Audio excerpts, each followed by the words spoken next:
everyone, I'm Bishi, and tonight we are starting a new game, the new Apollo Justice Ace Attorney Trilogy, which just released last week. I forget which day, I think it was Thursday or Friday. I can't remember. But it came out last week, which is super exciting. Ace Attorney fans have been asking for this trilogy to be released on console forever. I think previously it was only on maybe 3DS and phone, like on the phone. So yeah, it is finally on console. I am playing it on the Switch right now. I think it's also available on the PlayStation, and maybe that's it. I did not do my research before today. I'm so sorry. Okay, 5 and 6 were 3DS, yes. And 4 which was on original DS. That's how old these games are, y'all. That's how old they are. And they are finally on console. So yeah, anyway, I'm playing on the Switch, and to answer Peck's question, I will be doing a full playthrough, but I still haven't finished Ace Attorney Chronicles. So I'm going to be starting Apollo Justice tonight to celebrate it coming out, and then I will be getting back to Chronicles in the next couple of weeks, and then once I'm done with Chronicles, I'm in the second game, so I'm nearly there. We'll come back to Apollo Justice and I'll finish it out, and I'll play all of it on stream. So also, I wasn't here yesterday because I have gotten a little bit of a cough. I don't feel sick, so I don't know what is up. I felt better earlier today, and then it started back up again, so I think I'm okay. I'm drinking some tea. It's not that bad. So I should be here for the rest of the week, but that's why I was gone yesterday. I just wanted to have one more day to kind of maybe get over it, especially because Ace Attorney is a lot of voice acting. So we'll see how I feel. If I start having like a lot of coughing and not a good time, I might end early, but we'll see how far I can get, because I don't want to put off stream anymore. So yeah, I'm here today, and hopefully we're all good. But yeah, we're playing Apollo Justice. Let's get that started up, shall we? Let me rev up those fryers. Give me a second. By which I mean connect my controller, because it keeps disconnecting. Okay, let's switch over. We're gonna do it! And already immediately, I love this beginning song. I think it's great. I love it. You're right, we're playing Infinite Lawsuits. There you go. There you go. Yeah, I already love this beginning song. Let's look at options here. I think everything's pretty good. How do y'all feel about the volume? Is it too quiet? I almost felt like it was a little quiet.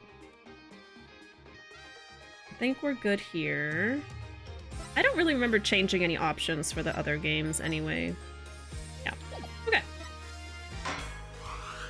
Here we go. You can go by episode. Oh, that's cool. You can just pick whatever episode you want. All right. We're gonna do a new game. Once again, once we get into the game, let me know how the volume is, but I think it's okay. Welcome in, Fantastic. Howdy. All right, let's start.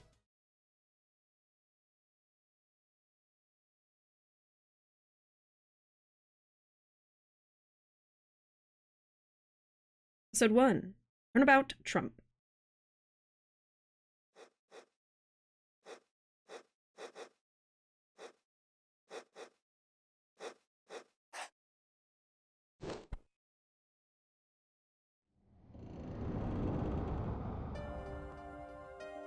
Ominous.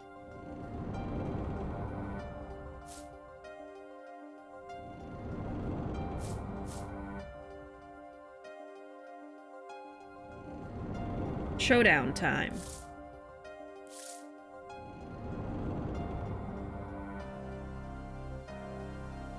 You lose.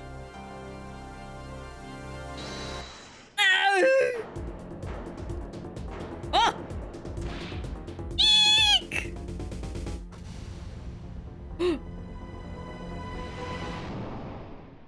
Hello? There's been a murder. Oh? Did you? Just kidding. It's gray and red. I seem to be in a bit of trouble. Something like that. Dead. Someone hit him. Hard. Me? Please. Cops should be here any minute. I'm in your hands. Should it come to that.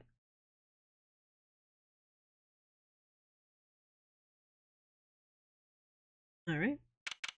We're in it, y'all! April 20, 9:37 a.m. District Court Defendant Lobby number 3.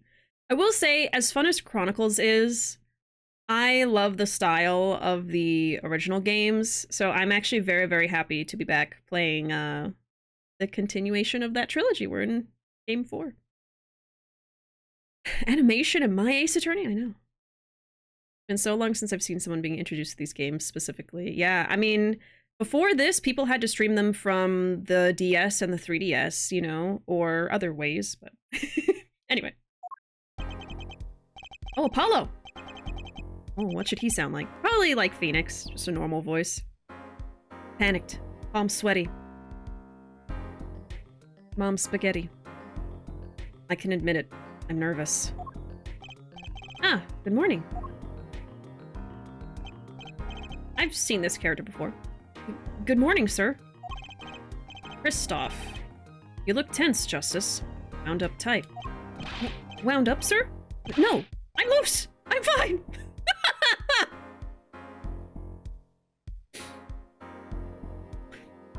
Interesting choice of words. That screeching noise. Is that your voice? I suppose it's to be expected. Your first trial, and it's a homicide. I guess justice doesn't start small, eh? I'm fine. I got up at 5 a.m. to do my Cords of Steel voice workout. I'm fine. Cords of Steel? Ah, that explains it. I did detect a certain rasping quality to your screech. Maybe it's good that I have a cough then? Maybe it fits. Exactly. I overdid it again.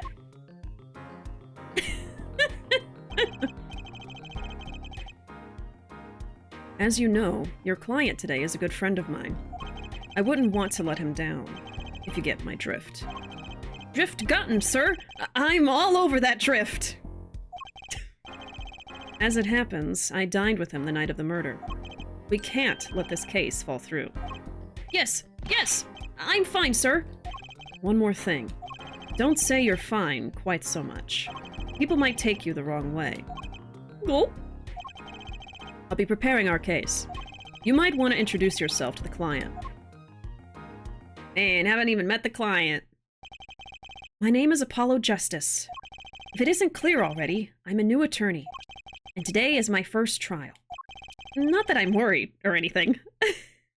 The defendant has been accused of murder. My boss wants to help him out, of course. And so do I. I mean, there's no way he did it. Not him. No way!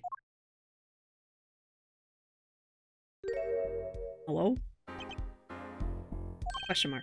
Whoa! I know who this is. I know who this is.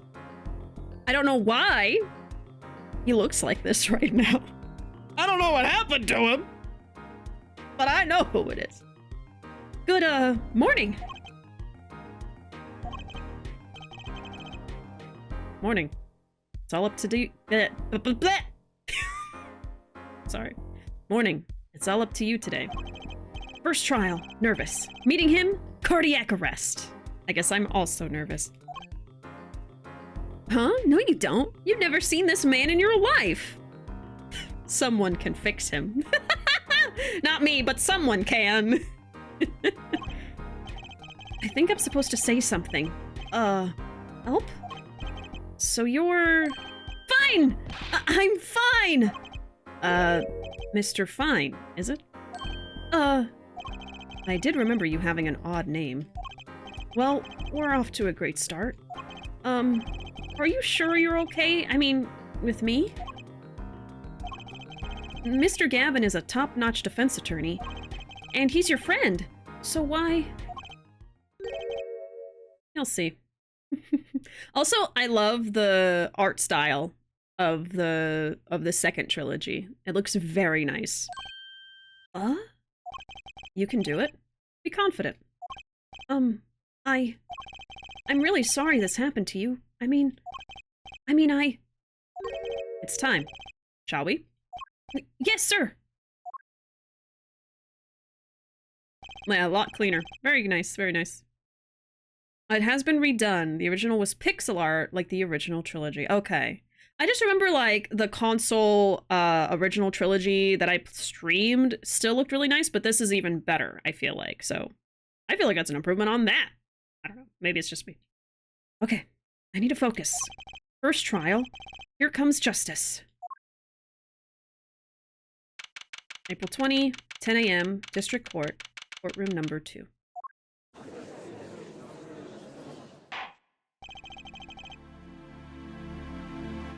Here's good old classic Udgy. Love this music. The art style changes after this game too. Is that what you mean? The first 3D game was 5. Yeah. That was on the... Oh wait, the 3D... Wait. Oh, I thought you were saying 3DS, I'm sorry. 5 was the first 3D game. Okay. Sharper resolution Udgy in the flesh, yeah. Court is now in session. The prosecution is ready, Your Honor. Oh, his voice is gonna kill me. What is his hair doing? There's Apollo. The defense is, fine. I mean, ready, Your Honor. Mine going blank. Don't panic. Too late. Your name was Mr. Justice? What a name. What a name. And this is your first trial? Yes, Your Honor, but I'm fine, really. Are you quite sure? Your voice sounds a bit strained. Mr. Gavin? Yes, Your Honor. Oh, his name is Gavin. Okay, so Gavin Kristoff? I was under the impression that you would be heading up this case. That was my intention, yes. However, a defense attorney must always cede to his client's wishes. And my client specifically requested Mr. Justice. Well, of course he wants justice. But to entrust his case to this greenhorn, why? I do not exaggerate when I say that you're the best defense attorney in town, Mr. Gavin. Or maybe it's Christoph Gavin, the other way around. Perhaps. Yeah, Payne is back. Payne is like a cockroach. You can never really get rid of him. I love Apollo's hair. I love how, you know, all the protagonists have to have some kind of weird hair. Although Ryu doesn't really have weird hair, I don't feel like. It's Christoph Gavin. Okay. He is like a roach. He is. I don't like Mr. Payne. He was born for this job. Last name Justice. Much like Mr. I Dunnit was born to be the murderer. Of course. No spoilers, Rube. Ryu's hair looks like it's eating his head? What? I have never thought that before. That's a new thought in my brain. Fangs and everything. Oh my god. You could say he's a pain in your ass. Oh my god. Oh wait, did I miss the state of play? Oh shit! I forgot that was today. I'm so sorry. I did not watch it. Oops. Fake gamer right here. Fake gamer. I thought about it yesterday, and then today I was so busy working on the Best of Bishi videos. I did that from the moment I woke up till before stream. Like, I was so busy with that, I completely forgot. I will watch that later, and we can maybe talk about it tomorrow. Sorry about that. Oh, okay. So Gavin's got trial experience, fine. But does he have cords of steel? I'm just imagining like a cords of steel. Then let's begin. The defendant may enter the courtroom. Does his head say Papa? I think it says Papa. Why? This is truly an unfortunate turn of events. I'm sorry we had to meet again under these circumstances. Long time no see, Mr. Wright. Uh-huh. Now it's Papa. Papa? Let's put the past behind us, shall we? These days, I'm merely Phoenix Wright, piano player. Piano? What? Mr. Wright, how could this have happened? I won't speak of it further, then. If the prosecution would be so kind as to explain the charges, Mr. Payne. To think, I saw you enter this room a fresh attorney, and now I'll see you leave in chains. Ah, Winston Payne. Subtle as ever, I see. Ahem. The crime occurred at the Borscht Bowl Club, a Russian restaurant. Of course. It's borscht. The defendant, Phoenix Wright, took the victim, a customer, and he hit him, wham, on the head. Smack! Killed him cold. Shablam! A customer at the restaurant, you say? And the defendant, you say he was... The pianist for the club, it seems. Phoenix Wright. A pianist. This is the weapon that took the victim's life. A bottle of grape juice. Grape juice is apparently our defendant's drink of choice. Grape juice. Sure. The court accepts the deadly bottle as evidence. Deadly bottle added to the court record. Grape juice bottle used as the murder weapon bears the defendant Mr. Wright's prints. Something to note, Justice. All evidence is filed in the court record. Make a practice of checking it frequently. Court record. Right! I've heard of that. Use R to look at the evidence so far. Uh-huh. How long did I yearn for one of these? Just putting it on makes me feel ready. The time of death was around 2 a.m., April 17. Death caused by single blow to the forehead. The sub-basement at the Borscht Bowl Club. So I'm assuming that's the victim. And the murder weapon? I guess? Oh, we can look at it. Cool, cool. Grape juice. How long has it been since I drank grape juice? Apparently, it's Mr. Wright's favorite drink. I wonder how well it goes with borscht.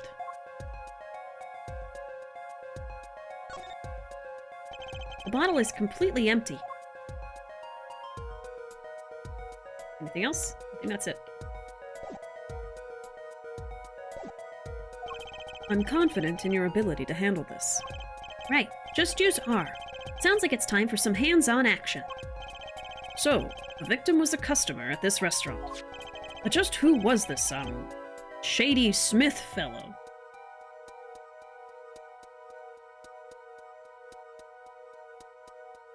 Shady Smith. Okay. Starting off strong!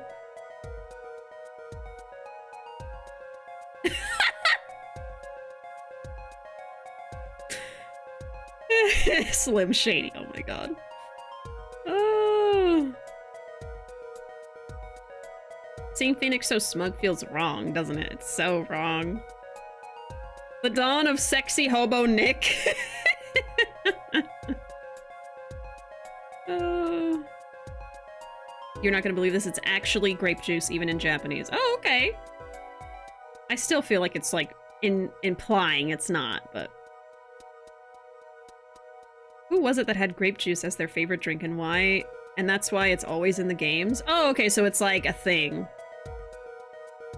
Yeah, it didn't even shatter. Pun game on point. It's an in-joke with the creators because I think one of them really liked it. Oh, okay, one of them really liked grape juice. Interesting. Okay, I'll take it. We believe he was a traveler, Your Honor. A traveler? According to his passport, he had been out of the country for a number of years. He had only returned to this country recently, though his place of residence is unclear. And he had some sort of connection with the defendant? That, too, is unclear at present, Your Honor. We believe they first met at the Borscht Bowl Club on the night of the crime. If they had only just met, then why murder? Perhaps the victim slighted the defendant's piano playing? That doesn't appear to have been the case. No, the motive had nothing to do with the defendant's lack of playing skill. At least not piano playing. I'll let this photo explain what I mean. Right. As we can see, a game of poker was in progress at the scene of the crime. Wait a second. Isn't poker gambling? That's a crime in and of itself. Indeed. It appears our defendant has fallen to become the basest sort of criminal. Objection! It is true that the defendant was engaged in a game of poker with the victim. Yet it was only that, a game, in the purest sense. A competition, Your Honor. A competition? Yes, a test of wits, a silent clash of passions. Only the cards, their backs wreathed in blue flame, know its final outcome. Come again? The cards on the table had blue backs, Your Honor. I believe the defense was waxing poetic in an attempt to mystify those present and impress women.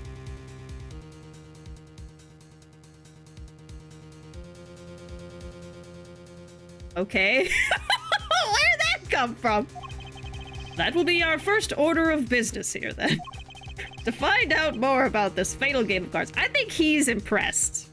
And he didn't know how to say. He's projected. Exactly. Exactly.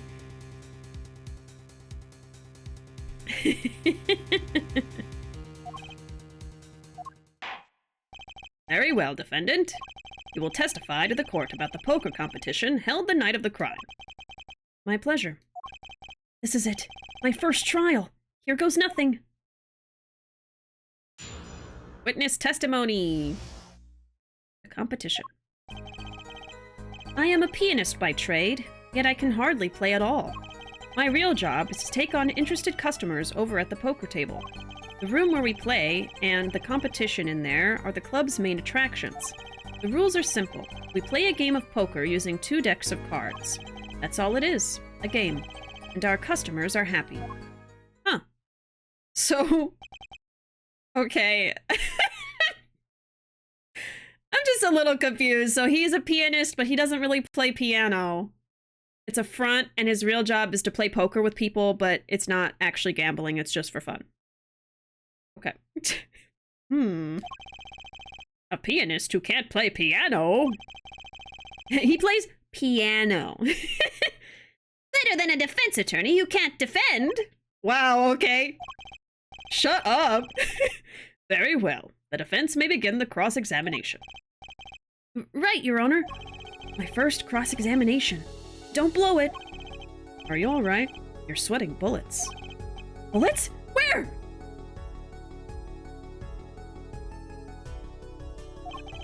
It's a figure of speech, Justice. Your voice sounds strained and raspy, too. My brain feels strained and raspy, sir. You've watched me perform cross-examinations many times. Though you've never done one yourself, have you? Care for a refresher? What to do? Should I ask Mr. Gavin for a refresher course in cross-examination? No, I'm good. No need for help here, sir. I think I've got this one covered. I think you'd better do more than think. You know it, or you do not. I'm fine. The cords of steel are ready for battle. My weapons, press and present. Find any inconsistencies, any lies in the testimony, and reveal them to the court. That is cross-examination. Learn it, know it. Do it. Inconsistencies? Lies? Phoenix Wright? As if. Phoenix Wright would never lie, and it's up to me to prove it. The defense may begin the cross-examination. So, Apollo idolizes Phoenix. That much is clear.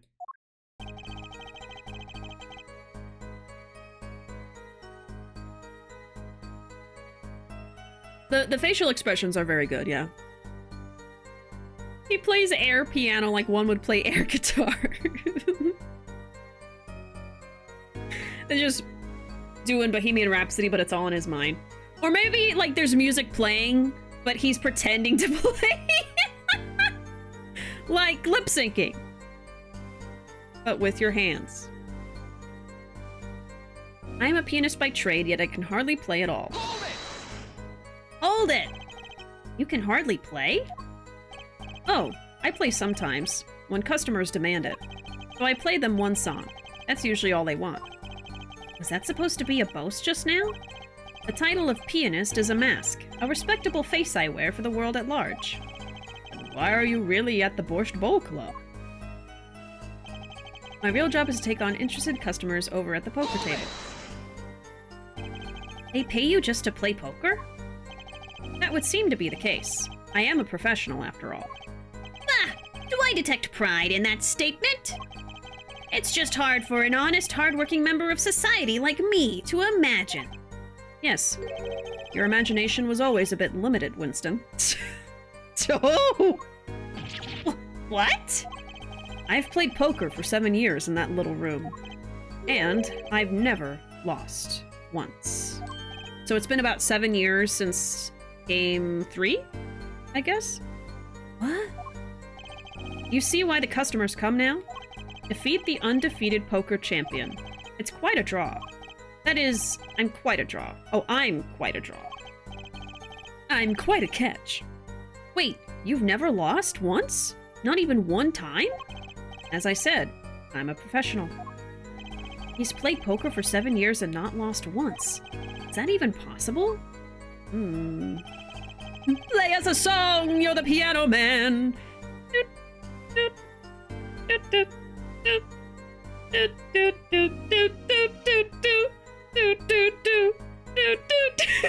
That's what he plays. He plays Mariana Little Lamb with one hand, and he just pokes the keys. The room where we play and the competition in there are the club's main attractions. The room in the crime scene photo is an attraction? It has quite a history, actually. The Borscht Bowl Club used to be a gathering spot for black market types back in the day. Black market? Look at those animated sweat drops! All in the past. Things like the black market are only on the silver screen nowadays.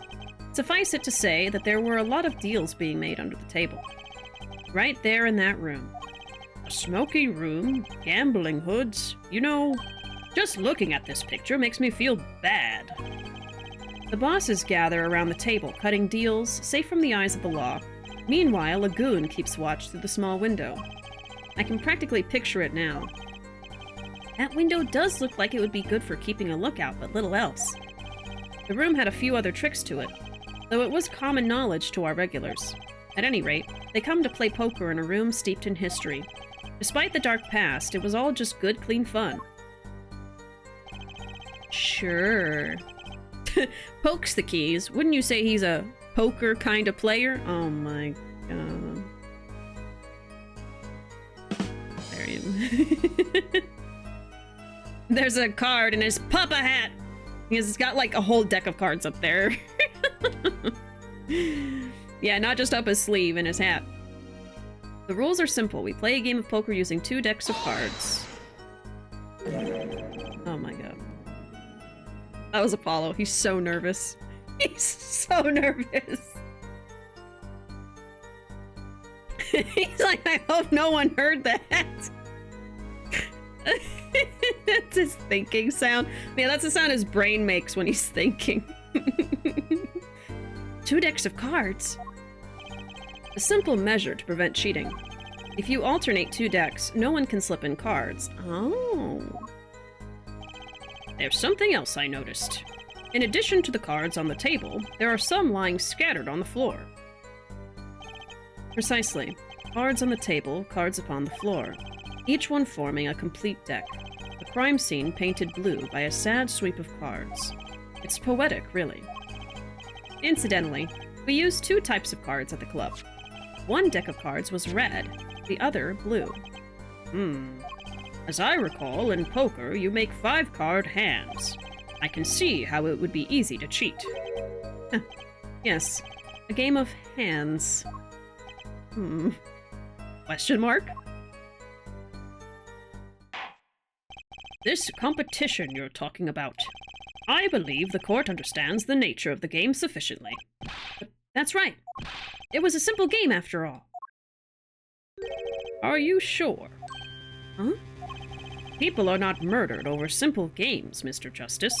Defendant, you were in the room the very moment that the crime occurred, yet you claim no connection to the crime? Now that's strange. What's strange? I was testifying about the competition that night. Asking me about the crime at this point is against the rules, Your Honor. Of course, I expected to hear a cry of objection from the defense. Ugh, I completely let that one slip by. Don't despair yet, Justice. Sir? Right. There's something I'd like made clear. Namely, your connection to the case at hand. And I'd like to hear it from you. Sure. Why not? Very well. The defendant will amend his testimony. Just one little press, and I've got myself a whole new testimony.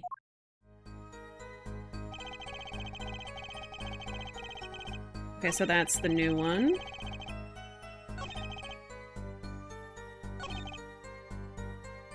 I think did I press on that one yet?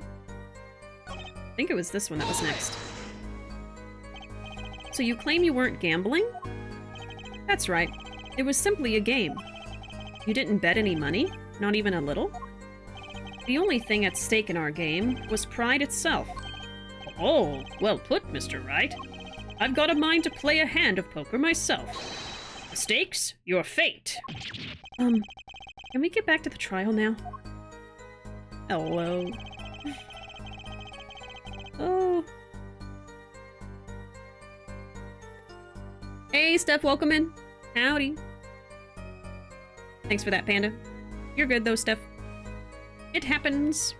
Let's see.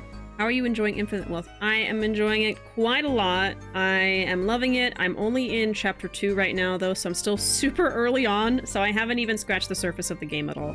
But I should be playing more of it tomorrow and Friday, so we'll see how far we get. Kristoff's like, I'm afraid we all heard that, just so no. I pled silence regarding the murder, but I will say I never touched the murder weapon. Silence?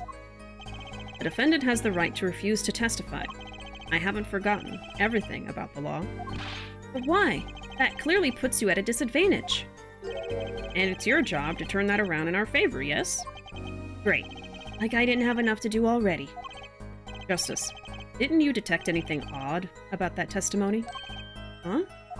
Wait, something he said did ring a little strangely. Just one thing. Now what was it? When you figure it out, I'd suggest presenting evidence. Evidence that contradicts the testimony. Contradiction in Mr. Wright's testimony? Why? I'd better check the court record. I can't imagine Mr. Wright lying in a testimony. Isn't it a little early to be jumping to conclusions? This is your first cross-examination. Take it slow. If you need more information, don't forget to press. Right. I got it. I'm fine. Time to listen to that testimony again. Okay. Let's look for the contradiction. So we've got time of death around 2 a.m. We've got this picture that's in black and white, so we can't see the color of the cards, huh?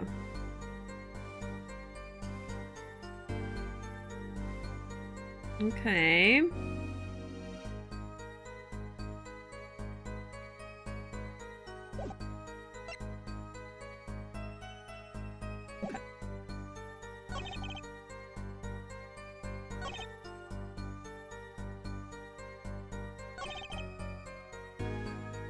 Play a game using 2 decks of cards. That's all it is, a game. I pled silence regarding the murder. I'll say I never... Oh, okay, this one's pretty obvious when you read it. There are fingerprints on this bottle, so that's what we'll present. Objection! Opening objection awarded. So, you say you didn't touch the murder weapon. This grape juice bottle? Right? So I said. Something the matter, Mr. Justice? Hee hee hee. His luscious hair. Too bad our new defense attorney never learned how to play dumb. What's this, Mr. Payne? I examined the bottle in question, you see, and it was covered with the defendant's fingerprints. He's just lying. Objection! No need to shout, Mr. Justice. I can hear you just fine.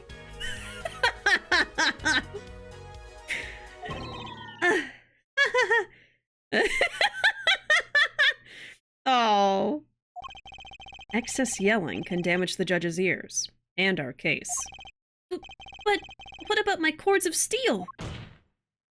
Anyway, what's so strange about fingerprints on a bottle in a restaurant? Well, that's true. Prints did...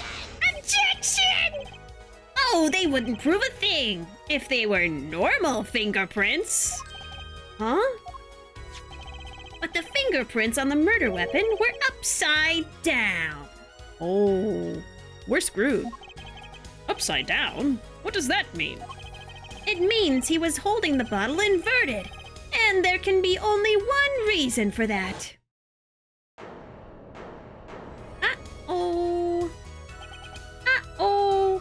Yes, to brain someone with the bottle. Ah!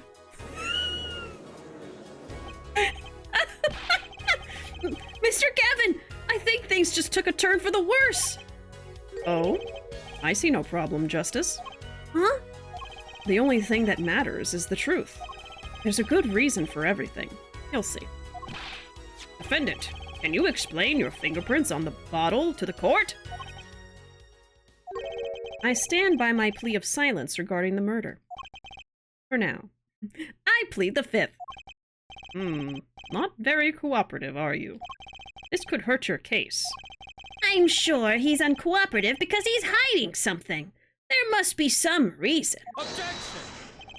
Your Honor, you seem to have forgotten something. And what might that be, Mr. Gavin? On the night of the crime, who was it who reported the murder to the police?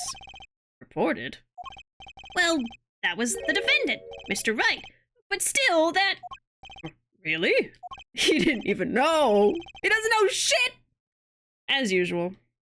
As usual.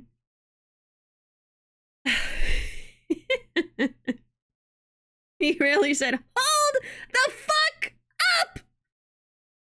Objection!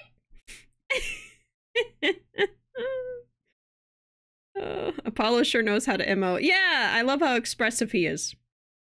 Hey Ron, welcome in. Hey Bishi, looks like you're enjoying Apollo. Have you been enjoying the Court Club music? Yes, I have been loving the music so far. I think it's great. I think everything looks really great too. So glad you're having fun with Apollo's diverse sounds. I'm doing my best.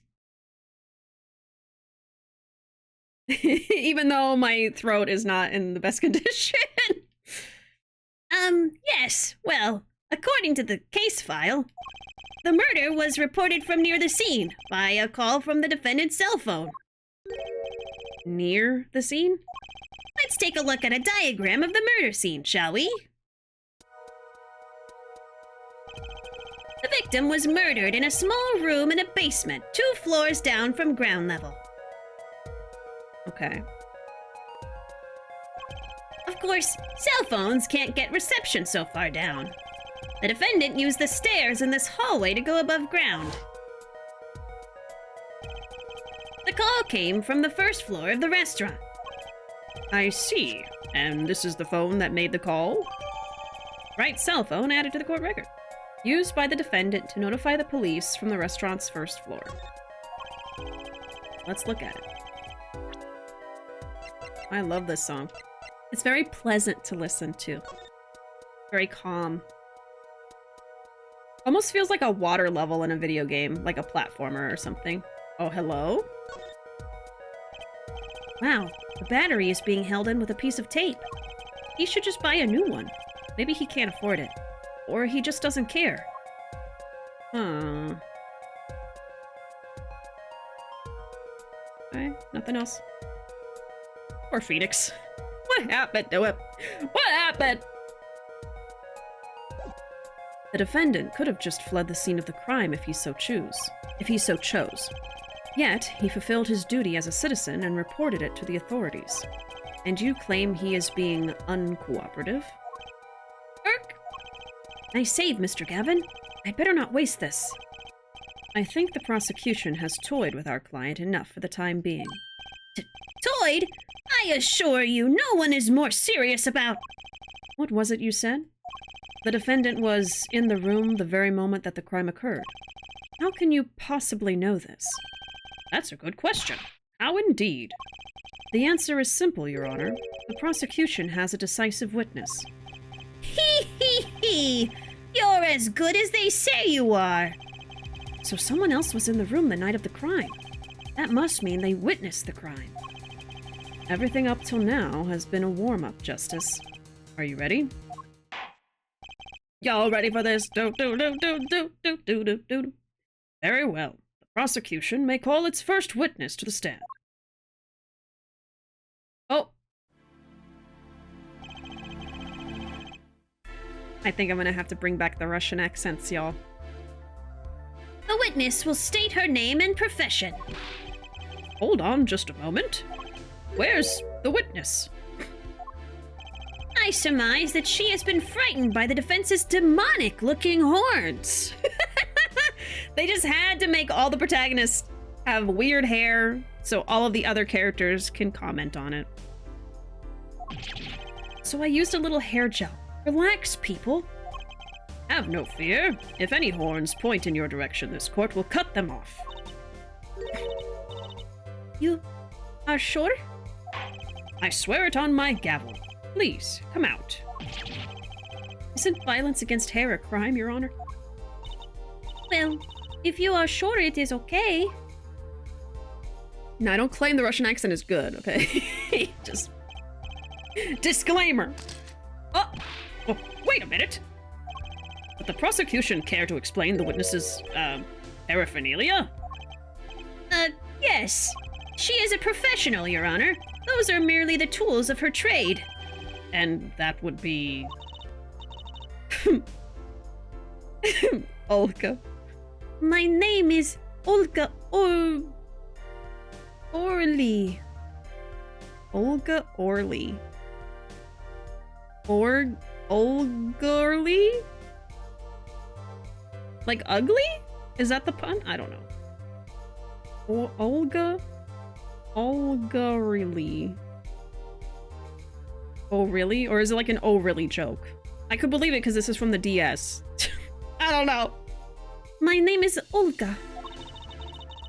I am employed as a waitress in Borscht Bowl Club restaurant. Then why the camera? Of course, it is my pride to serve borscht at his naming restaurant. But I also perform, how it is said, other service. I take it one of these other services is taking the customer's pictures? Da. Like, for example, this one. Oh. Let me look at this picture. It's funny because his outfit reminds me of Kiryu's outfit. Kiryu, no! He's dead! There he is sitting on the piano. Okay. That's the defendant? Indeed. On the night of the murder. Man in white hat is one who has gone kaput. Indeed. That is the victim. I like her outfit. It's cute. Order! Order! This is quite a piece of evidence to casually drop into our laps. It is same way as I drop cold bowls of borscht on laps of customers. Casually. Then the court will casually accept this new evidence. Olga's photo. The defendant and Mr. Smith at the Borscht Bowl Club. Now, witness, where were you at the time of the murder? I was in room, the hideout as we call it. Excuse me? The hideout? It is room where famous gangster bad guy was arrested.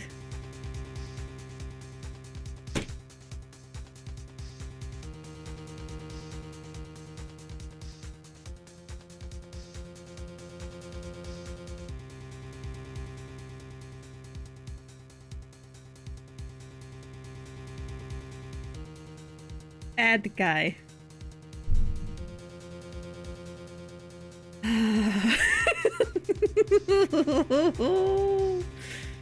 Oh! Chances are it is an oh really pun. I think so, because that's like the time period this is from. It's like we're talking about ancient texts right now. The evidence in this ancient document suggests it may have been a reference to an ancient meme from the early 2000s. We're like carbon dating this stuff.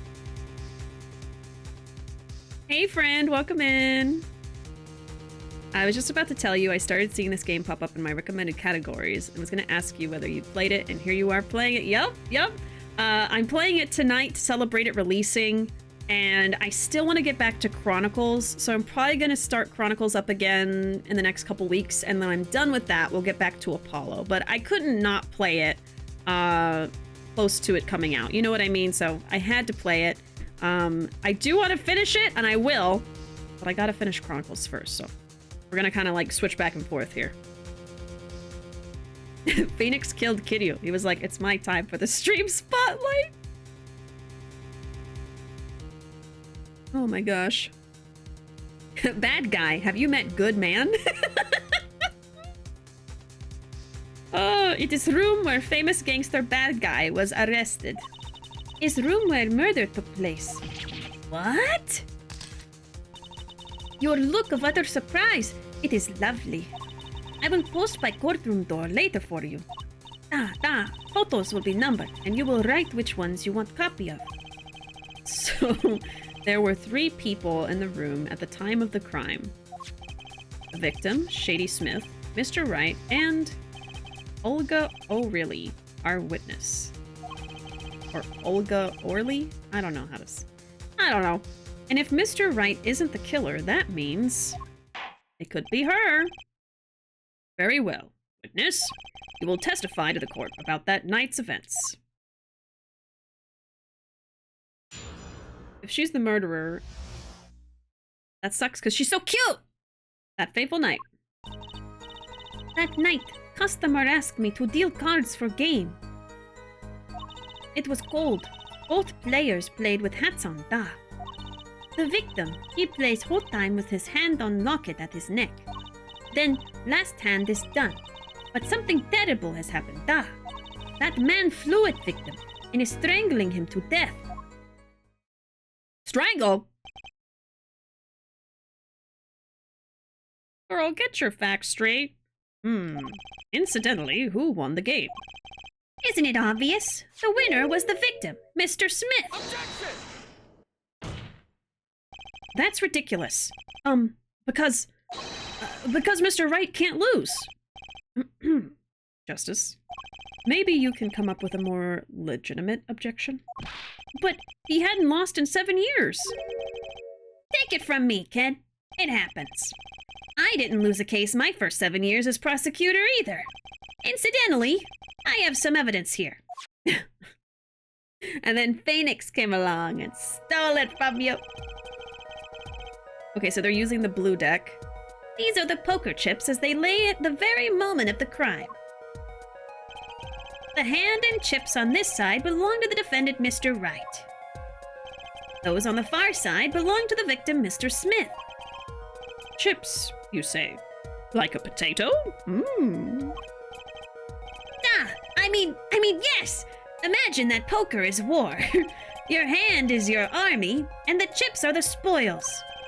I know that. After all, in my youth I was known as the poker head of courtroom number 3. I think he means poker face. Looking at this picture, it does seem that most of the chips are on the victim's side of the table. Chips photo added to the court record. Defendant and victim's chips when crime took place. Very well. The defense may cross-examine the witness. Okay, hold on, let me look at that. Compared to... So this is when he was eating. So this is on the first floor. I don't think this is down in the basement. So I think the piano was upstairs. So that's something. 3 kings and 2 aces. And then Phoenix has 777 and 2 aces. I don't know which hand is better. There are more chips on that side. And then is it the same here? Yeah, you see the kings there, the aces, yeah. So it doesn't look like anything changed. Let's see, 4 and a 1. Yeah, and a 4 and a 1. Okay.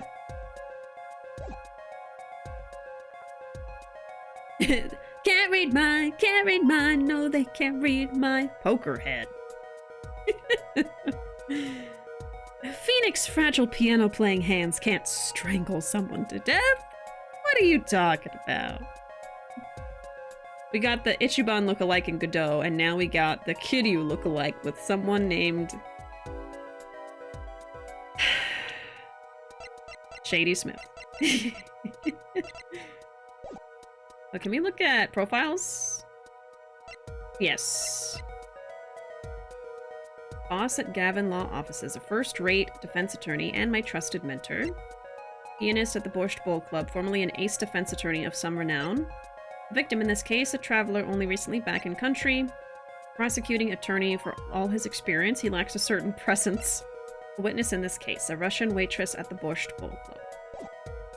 Very well. The defense may cross-examine the witness.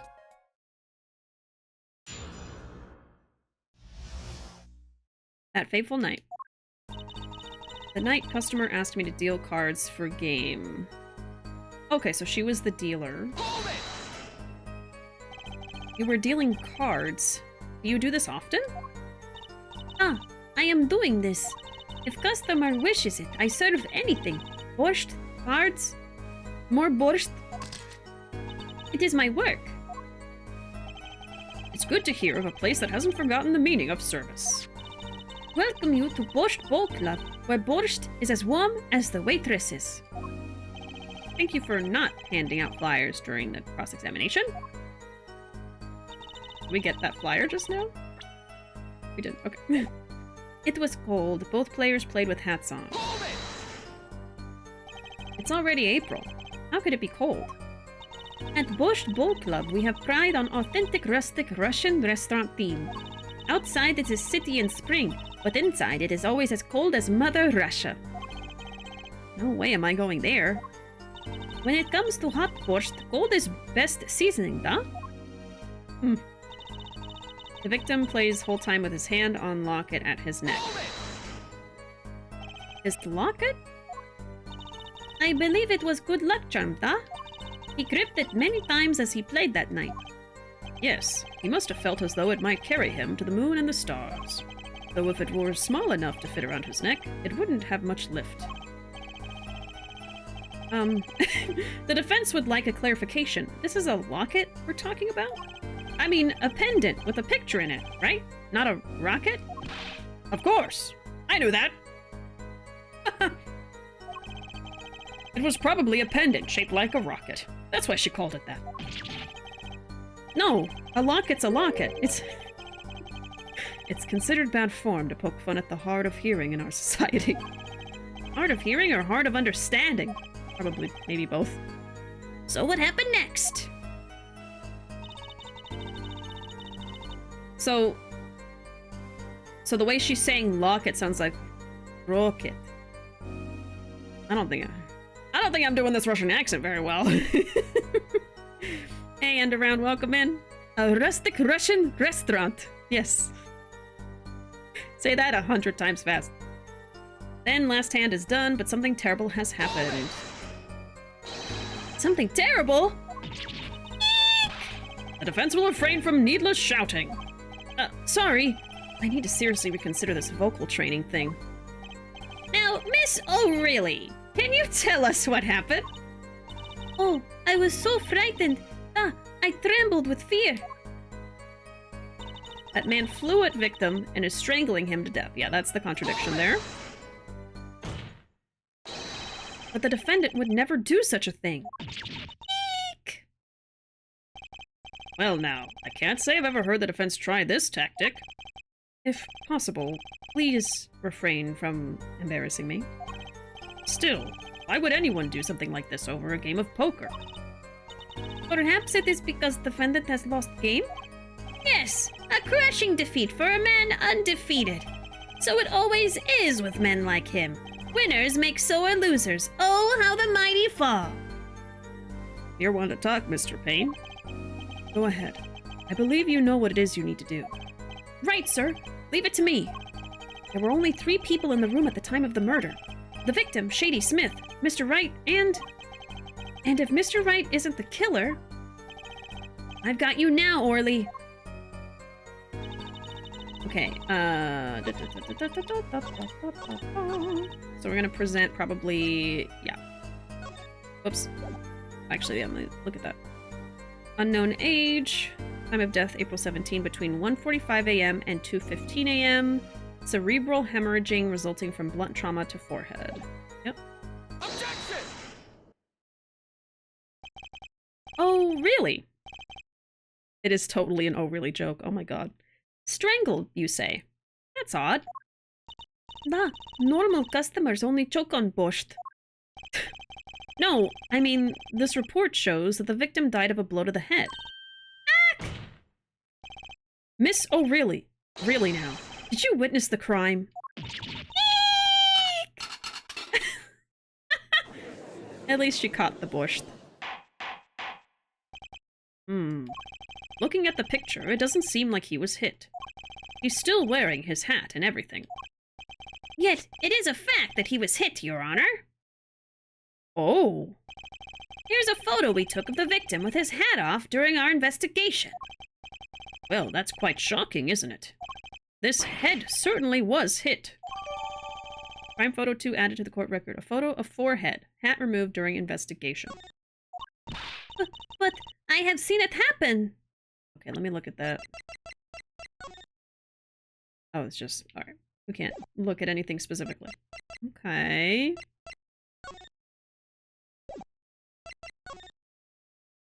Kind of looking at everything together. Looking for inconsistencies. No, I think that's it. Okay.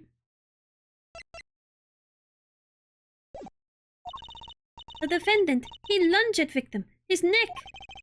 Oh, really, Miss O'Reilly? I think I've caught you in your own lie this time. Justice, I admire your enthusiasm, but perhaps you should think this through once more. What do you mean? I found a contradiction. There's one thing in her testimony that troubles me. Very well. It seems we should continue the cross-examination. There's such a thing as thinking too much. This horse is dead. Let's stop beating it. Oh my god. There's such a thing as thinking aloud too much, too. Shut up. Okay.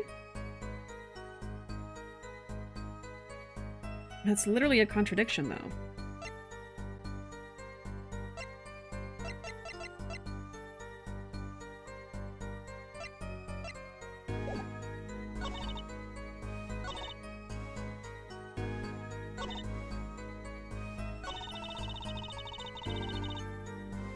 Oh, so now she changed. Okay.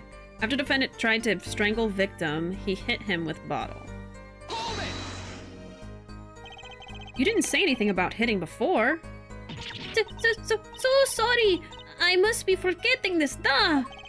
Witness, you will take greater care with your testimony. Oh, da. I'm sorry, Your Honor.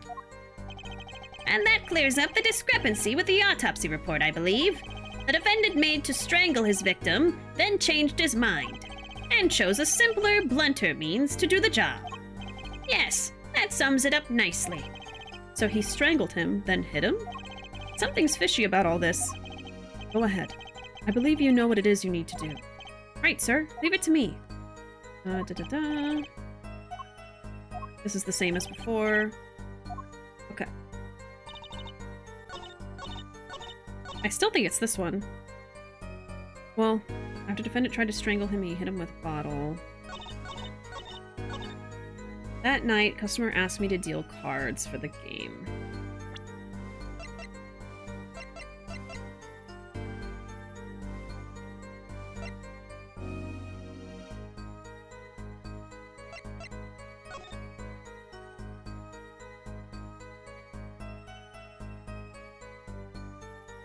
Oh my god, is there snow in the restaurant? I just realized. Is that how cold it is? They have snow in the restaurant? I just noticed that. Are you kidding me? Oh my god. Okay.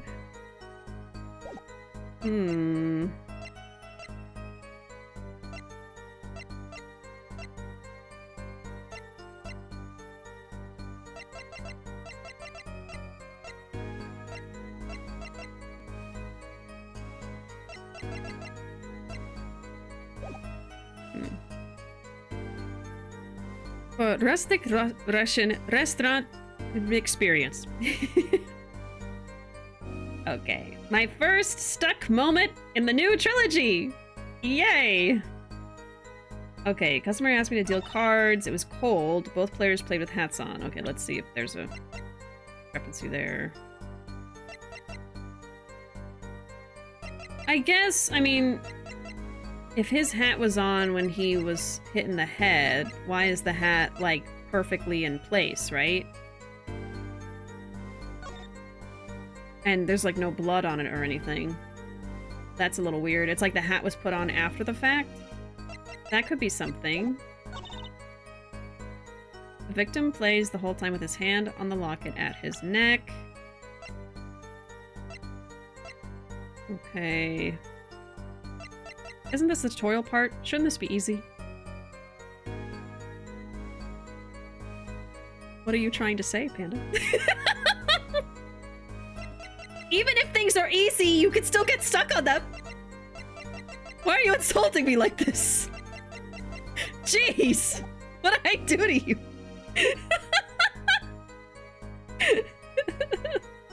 Oh my god. I'm being attacked. Last hand is done. Something terrible has happened.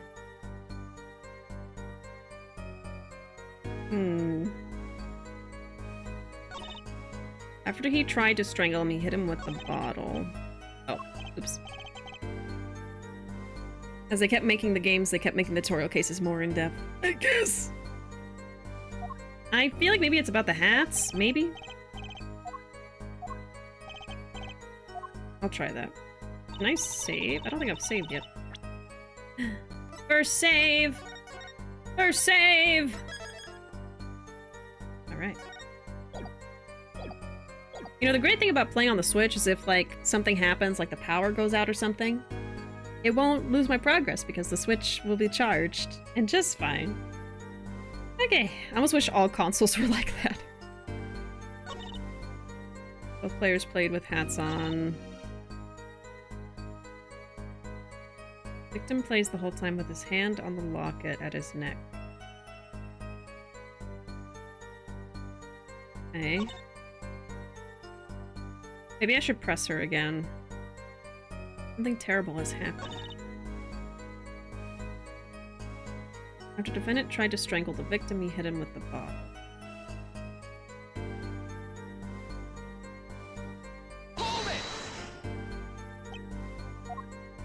So she's just kind of like, yeah, I must be forgetting.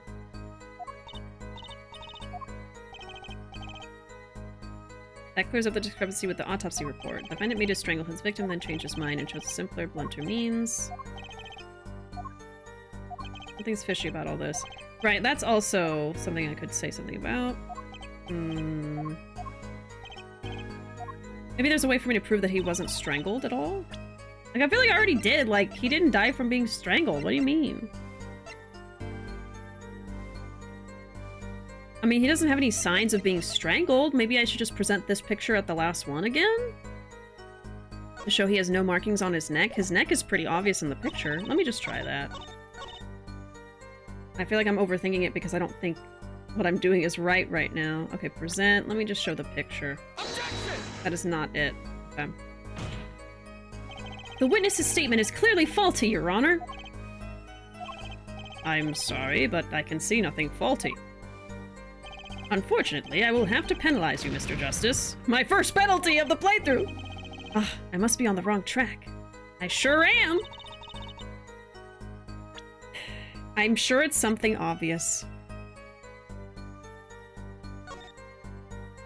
There's no discrepancy about the timing. She doesn't even mention the time, right? Yeah.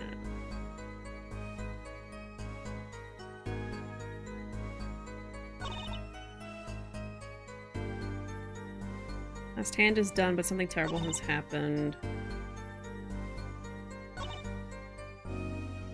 Both players played with hats on.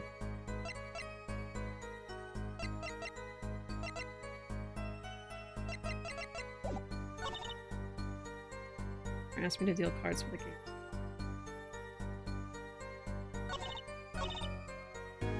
What is the discrepancy here? I'm not sure.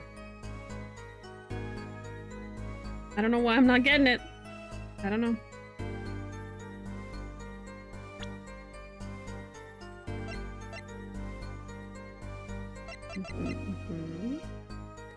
Is the bottle in a different place? Let me see. No, it's in the same place. Okay.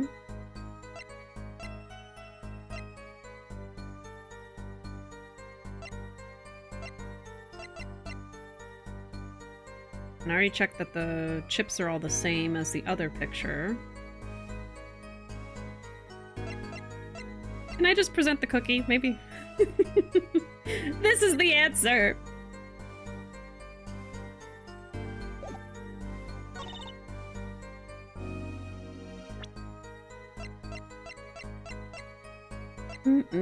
Cookie.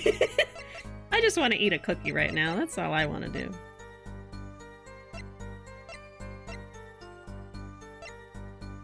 I'm gonna check the. Let me read all the text again. Yeah, time of death around 2 a.m. Death caused by a single blow to the forehead. Okay. Sub-basement at Borscht. Grape juice bottle used as the murder weapon. Mr. Wright's prints on it are upside down.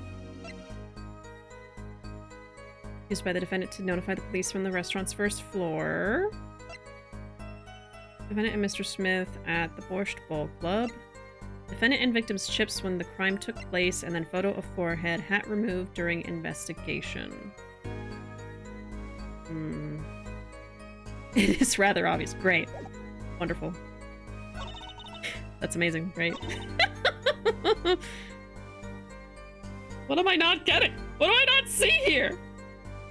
This is the only thing. I love this series of games, but it makes me feel so stupid. So dumb!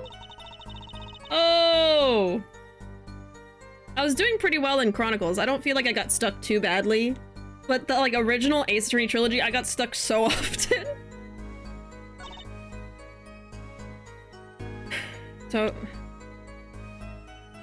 I don't know, I'm at the point where I feel like I need a clue or something. I'm gonna be so pissed when I figure it out. I know that for sure. I'm gonna be very upset. Just warning y'all now.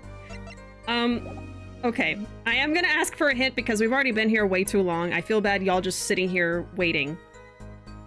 Can I have a hint about which thing I need to react to? Not the evidence. I want to at least figure that out.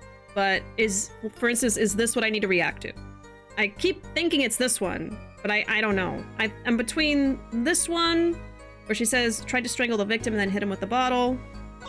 Oh, okay, it's the locket one. I was gonna say, I'm between that one, the locket one, and the hats. Okay. Victim plays... Oh... I just wasn't paying enough attention, I guess. The victim does not have a locket. I guess, for some reason, even though she said the victim, I kept thinking of Phoenix. Like, yeah, he had a locket on the whole time. She said victim, not...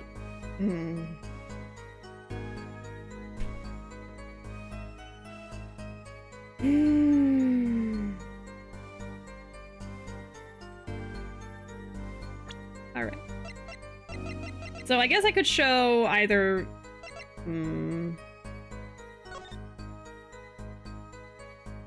Oh! Because see, I remembered Phoenix wearing the locket. And now that I'm actually looking at this picture again, the victim, is wearing the locket.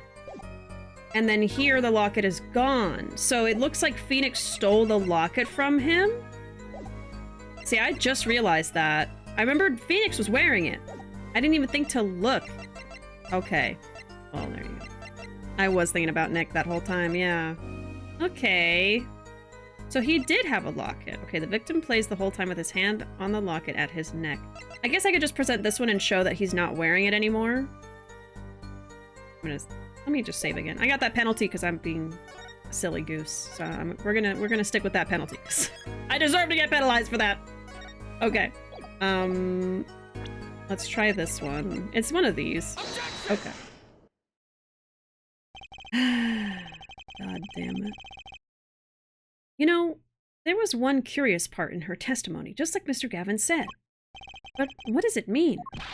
Mr. Justice, would you care to explain what it is you're thinking so intensely about? Recall the testimony, Your Honor. The victim played with his hand on locket at his neck, I believe she said. I hope you aren't about to raise an objection to the witness's grammar. No, but look at this photograph. Look at this photograph. Do you see a locket on the victim's neck? Well done, Justice. I'm impressed, don't be. I needed help. I knew you'd be able to handle this. But what does it mean? If we are to believe this witness's testimony as is, then the locket disappeared following the victim's death. Lockets don't just disappear, Your Honor. It's quite simple when you think about it. If the locket is gone, someone must have taken it off, no?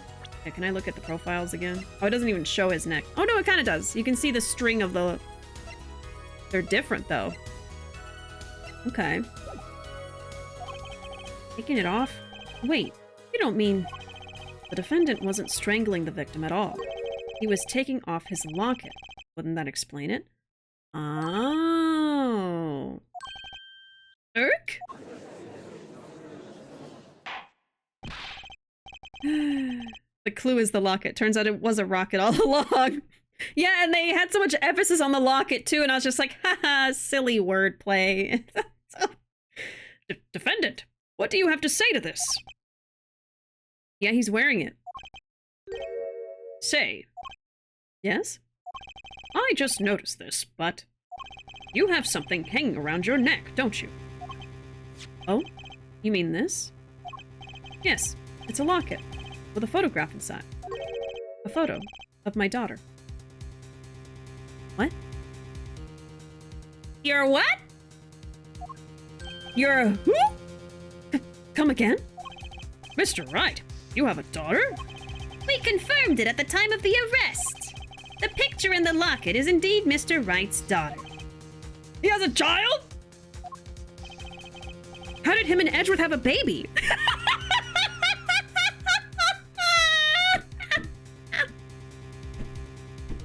They must have adopted.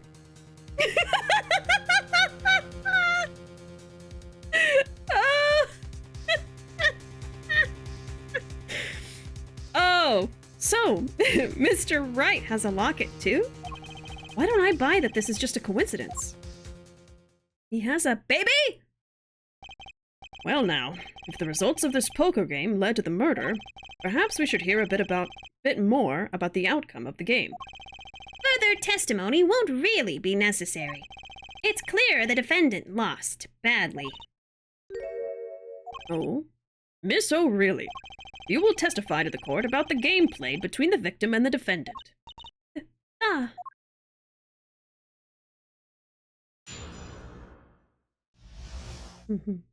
What did he have a kid? Yeah, I guess a lot can happen in 7 years. Serious competition. The game began with, oh my god, I don't remember how to do the Russian accent.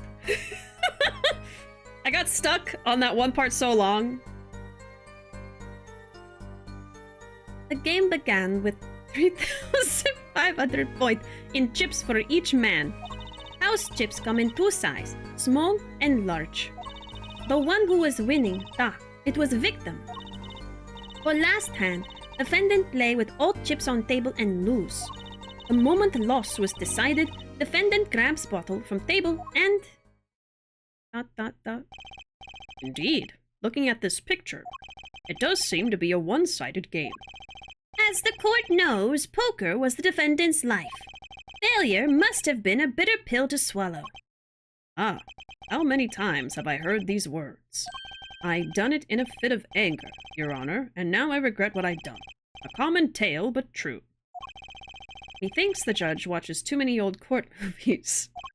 Mr. Wright said he hasn't lost in 7 years, so this testimony must be wrong. Okay. Serious competition. We'll see next time after a few months. We'll have to learn more later, I suppose. No, we should hear more about Phoenix Wright having a whole entire child. Yeah, this is news to me. I never knew that. Even though I've seen some stuff from Ace Attorney over the years. That was something I never found out about. Okay, the game began with 3,500 points in chips for each man. Okay. Are those the usual starting points? Were any special rules used? No, not special. Usual game, usual rules. If each man began with 3,500 points, then the total would be... exactly 7,000 points. It's alright, Udgy. I can't do math either. Please, this isn't calculus. It's not even long division. So... House chips come in two sizes, small and large. Are the chips in this photo all the chips that were used? Of course. Something's fishy with these chips. Should I press harder? Yes. Maybe you could explain a bit about these chips. Explain? What is there to be explained? Jesus Christ. Poker chips are poker chips. They're not fish and chips. Not a chip off the old block, not a motorcycle cop, not a... Thanks. Now that I've pressed her, I'd better ask something. What are these chips worth? Are they in dollars or rubles, even? Niet. As I have been saying before, it was a game, not gambling. Hard perhaps for capitalists to understand. Two types of chip. 100-point chip and 1,000 points chip. It is not money, huh? Justice. Sir, don't you find her comment interesting? In more ways than one, sir. I'd have it added to her testimony myself. Well, does the defense want the witness to add to her testimony? Yes. Yes, I do think this deserves further scrutiny. Add it to the testimony. I wish I knew where I was going with this. Very well. Witness, if you would be so kind. Your Honor. Okay.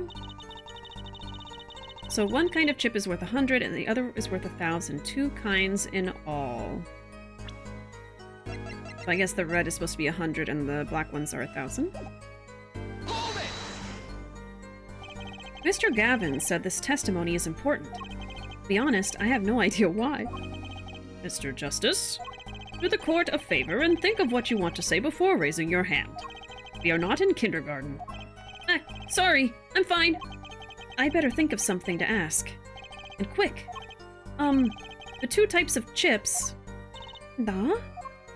The small ones are 100 and the big one's 1,000. Right? Right, of course. Don't waste our time. Sigh. Is that all? Yeah. Nope. Great. Mr. Gavin made me stop her, and now I'm the one who looks dumb. Oh, Justice. Please try not to embarrass me like that. Huh? Who? Me? There's a clear contradiction in the information you have in your hands. What? It's a simple matter of calculation. Go on, try it. We're not in kindergarten, after all. Calculation? Okay, so I guess I better count up all the points. There's probably a discrepancy in, something here. Alright, time for math! Again! Great! Alright, so they're each supposed to start with 3,500. The total is 7,000. So let's make sure that all the chips on the table add up to 1,000. So we've got the red ones are 100 and the black ones are 1,000. So we'll say the left and right side here. Let me get my calculator so I don't have to do all this in my head. All right. So Phoenix has 400 and 1,000. So that's going to be, oh, that's easy. Okay, so 1,400. Now the other side is, let's see, a 200 and then 1, 2, 3, 4, 5, 6, 7, 8, 9,000. Oh, way too many. Indeed, way too many. So he has 9,200 points. They're not even supposed to have that much on the table at all. Okay. I didn't even need the calculator. All right. So that's the discrepancy. So we will present to this one, but I do want to hear all of her testimony first. All right. The one who was winning, it was the victim. You're telling me that Mr. Wright, undefeated for 7 whole years, was losing? It must have been most unlucky day for him. I am glad I did not take other picture of him. It would break camera, certainly. The chips, they went always to victim's side of table. So you're telling us it was a one-sided game? One-sided and... Oh my goodness. Peanut butter bagel! Thanks so much for the raid. Welcome in, y'all. Howdy, howdy. Can we get a shout out for peanut butter, please? Welcome in, peanut butter. How you doing? How was your stream? What were y'all playing? How's your Wednesday night going? 6 times 500 plus 10 times 1,000 equals lots. Equals many points. Oh, you're playing Cult of the Lamb? Nice. I still haven't played that yet, but it looks so fun. I really want to get it at some point. Ooh, was adventuring more in the new Cult of the Lamb DLC. Yeah, the new DLC. You can have like a partner and have like babies and stuff, I think, right? Oh my god, it looks really fun. Well, I hope y'all had a wonderful stream, a wonderful time. Welcome in Ryuya, Peanut Butter, Nifa, Jacob. Welcome in, everybody. Also, the new Apollo is so good. Have you started playing it? I am already having a great time. I did get stuck already in the tutorial. A little embarrassing, but it's okay.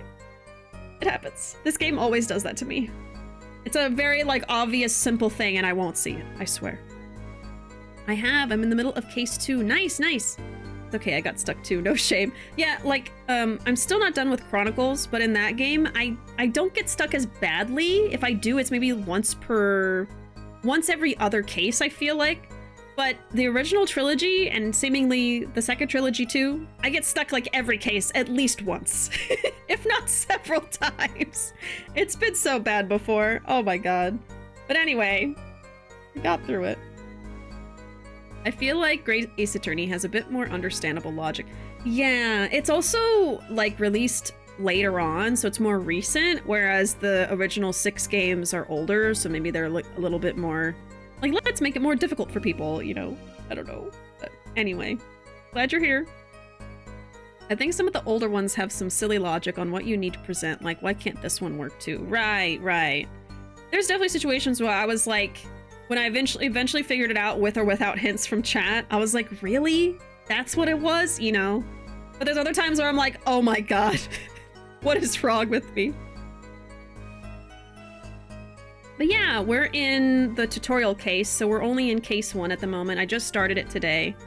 And I want to keep playing this, and I will eventually, but I want to finish Chronicles first. So I'm going to be getting back to Chronicles soon. Oh, thanks so much for the follow, Nifa. Thank you.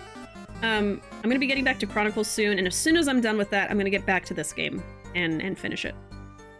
I've got to see all of the games. I have to. Oh, thank you so much for the follow, Jacob. Thank you.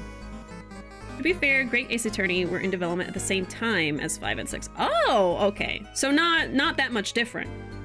I don't know. I guess they just went for a different direction with the Chronicle games.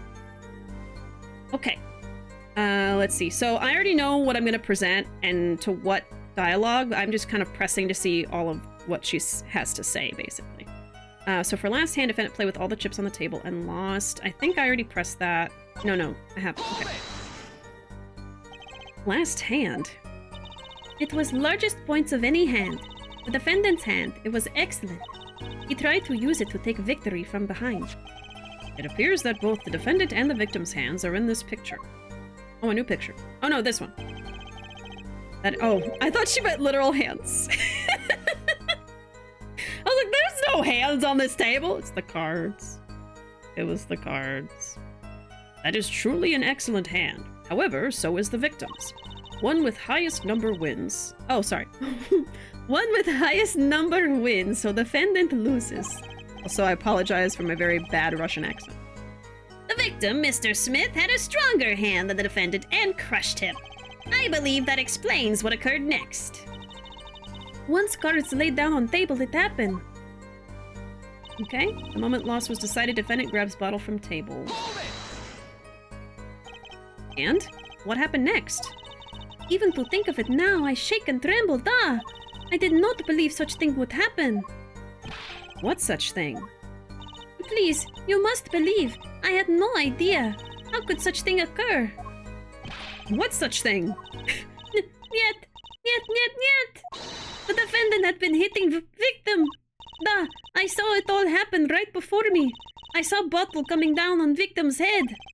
Decisive, isn't it, Your Honor? My witness saw the very moment of the crime. Remember, your first goal is to gather information. Yes, sir. Look out, contradiction. Here comes justice. Okay, so I already know what to do here. This one, we're going to present the chips on the table. Objection! You're sure it was the victim who won? Absolutely sure? It seems our new attorney is a bit confused.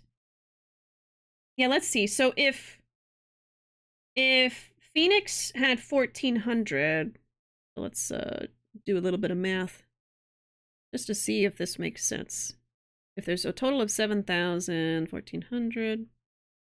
Well, he would still be winning if he had 5,600, but it seems like maybe someone messed with it and like slid points over to one side and then added more, so he would really look like he was winning.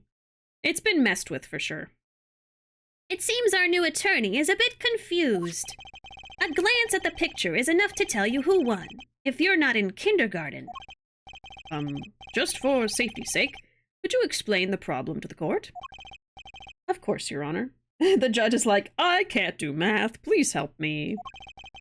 In this photo, I see small chips and I see large chips. Tell me, which were worth 1,000 points? Why, the big ones, of course. Duh! Oh, I thought so too.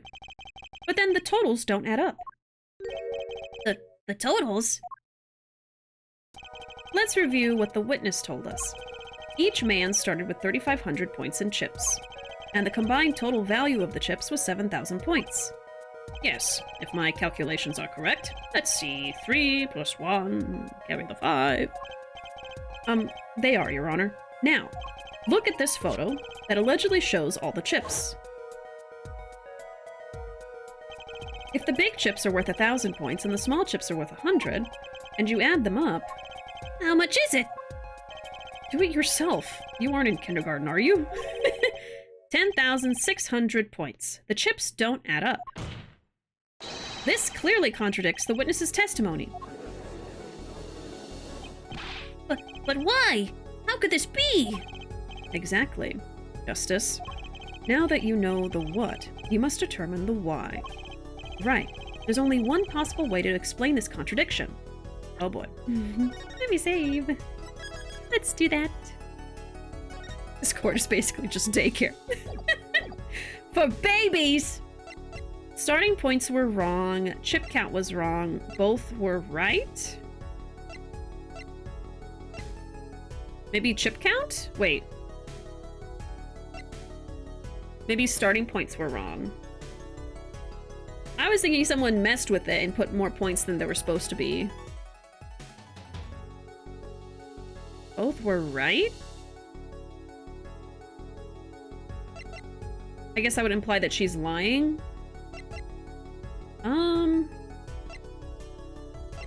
I guess starting points, right? Let me see. This calculation makes the answer clear. If the total combined points at the table was 10,600, then each man started the night with 5,300 points. 5,300? That's a rather half-baked score at which to start a game. Justice, would different starting points really change anything? I don't know. Huh? Okay, that's not it. It seems the defense's objection was even more half-baked than the score! Uh-oh. I'm gonna head back into the kitchen. Right. There's only one possible way to explain— okay, that doesn't penalize you, that's nice. Chip count. So chip count is in, like, the amount of chips on the table were incorrect? Because that is what I was thinking of. I guess I was thinking chip count could also mean, like, we counted them wrong? I don't know. Yeah. The odd thing here is the number of chips, right, Mr. Gavin? Why are you asking me? Just in case? Justice, it's your case I'm concerned about. If you're wondering about the chips, just look at the photograph. It's all there. Even our judge with his failing eyesight could count them. That's not the only thing failing the judge. Let me ask you again. Oh my god, no, it's both! Okay. Oh my god. Each man began the game with 3,500 points. Okay. If all the chips are indeed shown in this photograph, then there can only be one answer, that she's lying? Well, what is it? The value of the chips was the other way around. Oh, so the big ones are 100 and the little ones are 1,000? Oh! Okay, hold on. Let's do some more math. Oh, yeah, so that would mean Phoenix is winning. Oh! That makes a lot more sense. Okay, in that case, that'd be 4,000, so 4,100 on his side. And then, let's see, let me zoom in. 1, 2, 3, 4, 5, 6, 7, 8, 9, 9, so 2,900. Yeah, okay. See, I didn't even think about that. I don't know poker. This is probably how it actually works. I don't know. So Phoenix was winning with 4,100 points, and the victim was losing with 2,900. Okay, got it. Been fun watching. Got to finish laundry and wind down for bed. Have a great stream. Thanks so much for joining in that raid, Jacob, and for hanging out. And I appreciate the follow as well. I hope you have a great rest of your night, and maybe we'll see you again sometime. Have a great one. A good evening to you. You should put some of that poker head into becoming a judge head. Oh. Okay, the value of the chips was the other way around. What? Want to know what I think? The small chips were worth 1,000, not the big ones. Madness! Utter madness! Show me that photograph of the chips again. There are 6 small chips and 10 large chips. Why, that does make 7,000 points when you add them up. There you go. Excellent work, Justice. It's almost as though you figured it out by yourself. Well, I'm just glad I was the one who said it. Objection! But wait! The value of the chips may be different, but that changes nothing. Indeed, the victim did have the larger number of chips still. What? No? Ah! Exactly. If the small chips are 1,000 points and the large chips are 100, let's do a little math. Add up the points for each side of the table. Oh! The victim, Mr. Smith, had 2,900 points, and Phoenix had 4,100. Well now, it seems that Mr. Wright was winning that night after all. That's impossible! My client had even less reason to kill the victim. After all, he was winning. Yeah! Now he's a pirate. Now, Miss O'Reilly, you must have known the true value of the chips, since you were there at the scene of the crime, weren't you? Eek!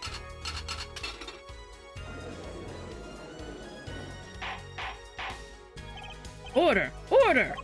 It appears our defendant has lost his motive, and Mr. Wright's supposed defeat never happened. We must now ask ourselves whether we can trust Her testimony? Excuse me? What is it, Miss O'Reilly? I did not want to be saying this, but actually, you see, See what, Miss O'Reilly? What do we see? in the last hand, there was cheat. Okay. A cheat? You don't mean a trick? Oh, there shouldn't be more than 2 sevens, huh? If there's only... Well, no, wait. No, that's not it. Sorry. Never mind. Hold on. Let me look. Let's see. We got... Diamond, King, that one, a spade, a heart, a club ace. There's a spade ace over here, diamond ace, heart ace, and then a club, diamond, heart, 7. Okay, I don't know where the cheat is then. Never mind. I was thinking there could only be 2 of each card, but that is not true. A trick? Wait, do you mean scam? They're all the same thing. Yes, there was cheat in last hand. That is why game ends with chips as they are. Okay, so somehow Phoenix is cheating? Great. Just great. First we have lying, now cheating. Well, this case certainly has taken a turn. For the interesting. Witness, you will please testify to the court. Tell us about this cheating in the final hand. Okay, maybe it's not obvious. I don't know. Once again, time for eek! Final hand. The last hand, both men had full house. There is 4 of each card in deck, from ace to king. If you look at both men's hands, cheat is more obvious. The next moment, game becomes argument. The defendant's trick was exposed. He took bottle in his hand. Poor Mr. Smith. Okay. I gotta look again. Miss O'Reilly, why did you not tell the court about this from the very beginning? I thought I smelled a cover up here. Well, folks, it's time to throw back the covers. Full house is a very high-scoring hand. Not easy to make, in my experience. That alone is enough to suspect less than scrupulous tactics. Mr. Gavin? What's a full house? Help! Lawyers these days. You don't know your poker?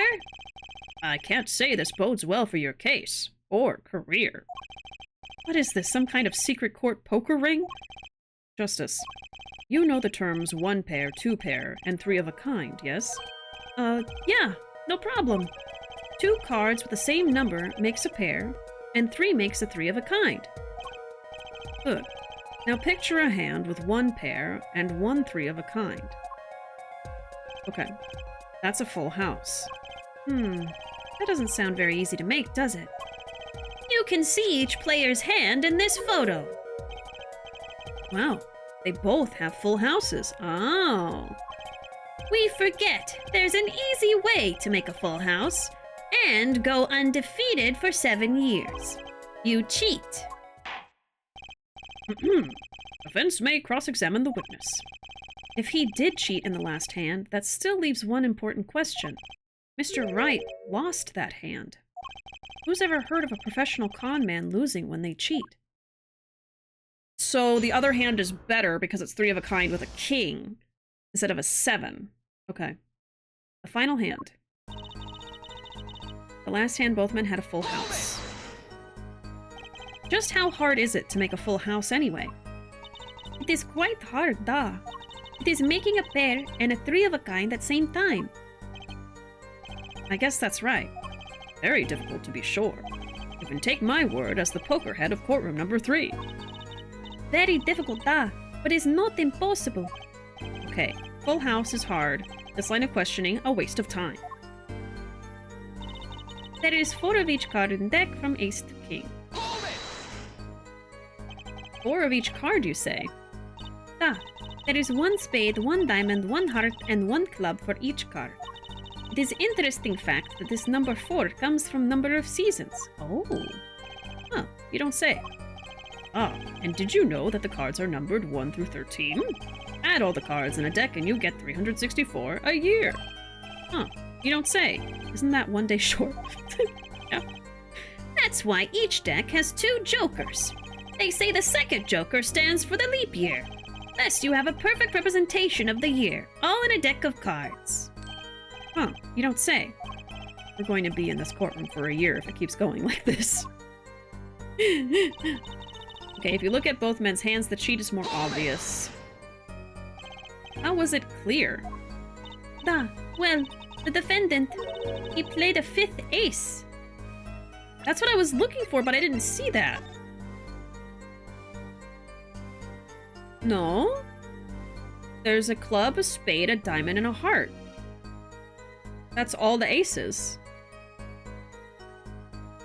What is she saying? He played a 5th ace. A 5th ace? I still remember both hands very well.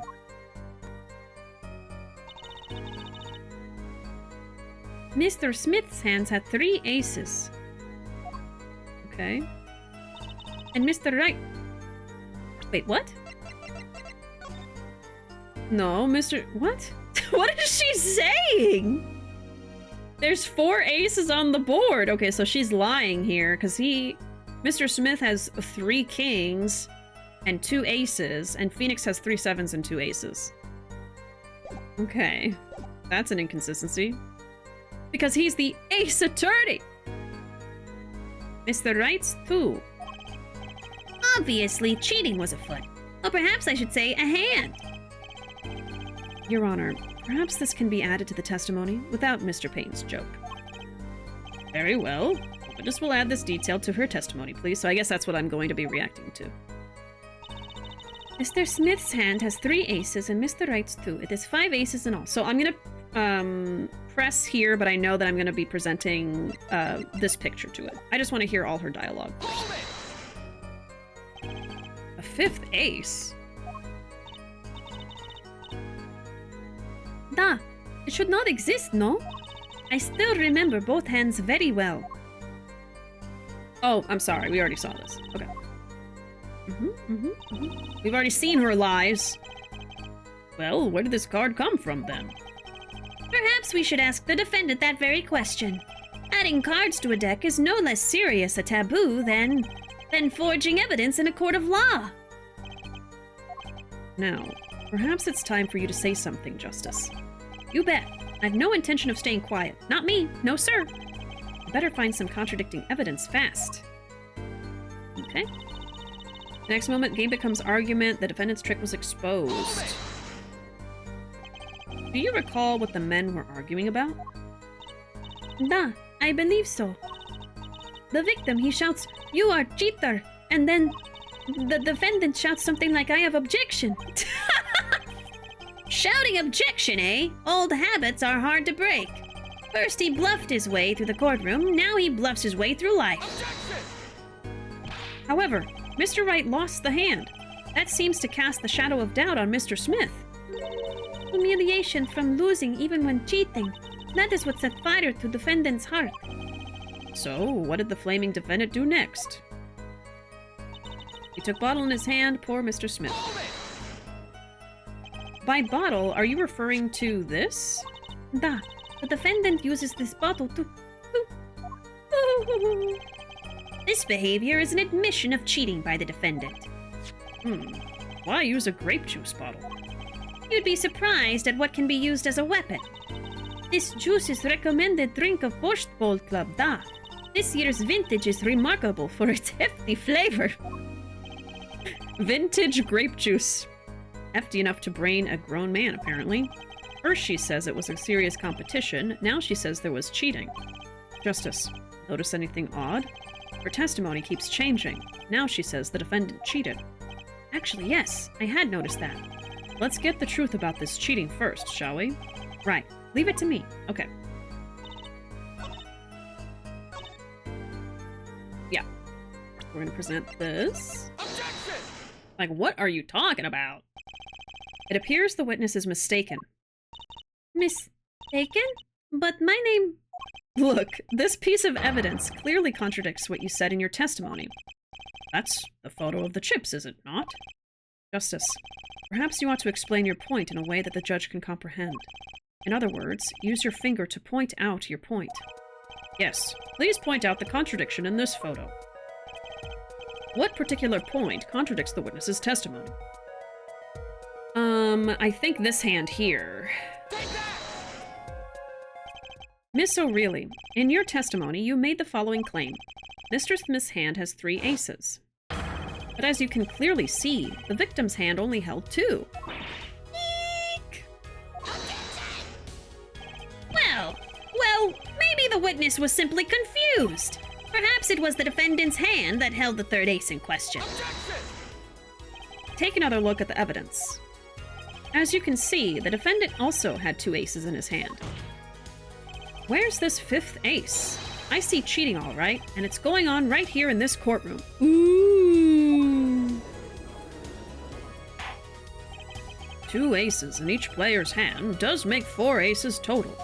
Hardly proof of cheating. Wait, please. It is true.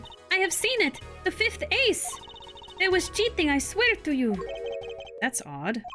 She must be lying, yet she's the most sincere I've seen her all day. You're right to trust your instincts. Mr. Gavin? Who knows what lies in store for us in the trial ahead? Your Honor, if I may, I have a suggestion. What might that be, Mr. Gavin? If you don't mind, perhaps we might examine the actual cards. Cards? Mr. Payne. Yes? The players' hands that night were set aside as evidence, were they not? The defense would like to request the cards be shown to the court. Very well. The prosecution will submit this evidence. Which will you examine? The victim's cards or the defendant's cards? If these cards don't prove cheating was going on, nothing will. Now, which of these hands is more suspicious? Well, she was saying that the victim had a cheating hand, so let's go with that.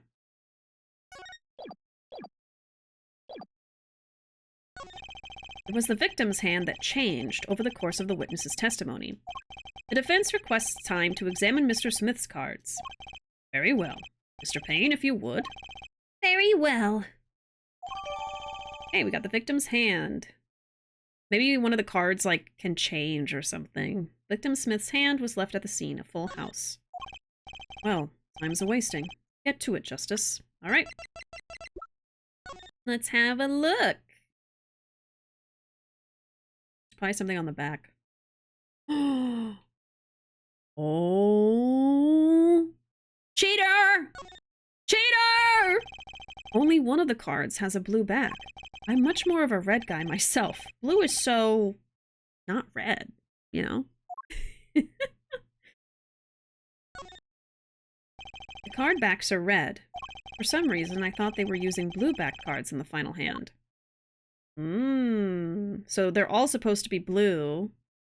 Interesting. Well, I guess that's our evidence there. Yes, sir. Oh, well. I just did it. Oh, I already did it! When examining evidence, be sure to view it from all sides and angles. Try using the right stick to turn it every which way, and X and Y to zoom in and out. That should give you a better perspective on the case. Okay, let's do this. I can also zoom in. Oh, you get real close. How flat can we make it? Whoa! It's reacting again. Okay, let's just do it again. The card backs are red. For some reason, I thought that they were using blue cards. Didn't you, Mr. Gavin? Huh? Oh, Which was it now? And the blue one? What? He's reacting more. Your Honor, look at this! One of the victim's cards. The back is a different color. Eh? Eh? That's impossible. But I put that card in Wright's hand. Ack! What was that, Miss O'Reilly? No, yet. I mean, I merely said, da, I have. Eek! Your Honor. Mr. Gavin, yes? Tell me, what is the easiest way to cheat at poker? To cheat? I'll tell you. One merely needs a friend, a comrade, shall we say. The dealer. Ah! Wait, so you mean... This witness, Miss O'Reilly, she's the cheater. A professional, I'd wager. Yeah! Order! Order! Focus, Justice. Time to take advantage of her. I mean, of her mistake! Oh my god! Your Honor, please recall the testimony we just heard. Watch what you say, Apollo! That's impossible. But I put that card in Wright's hand. Ergo, Miss Olga O'Reilly conspired to cheat, not with my client, but with the victim, Mr. Shady Smith. Oh! Not only did she cheat, she cheated poorly. Therefore, it's not hard to imagine an altercation between her and the victim. What? Wait, you don't mean... The defense isn't accusing the witness, Miss Olga O'Reilly, are you? Time for justice. There were 3 people in the room at the time of the incident, and if Mr. Wright isn't guilty, that means... I am. The defense accuses the witness, Miss Olga O'Reilly, of murder. Eek! Oh, she fainted! Oh my god, the borscht! The borscht! Mr. Payne, where is your witness, Miss Olga O'Reilly? It appears she has lost, consciousness, Your Honor. Mr. Justice? Your Honor, it seems you've presented a new possibility to the court. One suggesting a connection between the witness and the victim, Mr. Smith. And that means this court cannot pronounce a verdict for the defendant at this time. What? I did it. I held out. I see no point in prolonging the trial this day. Prosecution will need to make further inquiries. Objection! Oh? Was that Phoenix? Mr. Wright? You can't end the trial here, Your Honor. Not yet. What nonsense is the defendant spewing now? Think. One of the cards had a different colored back. Don't you wonder what it means? What are you doing, Mr. Wright? Raising objections right when you're about to get off the hook? Ridiculous! Mr. Payne, you of all people should know. Mr. Wright has a talent for the ridiculous. Perhaps we should get to the bottom of things. Let's clear up the facts about the game that fateful night. As was said before, we alternated between 2 decks of cards that night. That was said before. The 2 decks at the club have different colored backs, blue and red. 1 color per deck. Why use different colored backs? If we use the same color, the 2 decks might get mixed. You used different colors and they still got mixed up. We used the red deck for the last game. I see. But that's odd. For some reason, I have this impression that you were using the blue cards. Yeah, me too. I'm sure someone said something about blue cards. Whatever. In the end, 1 card of the wrong color got into the mix. Which means there was cheating. Yes, a card slipped into the deck would seem to indicate cheating. Yet, this card raises 2 serious questions. Apollo? Yes? Let's consider the first question, shall we? Think. In the last game, when was the card swapped? When? There are 3 broad possibilities here. It could have been swapped before the murder, during the murder, or after the murder. Well, yeah. Thanks for the news bulletin, Mr. Wright. Of course it was swapped. Oh? It might be as simple as you think, Mr. Payne, or it might not be. I'd like to hear what Apollo thinks first. When do you think the cards were swapped? When was the card swapped into the deck? Okay, let's see. I feel like Phoenix is trying to help train Apollo in the ways of law. It's an Ace Attorney game. We can't finish a trial without finding the real culprit. Of course. Okay, let's see. When was the card swapped? I would think after the murder because Olga was insistent that she saw the cheating and was confused when we showed that the cards had changed.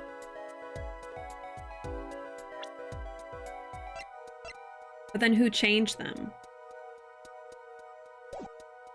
During the murder.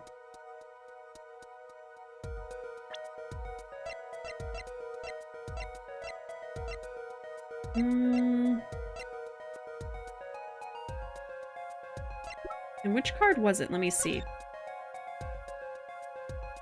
It is this king right here, the diamond. The diamond king. Where is that on the board? Just in the middle. Okay. I'm gonna say after the murder. That's just my first instinct. Perhaps it happened after the murder? Perhaps not. What's that? Ridiculous! What's the point of cheating after the hands have been shown? That's silly! Okay, so before the murder. Yes, but tell me, how do you swap cards during the game? I'll take silly over impossible. Take it from me, son. There's a lot of silly in this world, but very little impossible.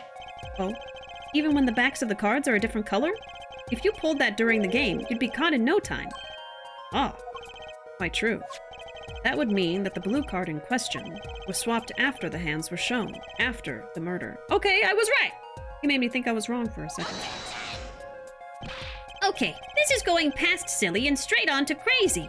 I ask again, what's the point of cheating after the game's over? Who would do that? Oh, indeed. That's one of the mysteries before us.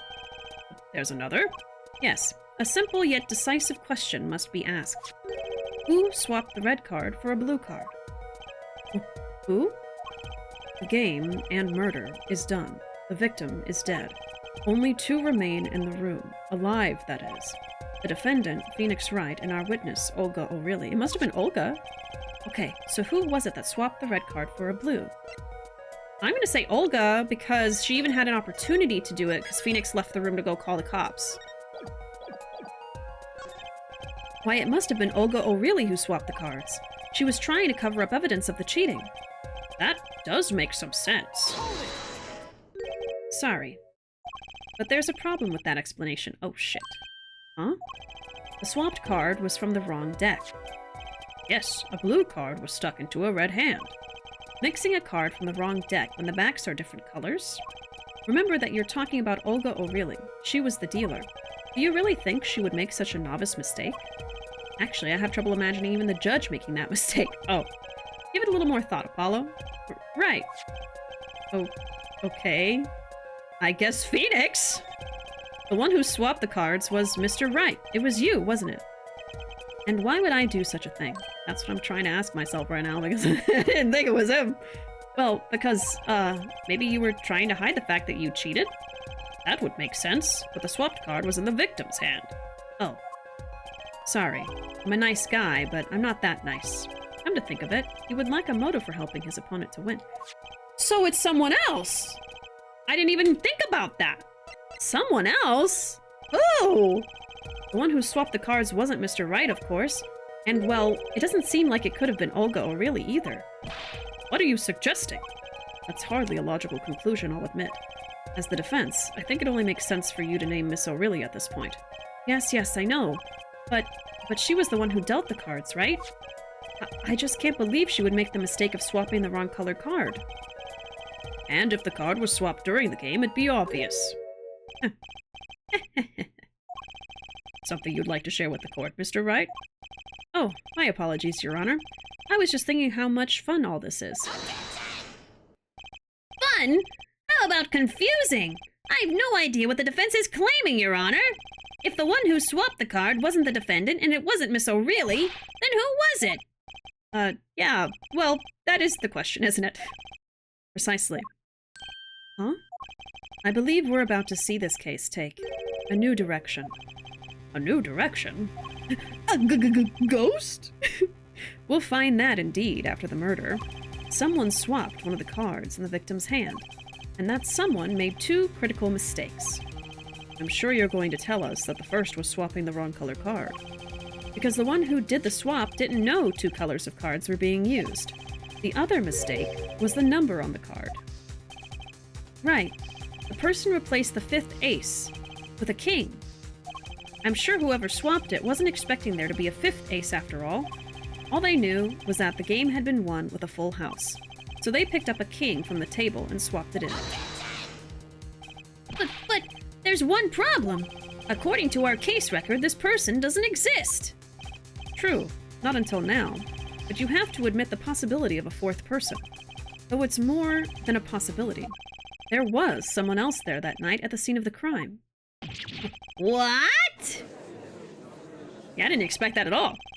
I believe the judge spoke truthfully earlier. You do make trials ridiculous, Mr. Wright. This trial has proceeded on one central assumption, namely that at the time of the incident, there were only 3 people in that room. I believe this new evidence, shall we say, overturns that assumption? Problem is that you chose to conceal this information from the court. I suppose that is a problem, yes. Court is adjourned for a brief recess. Mr. Gavin, I'll see you in my chambers during this recess. Certainly, Your Honor. Very well. The trial will resume in 20 minutes.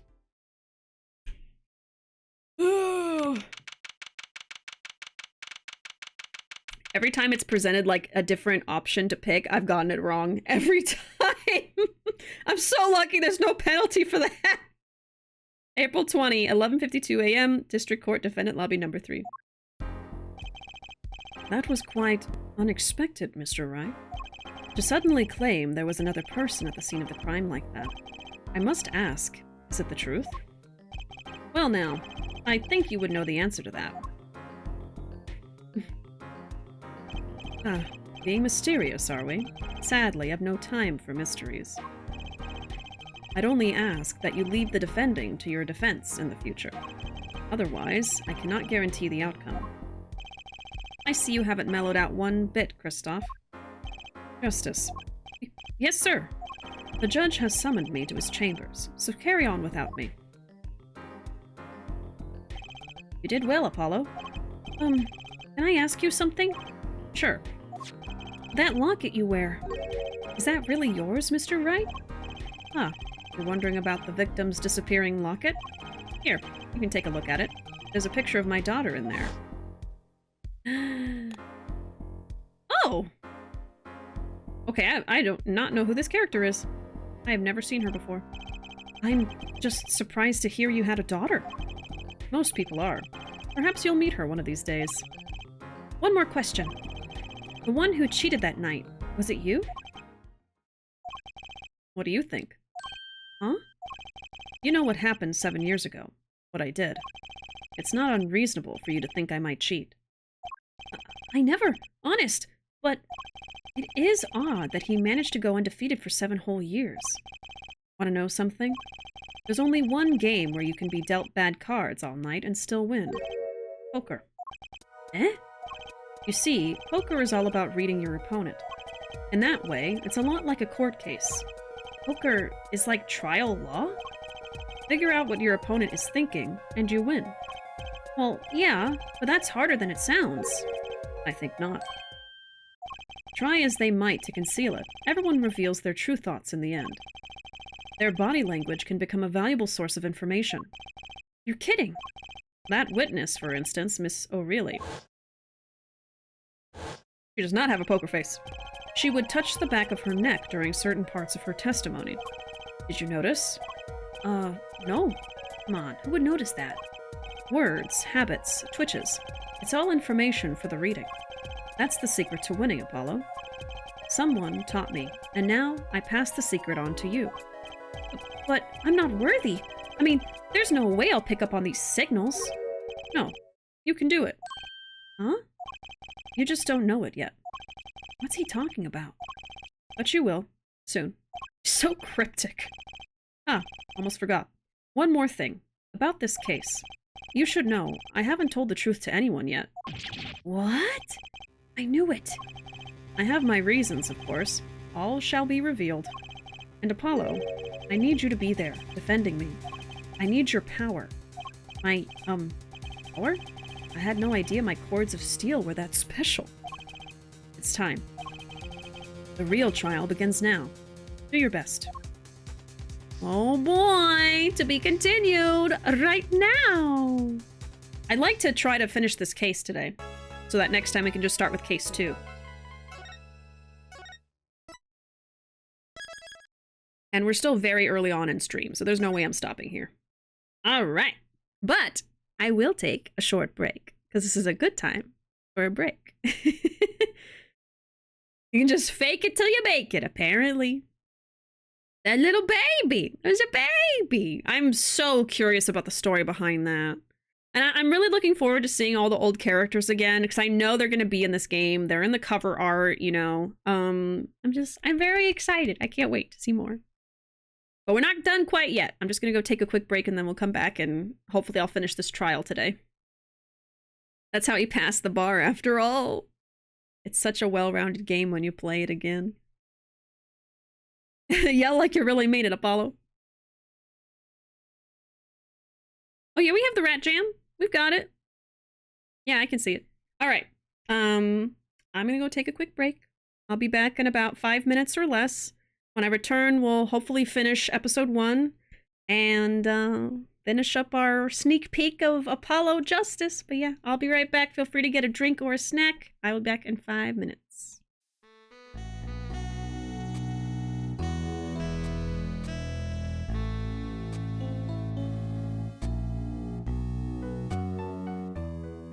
All right, I'm back. Welcome in, Caramel. It's good to see you. You do have good timing. You got into chat right as I sat down. All right, we're going to continue with the trial. We're in the middle of episode 1.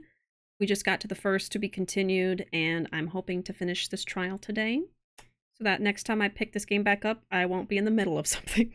I forget everything. Okay. Let's go. How you doing, Caramel? Hope you're doing well. Happy Wednesday. All right. April 20, 12:14 p.m., District Court, Courtroom number 2. Court will now reconvene. Has our witness, Miss Olga O'Reilly, recovered? Yes, Your Honor. Well, she's regained consciousness. Perhaps we can hear her version of the events again. That's the thing. You see, she's quite fatigued. You're looking a bit fatigued yourself, Mr. Payne. Sadly, fatigue is insufficient grounds for refusing to testify or prosecute. The defense would like to request that Miss O'Reilly take the stand. Very well. The witness will take the stand. Oh, gosh. That's her emotional support borscht. Oh, doing good. I had a second interview for a new job today. Ooh. Got the skinny from a friend coworker that I am in the last few candidates left. Oh, that's so exciting, Caramel. I hope you get it. I really, really do. Oh my gosh. Good luck. I wish you all the luck. Perhaps you could repeat your name and profession. Or perhaps you'd rather admit that you're a poor liar and a poorer loser. Yeah. Not. Oh! Hello? Name's Olga O'Reilly. That's the truth. I'm a pro dealer. People call me Olga Quick Fingers O'Reilly. Oh, really? Want to know something else? I'm not really Russian, and my last name sounds like O'Reilly. There, that's the truth. I hope you're satisfied. She looks like a pirate. Witness, you will tell the court what you were really up to that night. Fine, I'll talk. We had a plan, see? Let me remind you that you are currently under oath. Any further fabrications will have serious consequences. Fine. Interesting. Like I said, I'm a pro. That guy Smith hired me to do what I do best. I was planted at the Borscht Bowl Club several days prior to the night of the game, as a waitress. So you were in cahoots with the victim? Not that he needed my help. Smith is a well-known poker player in some circles. But winning wasn't the main purpose of this game. It was about destroying a legend, the unbeatable Phoenix Rank. The plan was simple, elegant, really. You see, we set up a trap of sorts. I was to plant a card in Wright's pocket beforehand, and then deal 5 aces during one of the games. When their hands were revealed, Smith would call him out and search Wright. He would then pull out the planted card, and the trap would snap shut. So they were trying to prove that he's cheating when he's not cheating. You swapped the cards. Exposed as a cheater and losing on top of it, it would have made a great double play. Just like that, the legend would be dashed to pieces. Indeed. Getting caught red-handed at cheating would cast doubt on all his prior wins. A 7-year legend destroyed by one little card. That was the plan.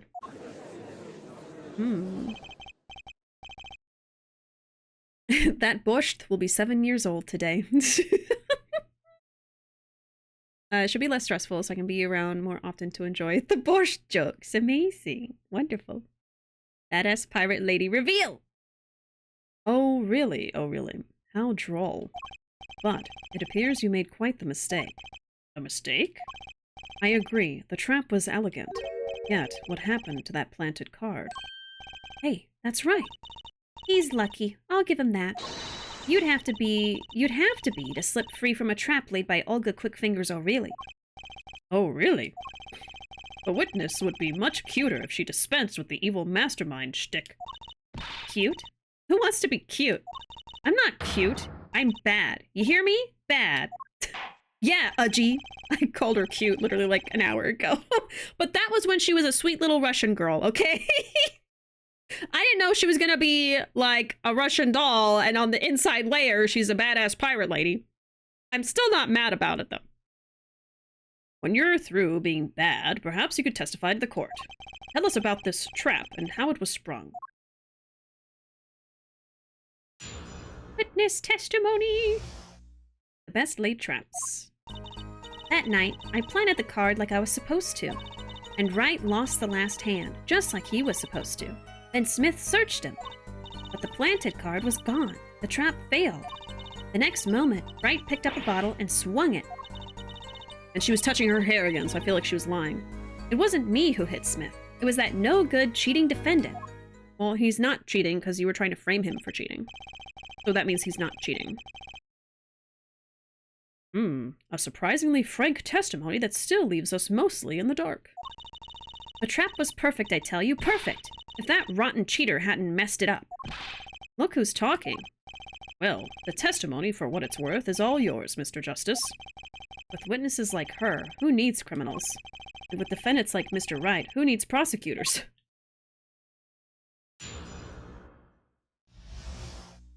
All right. But what about being bad and cute? Boot. Just boot. That night, I planted the card like I was supposed to.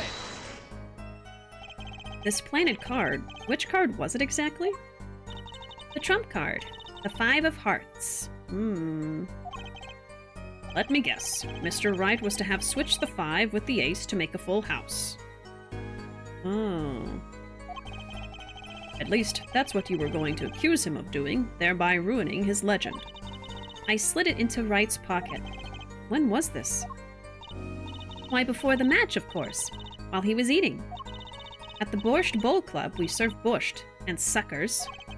Remind me to never go there. Of course, the card was to make its grand debut during the game. Like a good borscht, a good plot must be cooked up early and allowed to thicken.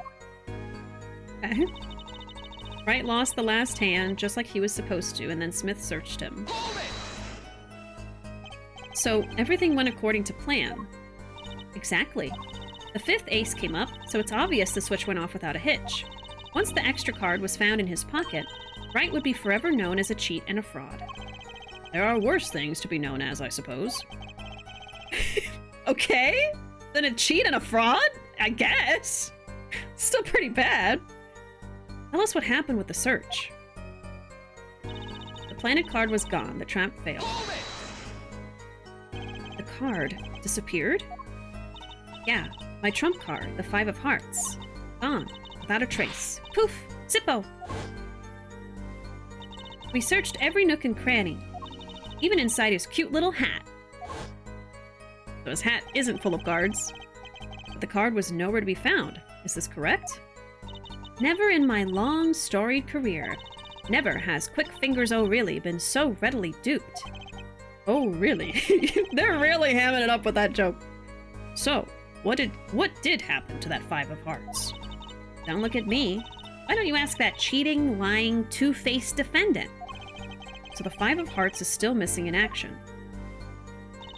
The next moment, Wright picked up a bottle and swung it. Wait, isn't that a little odd? What's odd? You searched Mr. Wright thoroughly and found nothing, which means he didn't cheat, which means he had no reason to strike the victim. Well... Oh. Hello? She's touching her hair again. What was that just now? I sensed something. The new gimmick of the new Apollo game? Perhaps? Not gimmick, but mechanic? Mechanic? Gimmick sounds bad. I don't mean it to be bad. But yeah, the new mechanic. Something wrong, Mr. Justice? No, nothing, Your Honor. What to do? Should I press her a little harder? Ah, my justice senses are tingling. He always senses when justice is not being served. Miss O'Reilly, you're hiding something.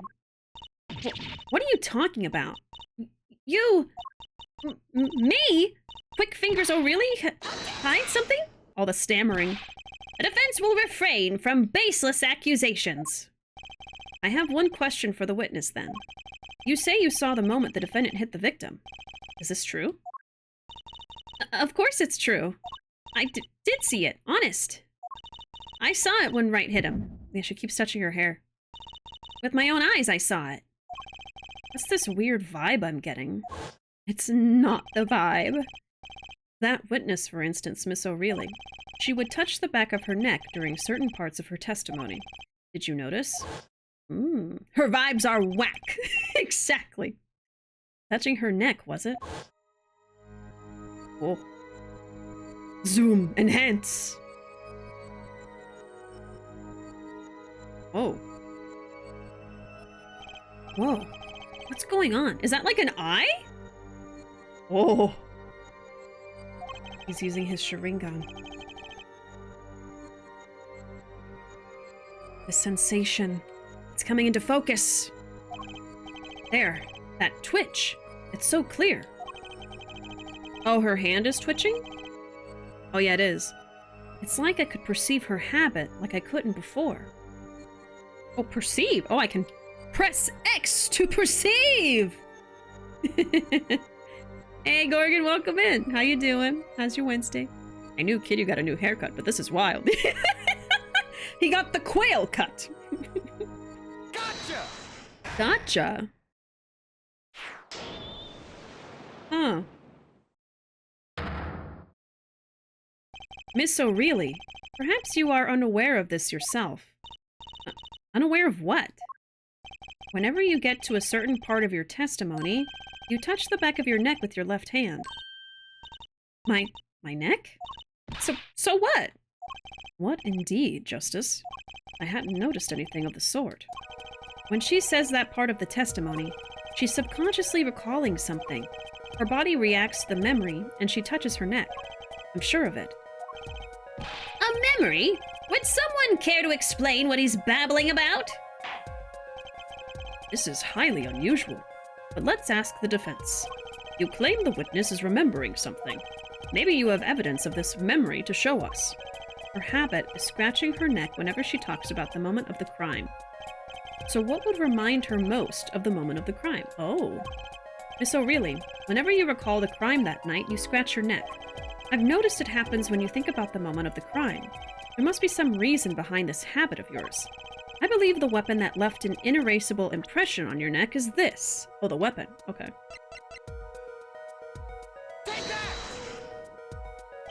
Whenever she talks about the moment of the crime, she touches her neck. And what reminds us more of that moment than this bottle, the murder weapon? But something doesn't fit. If you were only the witness to the crime, why would that make you touch your neck like you're in pain? What's he talking about now? It was Mr. Smith, the victim, who was hit. Not you.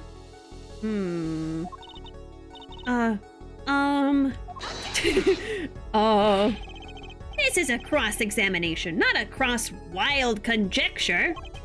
The witness's habits? They're completely irrelevant. Justice, I'll admit, I'm a bit confused myself. This is certainly a unique cross-examination. I'll explain later. Just trust me. Now's our only chance to break her. Miss O'Reilly, please testify in detail about the moment of the crime. The very moment. Yet, I am knowing nothing. Oh, don't put on the disguise again. It's not gonna work anymore. We know you're not Russian. And the accent is terrible. How can you think people are gonna believe that? The witness will testify, please. Now. Ah, fine. I don't know, I'm just a little baby. She's trying to pull an ooh on us. What are we gonna explain to the court? We have magic sensing powers? I mean, to me, it's kind of like a psychology thing, right? Because she's subconsciously doing this tick to... that's conveying her nervousness about something. But he's just, like, really good at perceiving it now that Phoenix has pointed it out to him. Can you imagine trying to put that in court as evidence, though? Like, they're seemingly really nervous. They're really nervous right now. They're guilty.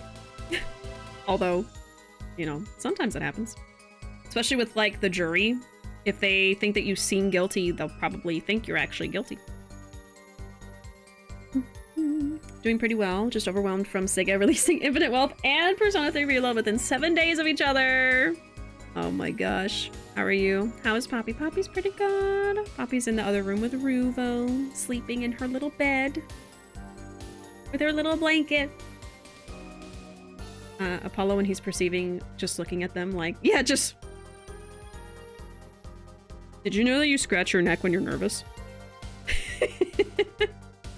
kind of creepy.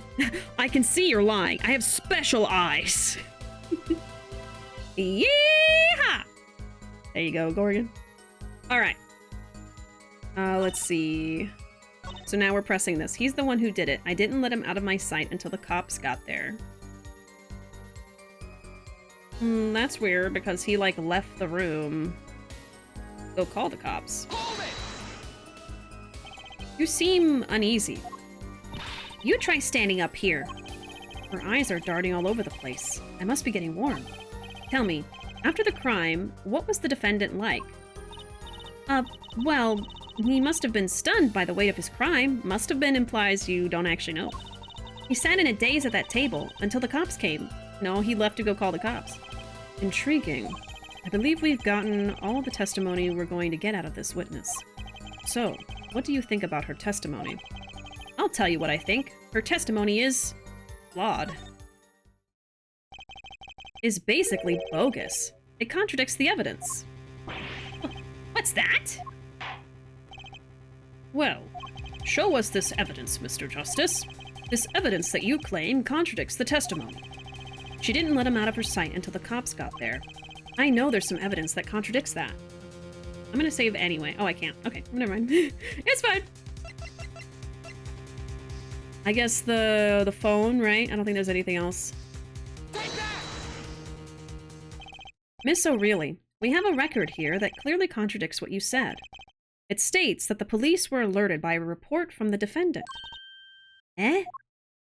And we know that the defendant left the room, climbed the stairs, and made that phone call from the first floor of the Borscht Bowl Club.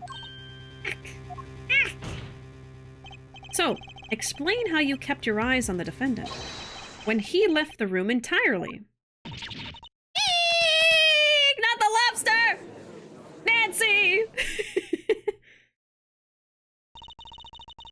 The man who picked up a bottle and swung it that night wasn't the defendant. It was me. No, I think it might have been that third person, right? Or I don't know. The drama.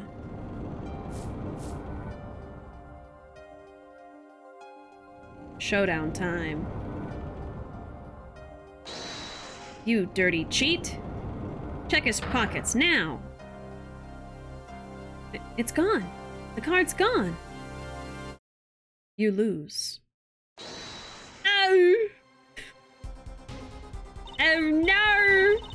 Just then, Smith grabbed the bottle from next to right. And he hit me. Oh. You! Some master of cheating you turned out to be. Oh. Eek! When I came to, the victim was already dead. Is that it? That's why I couldn't reveal who I really was. If it came out that I was in league with Smith, I'd be a suspect for sure. Well, where does this leave us? What do we do now? Madness! This is madness! I'm dreaming! It must have been me who was hit with a bottle, and I'm imagining all of this. It appears our prosecution is at his wit's end, and frankly, I can't blame him.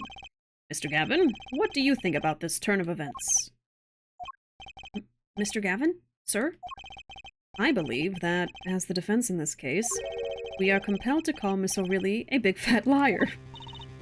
What? 3 were in that room the night of the murder.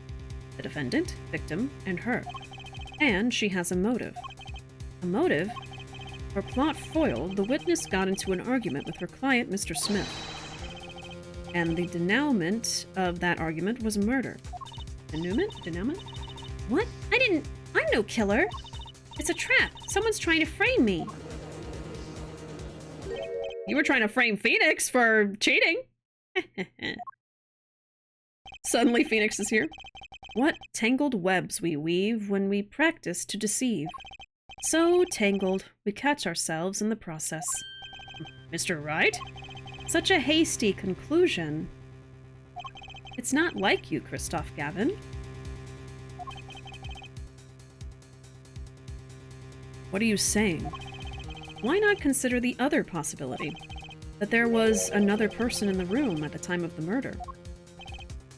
Right, like Mr. Wright was saying before recess. A single card was swapped into the victim's hand after the murder, and the one who swapped the card didn't know 2 colors of cards were being used. A 4th person. Ah, this theory again. Your 4th person doesn't exist. Indeed. That's why I decided to bring this case to the court. Here, where there's no escape and no chance for deception. The perfect place to catch the real criminal. A real criminal? And we're in luck. A clue to the real criminal's identity was kindly provided for us. And right at the beginning of the trial, no less. What? Apollo, perhaps you know what I'm talking about. Sorry. Remember what I said. The 4th person who swapped the cards made one critical error. He or she wasn't considering the color on the backs of the cards. Right. But how could such an obvious mistake occur? The cards used for the last game were red. Yet, there is one person here in our court who thought those cards were blue. Oh? Yeah, I had that impression too. But why? Well, Apollo, think you can figure out who it was? It's not me, I swear! Who is this 4th person? Why do I always get put on the spot like this? Let's hear what the defense has to say. Who was it? Who thought the cards used in the final game were blue? Was it Gavin? I can't even save right now. Should have saved sooner. He just pushes her aside. Yeah, Phoenix was just like, okay, move aside, lady. My time is now. Okay.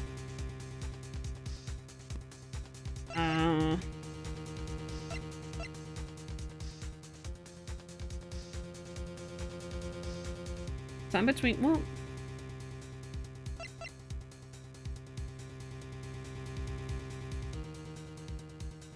It was Udgy. I guess Gavin? Because it was someone at the beginning of the trial that said something. Imagine it was Mr. Payne, and he he killed him.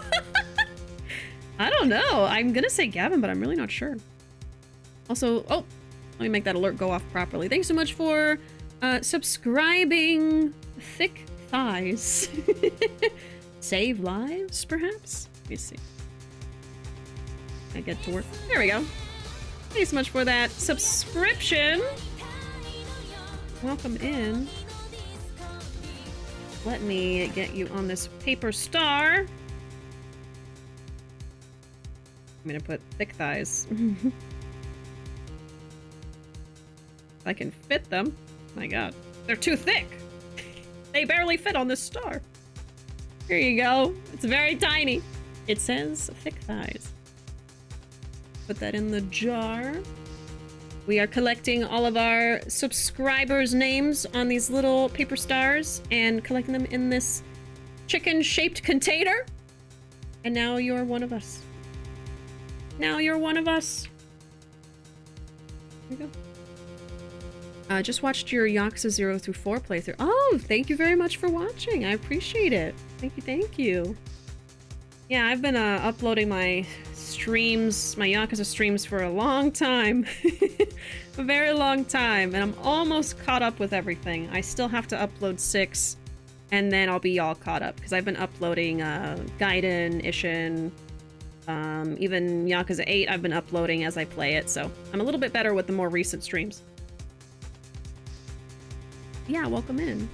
I'm happy to have you here. I appreciate it. Dying to get to Gaiden. Yeah, Gaiden is such a great time. I won't say any spoilers or anything. It's just very, very fun. Especially if you've played the other Yakuza games, there's a lot of fun references and stuff. So yeah, you'll have a great time with it. 3 games away, yeah? Yeah, working your way through it. Nice, nice. Yeah, it took me, let's see, how long did it take me to actually play the games? I caught up when Y7 came out. I finished Y6 pretty much immediately after, or around the time that Y7 released, and so I was able to immediately start playing 7 That was back in 2020. So I think it only took me maybe a couple years, actually, to stream all the games. If I just played them on my own, I probably would have done it faster, but, you know. I only stream, 4 days a week, so it took me a minute, but I got through them. But yeah, I've been streaming Yakuza since I first started streaming. Great series, I love it. Okay, I'm gonna say Gavin. I don't know if it's the truth. That was just my first thought. It's him or Payne? I don't know. Who thought it was blue? As I expected. Your eyes and ears are as sharp as your hair. I was right? Christoph Gavin, you were the fourth person that night. What? Save.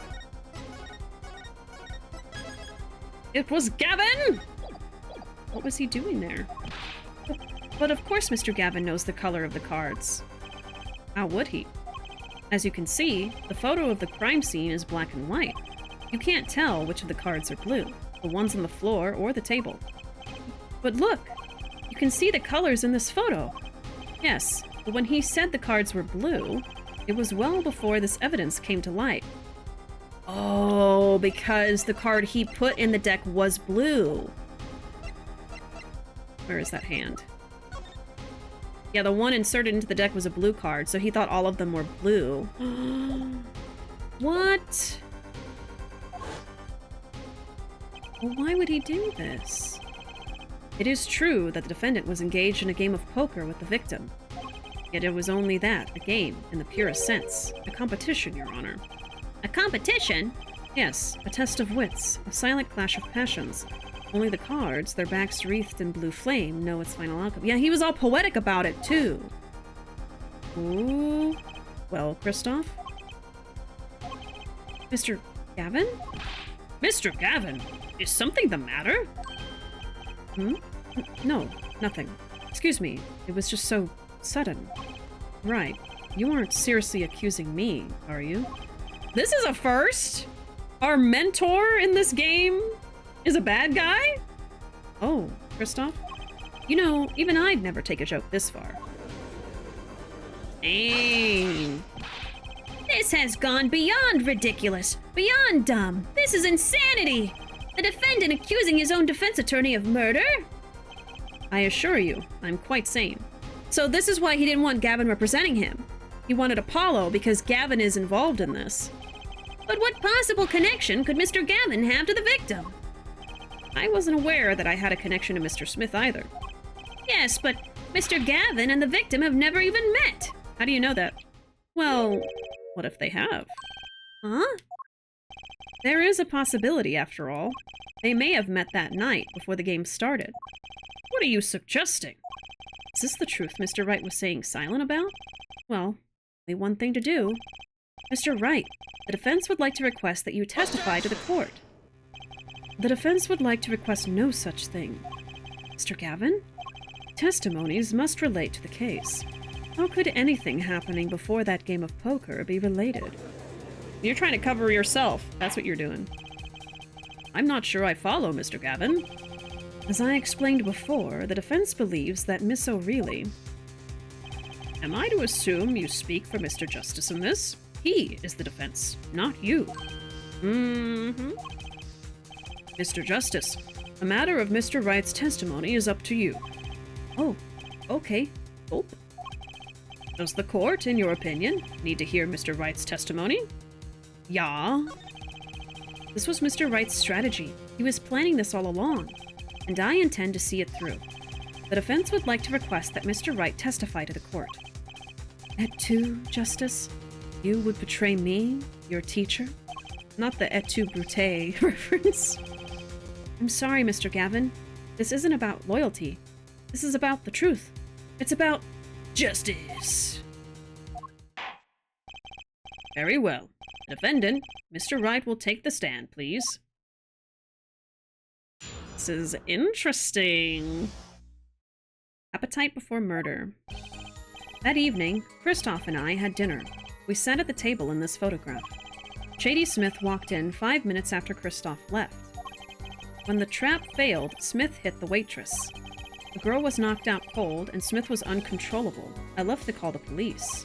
When I returned, he was dead, blood streaming from a cut on his forehead. That's when I made another phone call. Defense attorney Gavin. Huh. So when he called the police, he was still alive? So what did he say in the police call? Couldn't that be evidence? Like, he didn't say that this person was dead, but that they were attacking people? Mr. Gavin, you were at the Borscht Bowl Club the night of the murder? I dine with him rather frequently. Oh. And he talked to the defendant on the phone directly after the murder? Quite against my will, I had become involved in a murder. I thought I might be in need of a lawyer, so I called him. You were planning this all along, weren't you, right? Just because you wanted to drag me into your little murder trial. The only thing I want is the truth, as I did back then and now. I thought my office was doing you a favor when we took on your defense. It appears that I was wrong. Very well. The defense may cross-examine the witness. Justice. Sir? He's lying, and you're going to expose him. Understood, sir. Mr. Gavin versus Mr. Wright. This can't end well. Why can't I have a normal trial? Nobody can have a normal trial in Ace Attorney! That's not what the game is about. That evening, Kristoff and I had dinner. We sat at the table in the photograph. So they sat here. Okay. Hold it! You had dinner with Mr. Gavin? Yes, he dines with me at the Borscht Bowl Club quite frequently. We were enjoying a usual dinner at our usual spot, as usual. Usual? I always eat at the table closest to the piano. I see. Where Mr. Smith was sitting. So the plates and such on the table were from your dinner? Indeed. The remnants of my meal with Kristoff. We dined for 2 hours, then Kristoff left. After that... Okay. 2 hours? Dang! Shady Smith walked in 5 minutes after Kristoff left. 5 minutes? So the two of them could have passed in the restaurant during that time? That would have been a fateful encounter, to be sure. Hee hee hee. Oh, Mr. Wright, what was it you said? Kristoff Gavin and Shady Smith may have met? I believe I did say that. Here I was all nervous about this meeting, and now we hear they just passed in the hall? That does seem a little weak as a pretense for murder. Oh, it would be, if that were all that really happened. Come on, Mr. Wright. What are you hiding this time? What are we talking about here, man? When the trap failed, Smith hit the waitress. Hold it!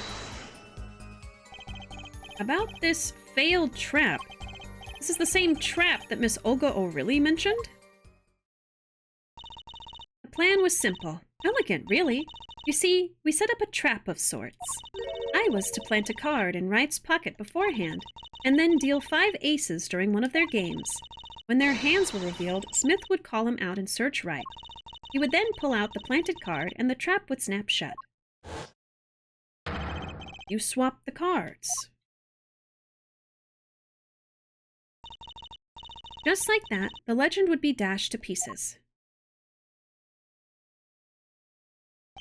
Yes, a harmless prank, in essence. It was by a quirk of fate that I happened to discover it. A quirk? I happened to put my hand in my pocket and found a card. The card she planted. Yes, I snuck a peek at it and found it was the 5 of hearts. I had a feeling something might happen, so I disposed of the card before the game. Disposed? Where?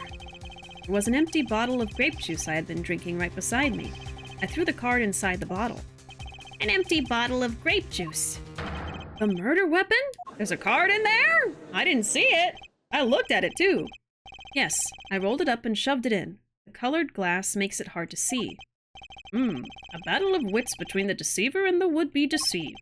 That sounds like terrific drama. Card inside the murder weapon? That's strange. Did the police miss it in their investigation? Maybe I'll take a look. Or let me see what he says. Okay, I'll look in a second.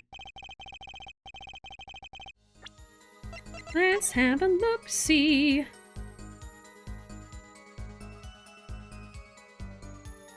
I'll see it. the heck? Let me look again.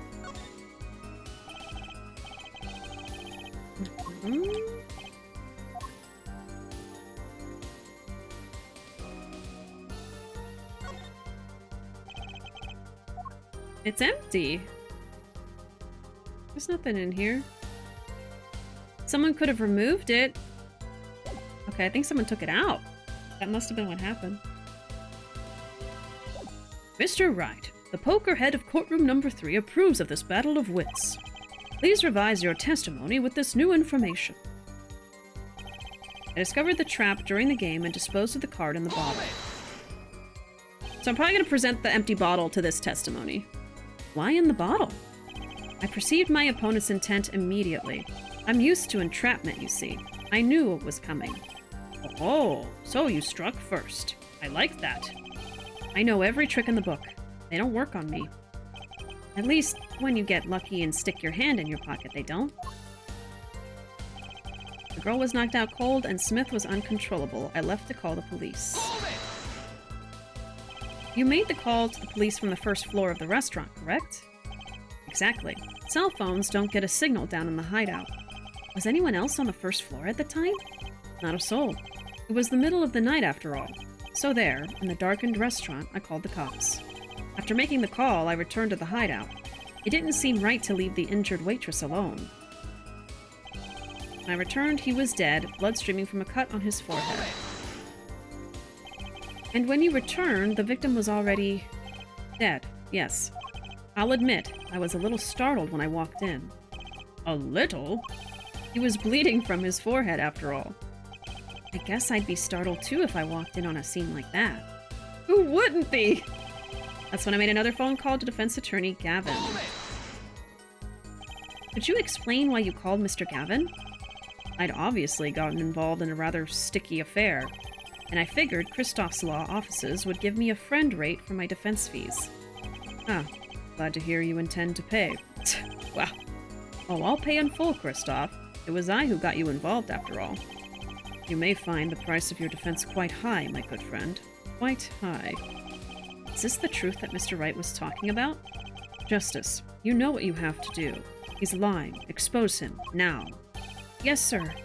I have to think. What's Mr. Wright trying to tell me with this testimony? The truth has to be in there somewhere. Okay, so I think it's the bottle. Yeah. So let me save again, just in case. We're gonna do this. Yeah. Are we sure that's the bottle used to kill the guy? It doesn't look cracked, right? It's completely fine, so I don't know. Mr. Wright, if I may? Yes? I've examined the bottle and I don't see any card in here. Hmm? No?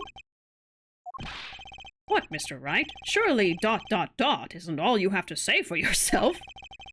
I can't say that I know what happened to the card. I did put it in that bottle, however. Huh? Perhaps a 5th person came and took it out. Oh, and a 6th person could have helped. Mr. Gavin, Mr. Wright is your client. My apologies, Your Honor. I won't have you disparaging our investigation either. We looked inside that bottle. There was nothing. So what's going on?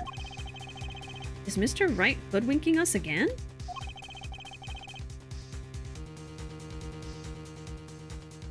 Or did the card just disappear? In any case, please continue the cross-examination. Magic. Magic did it! I'm afraid decisive contradictions call for decisive evidence. Oh. Push him harder, Justice. Break him. It's just you and the witness in the ring. Go for the KO. Ugh. Why do I get the feeling we're not on our client's side anymore? Because we're not! Gavin is not. Okay, that evening, Kristoff and I had dinner. We sat at the table. Walked in 5 minutes. Discovered the trap during the game. Disposed of the card in the bottle. Okay.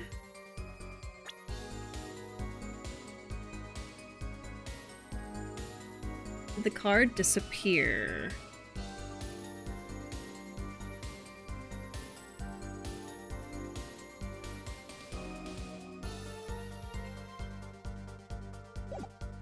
So we need more decisive evidence now. Okay. Let me save again.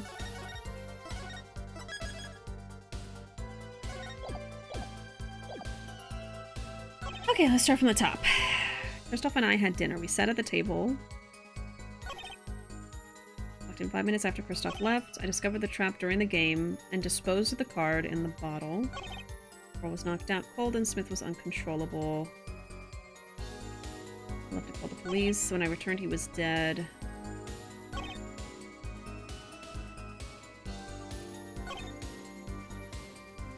Okay, let me really look at this.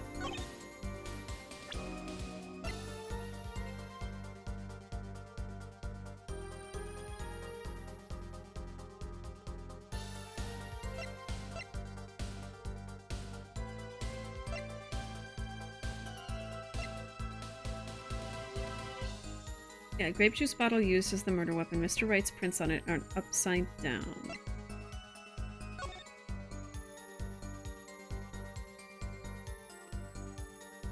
That could explain how he got the prints on there upside down. He was putting the card into the bottle.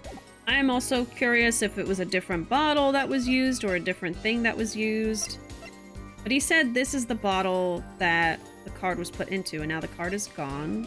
So I'm thinking whoever killed the victim also removed the card from the bottle.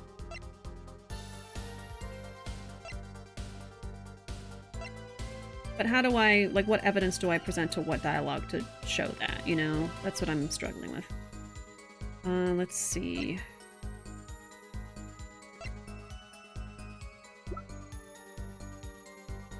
Let's see. Eddie Smith walked in 5 minutes after Kristoff left. Over the trap during the game and disposed of the card in the bottle. Well, it's not immediately obvious to me, but I'm still trying. Let me see.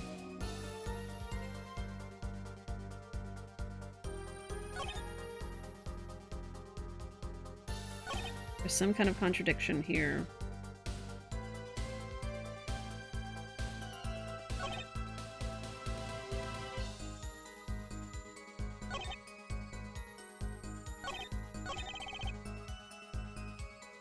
Maybe I'll start pressing on these again.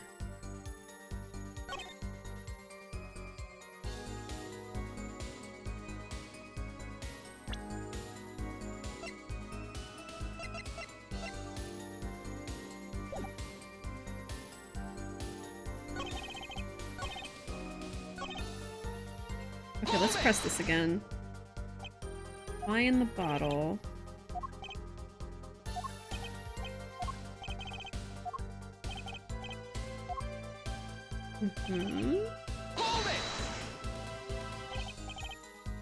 Made the call to the police from the first floor. Yes, cell phones don't get a signal in the hideout. So maybe, the contradiction is that he went upstairs, called the cops, went back downstairs, the guy was dead, and then he said he called the cops, but he didn't say that he went upstairs, so I could present the phone to the last part and be like, did you call Gavin? I mean, I don't know. I don't know if that's it. Was anyone else on the first floor? No, it was the middle of the night.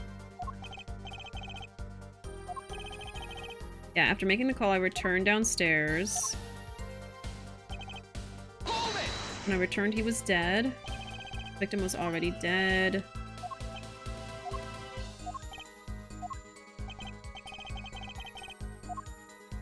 Bleeding from his forehead. That is correct. Uh-huh. Okay. Yeah, let's press on this one again. Explain why you called. You give me a friend rate.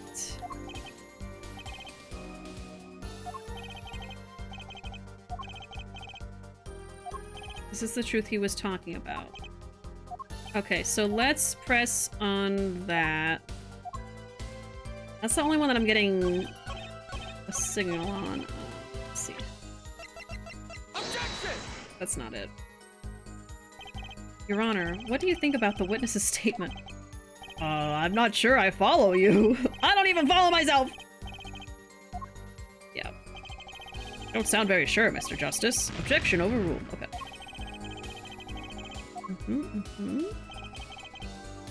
I bet it's another one of those things where I'm not picking up on the discrepancy here, and it's probably pretty obvious. I don't know, like, as soon as we got through with the bottle one, I'm like, now I don't know what to say. Okay. Yeah, we're doing this again. Blah, blah, blah.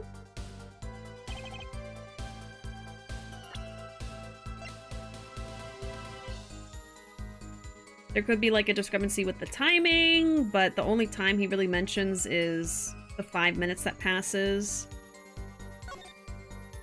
It's the middle of the night, yeah, between 1:45 and 2:15. It could still be about the bottle. I mean, I guess the bottle doesn't have any blood, right? Could that be it?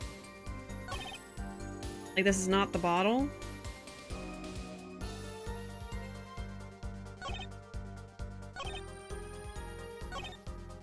Blood streaming from a cut on his forehead. Let me try presenting the bottle. Objection! No? Okay. Man. Okay. Not at all. I am thinking! I'm thinking so much! Oh!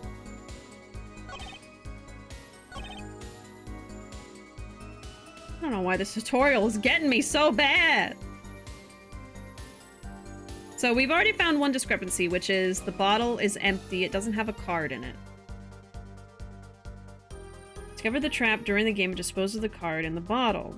We already presented the bottle to this, and then all they had to tell me is that we need better evidence, decisive evidence. I think it's going too far back, huh?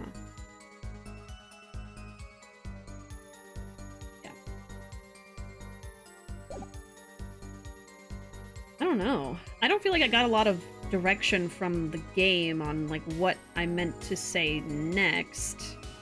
Because I'm still stuck on the bottle here.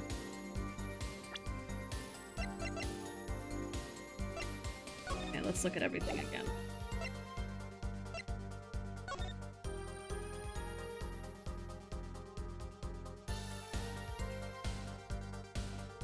You know, I am a little confused about the window in the basement. Why does it need a window? I know that they said it's like a lookout window, so I guess it's meant to just, like, look at the stairwell to see if anybody's coming downstairs. There's a lot of light coming from it, almost like it's natural light. This one's a lot more subtle. Okay, I don't feel as bad then. That makes me feel a little better. Can I look at the bottle again? That's what I was thinking, like, is it that the bottle doesn't have any blood on it? I think it's gonna be something where you have to read between the lines. Photo forehead, hat removed during investigation. Or why I thought it could have been the cell phone. Like, oh, it doesn't say that he used it to call Gavin, but used by the defendant to notify the police from the restaurant's first floor.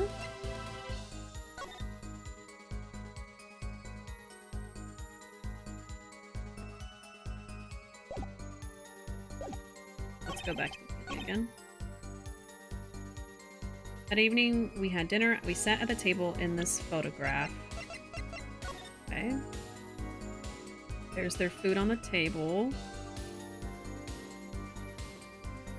I don't think I see anything else weird about this picture, other than the fact that it's snowing! Of course. Okay. Shady Smith walked in 5 minutes after Kristoff left.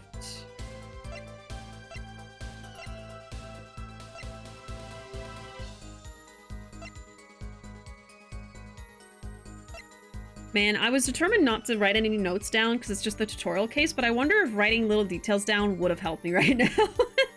Usually when I get stuck like this often, it's because I'm not remembering a tiny detail they mentioned earlier, which is solved by me taking notes. But I was like, I don't need to take notes for the tutorial case. I was wrong.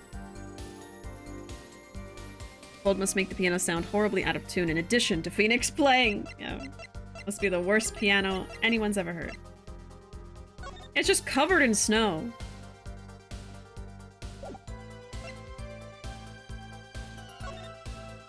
Maybe there's a picture of the bottle and you can see the card in it, but I don't think so. It's empty. Can't see through it in this picture either. So there's a blue deck of cards on the table as well. And the blue is what was taken out. I just noticed that. So I guess the person who put that blue card in also put the blue deck on the table when it's not supposed to be there. I don't know if that has anything to do right now, though. There's nothing about the cheating here.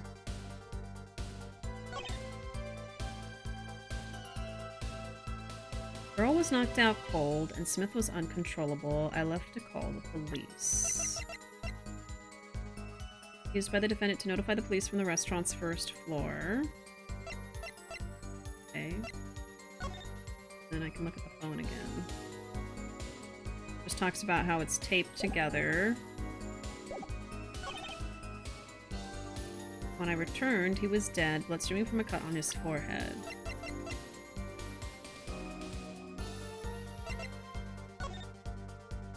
Oh, it might be that he has the hat on, so how would Phoenix have seen the blood? I had a feeling when they were really... That's the thing, too. They kind of give you a hint by really digging into the details of a dialogue, because they'll be like, oh, you were surprised? Yeah, I'd be surprised, too. And then you think about it long enough, you're like, wait a second, why were they surprised? He had the hat on. Okay, I'm going to present the hat here. I guess I'll save again. Save here. I got 2 mess-ups in the process, but I hope that I got it. Oh my god. Okay. I got it. I got it. I just had to really keep looking at all the pictures with each dialogue in a row. Like, that's what helped me. Oh my god. That was very subtle. Oh, jeez. Okay. I don't feel too bad. Like, that literally just took looking through everything over and over. Maybe the snow is fake. Maybe. That would probably be better for everyone in the restaurant. Okay. Mr. Wright, if I may. Yes? Take a look at this photograph of the crime scene. See the victim here? He's wearing a hat. I wouldn't think you could see blood on his forehead. Good point. Justice. Next time you point out an inconsistency, put a little more oomph into it. What do you mean? Mr. Wright, can you explain this to the court? Ah, I forgot to mention something. I was the one who put that hat on his head. Eh? You? You put the hat on the dead man's head? He wore it through our entire poker game. After calling the police, when I returned to the scene, his head was in full view. Shining bright, just like in this photograph. Shining bright, just like a diamond. And? I picked his hat up off the floor and put it on his head. Why did you do such a thing like that? All I can say is, I'm sorry. But that's the only thing I touched at the crime scene. So, Miss really didn't see it? It being the victim's, his head? I think not. She was out cold. I believe I was the only one who witnessed his head. Ah, here we go again. Mr. Gavin? Pardon. It just seems that our client is determined to lie his way through this case. Hey, he's still our client, isn't he? I believe that's enough of that. Mr. Gavin? This witness's testimony is more like a travesty. It's riddled with lies. I'm beginning to see how you came to lose your attorney's badge 7 years ago. Well, you certainly have a unique way of treating your clients, Kristoff. I never knew. I believe it was you who threw the first stone. Mr. Wright, if you intend to ever tell the truth about this case, it's now or never. Don't be misled. I haven't told a single lie here. Eh? When I noticed the trap, I put the card in the bottle to dispose of it. And when I put the hat on the victim's head, let's just say I had a reason for doing that as well. A reason? That reason is right here. Your cell phone? That night, recall that I spoke with Defense Attorney Gavin after calling the police. Just in case, I recorded our conversation. What's this? Now that we're all here, I see no reason why I shouldn't play it back for the court. Kristoff, I seem to be in a bit of trouble. Oh boy! I'm gonna save again. I had to look that up when speeding through this part of my replay when this version came out. Oh, okay. All right. It's really funny to me that I needed a hint for the super obvious easy part, but eventually got the more subtle difficult one. The blood is icky, that's why. Yeah, he just thought it looked gross. I seem to be in a bit of trouble. What's this? Game not going well? Something like that. That gentleman who challenged you. He turned out to be good. He turned out to be dead. Someone hit him. Hard. You mean someone cracked that flawless bone china pate? What? It wasn't you, was it? Me? Please. The cops should be here any minute. Oh, I remember this from the beginning cutscene. I'm in your hands. Should have come to that. Bone china plate? It said pate. Oh, it was a typo. I was gonna say pate. Excuse me? Okay, it was a typo. Bone china plate? A kind of porcelain. Very smooth and shiny. And not plate, but pate. No, he did mean pate. I believe he was referring to a certain gentleman's balding forehead. Wow. Court appreciates the defendant's discretion in not indicating my forehead. Wait a second. Something's not right about that phone call. So after Mr. Gavin ate dinner with you, he left the Borscht Bowl Club? Most certainly. Do I have that in the record yet? Probably not. I didn't say I did. Let me look at the history of that phone call again. Let's see. Okay. We'll look at that too. Pate is an old way of saying a bald head. I've never heard it used that way. Pate, when I think of that word, I think of the like food that's like kind of like a meat paste. You can like dip crackers in it and stuff. That's what I think of when someone says pate. Okay, I think it's pronounced pate. Okay, yeah, I've never heard that. It's an old-timey word for the top of somebody's head. Okay. Yeah, like liver paste is a pate. Is that 2 E's? I didn't even remember that. Okay. Kristoff, I seem to be in a bit of trouble.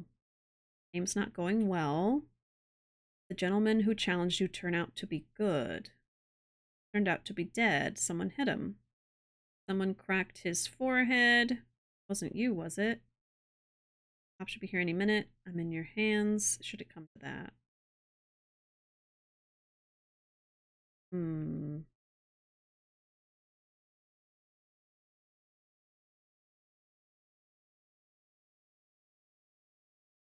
Oh, I see the inconsistency immediately. How does Kristoff know he's bald? He didn't see under his hat. Right. Most certainly. Then how did he know? When did he see this bone china plate? Oh, they're literally talking about that. Okay.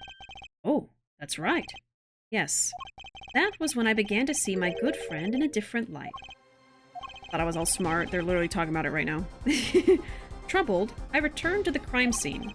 And when I spotted Mr. Smith's head again, I realized exactly what was wrong. Well, Mr. Gavin, the stage has been set. Perhaps you would like to explain this to the court. Exactly how did you come by your privileged knowledge of the victim's head? So, this is your reason. The reason why you put the victim's hat back on. Your point, Mr. Gavin? It's come down to this, has it? Phoenix Wright? Order. I will have order, Mr. Payne. Yes, Your Honor. I believe this court has been left with no other choice. Are you prepared to hear Defense Attorney Gavin's testimony? Well, as the prosecutor, Very well. We'll break for 10 minutes, after which Mr. Gavin will take the stand for a cross-examination. Are we all clear on that? Crystal clear, Your Honor. Very well. This will be the final recess for the day. April 20, 2:32 p.m. District Court, Defendant, Lobby number 3. I'll look at that phone call again. If it's not gone at this point. Yeah.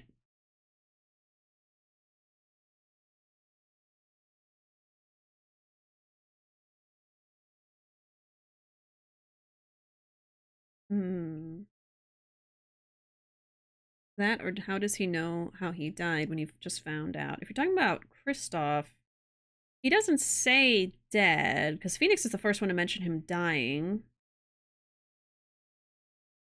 If you're talking about Phoenix, I mean, he could probably tell when he walked in there that he was just dead. No pulse or something.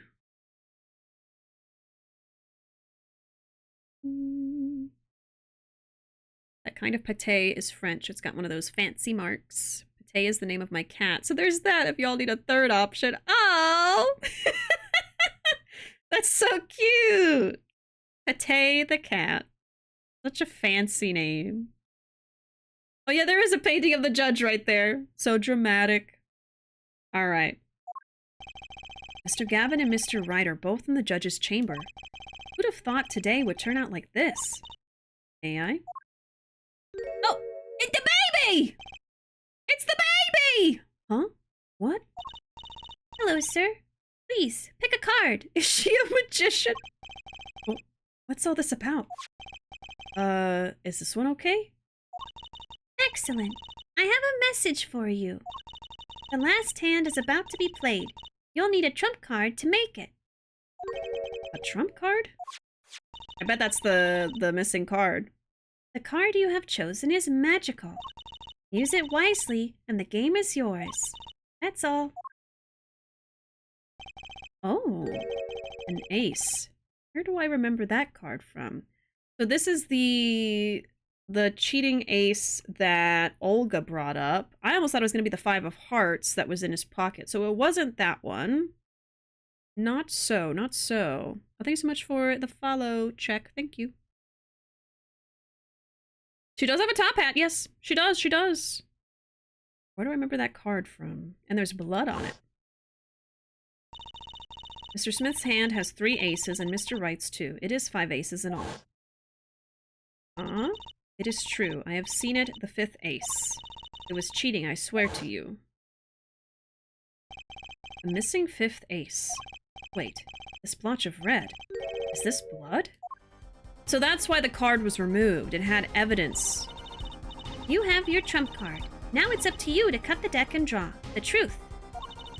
My father's fate is in your hands. I know you can do it. The baby. This bloodstained card. Is my trump card for finding the truth? Okay. Baby reveal. I fell deep into thought as my mind raced to understand what this all meant. That girl. I'd seen her recently, but where? That's when I made the connection. I mean, she even said my dad. It's the baby. Phoenix's child that I knew nothing about. Bloody ace added to court record. Received from a mysterious girl. Could this be the missing 5th ace? I'm gonna have to look at that. Okay.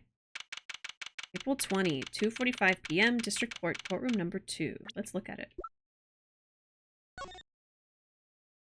First, we'll look at the blood. A single drop of blood marks the front of the card. Color. Red. That's it.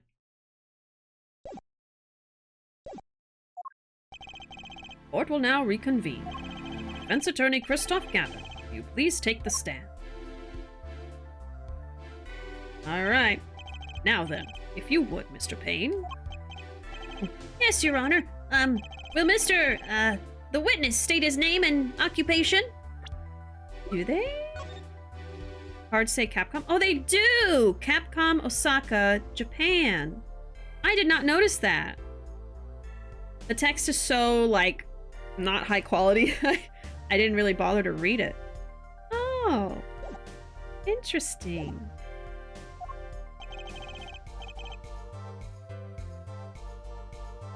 Is this farce necessary, Your Honor? Believe me, far stranger things have gone on in this courtroom. I remember when a parrot testified. Fine, I'll play along. First, there's one thing we need to have made clear. How did you know about the secret beneath the victim's hat? By secret, I'm guessing he means the fact that Mr. Smith was bald. Forgive my curiosity, but what is it about this fellow's head? Your Honor seems to have an inordinate interest in it. Objection! You're evading the question. Oh, no, Phoenix is next. I don't think this is allowed. Is this allowed? Oh, the music. Oh. I wouldn't call it inordinate, Mr. Gavin. Mr. Wright! What do you think you're doing, Wright? Wow, things sure look different from the other side. You know what I mean, Apollo? Speaking of looking from the other side, let's consider something for a second. The victim wore that hat all night, never once taking it off except for that one time. That one time being the instant he was hit. Oh! When Mr. Wright returned from reporting the crime, the hat was lying on the floor. Right. Mr. Wright picked it up and placed it on the victim's head. I also surmised that he didn't have the hat on when he was hit because there's no blood or anything on the hat. The hat is pristine, so it didn't make any sense. Okay. In other words, in order to have seen Mr. Smith's bald head, you would have had to have been there in the hideout at the time of the crime. In other words, I must be the real killer, is what you're trying to say. He kind of looks like a killer a little bit. Not bad, Apollo. Yeah, it's not even crushed. You know what I mean? It just doesn't make sense. Does this mean Capcom exists in the world of Ace Attorney? I guess so. There was also an exorcism. Yes, yes. That's very true. Mr. Gavin? I'm afraid that I haven't been entirely honest with the court. What? Oh, I assure you, I had the noblest of intentions. I did it all to protect my client, Mr. Wright. Yet, I'm afraid in the current situation I see little reason to hide anything. Very well. Allow me to tell you the truth of what happened that night. Finally, you may begin your testimony. Tell us, how were you involved in the events of that fateful night?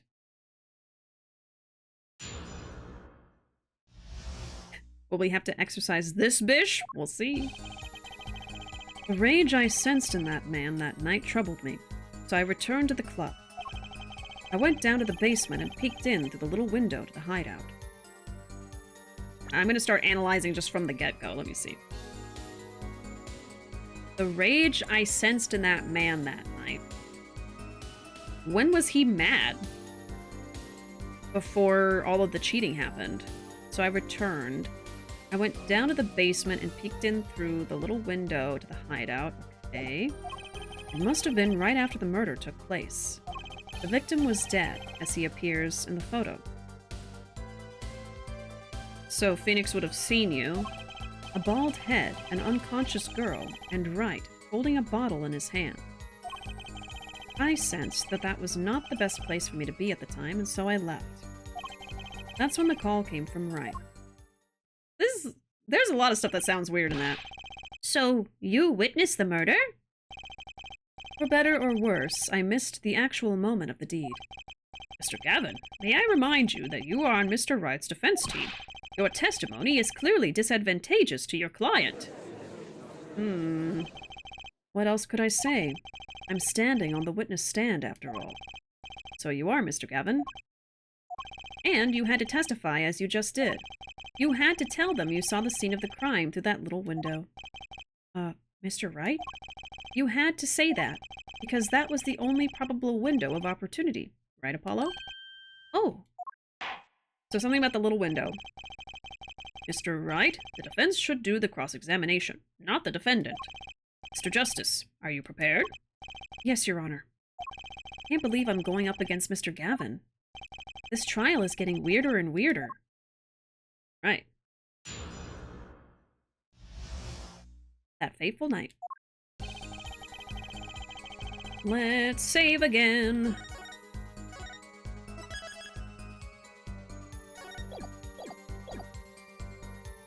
The rage I sensed in that man that night troubled me, so I returned to the club.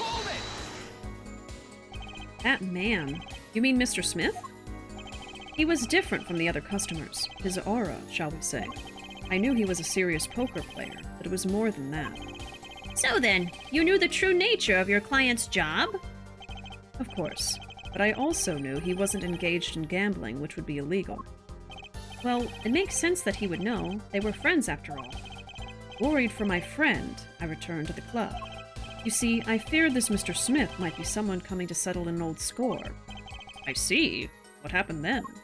His vibes were menacing. Yeah, when Kristoff and Mr. Smith walked past each other in those 5 minutes, it was like that scene of Jotaro and Dio walking towards each other. I went down to the basement and peeked in through the little window to the hideout. The little window? You mean the one used to keep watch up the stairs? Yeah, it was up there. Yeah, let's look at this layout here.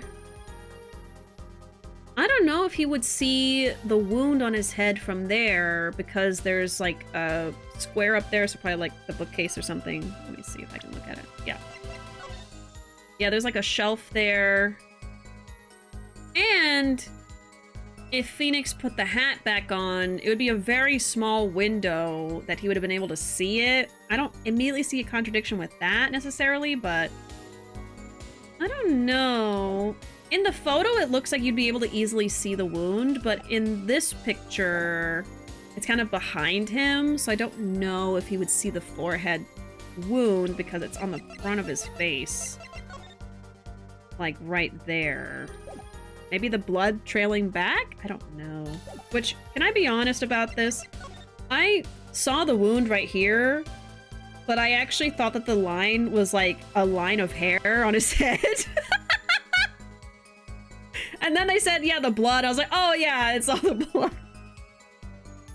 But just at the very beginning, I was like, does he have like a single line of hair on his head? It's an interesting cut there. Anyways. You mean the one used to keep watch up the stairs? Yes, a relic of the ancient past. The black marketers used it, I believe. Why did you go through the trouble of peeking in through the window? Wouldn't it have been easier to just open the door and go into the room? I didn't want to upset Wright, you see. Upset Mr. Wright? Yes. What if my fears had been unfounded? I'd be walking in on their match. Bad form, to say the least. There's also a little curtain on it. I wonder if the curtain could have been closed at the time.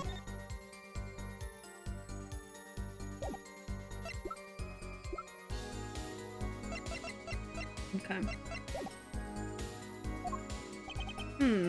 So far, everything he's saying makes sense. So he doesn't see anything wrong with that, but doesn't mean there isn't. It must have been right after the murder took place. How do you know it was right after the murder? Really, no need to shout, Justice. I was just getting to that part of my testimony. Ah, there he is. Coolest defense in the West we know and love. Even when you're standing up there on the witness stand, some things never change. I was afraid you'd change too, right? But you haven't. You and that overbearing personality of yours. Friends like these, who needs enemies? Yeah, they don't really seem like very good friends. The victim was dead, as he appears in the photo. Okay. By photo, you mean the second photograph of the crime scene? Precisely. You see, he wasn't wearing his hat then. I saw his head when he was dead. No, you don't have to rhyme about it. The West, you say? Yeehaw! And then Mr. Wright came along and replaced his hat. Can you describe the scene of the crime for us? A bald head, an unconscious girl, and Wright holding a bottle in his hand.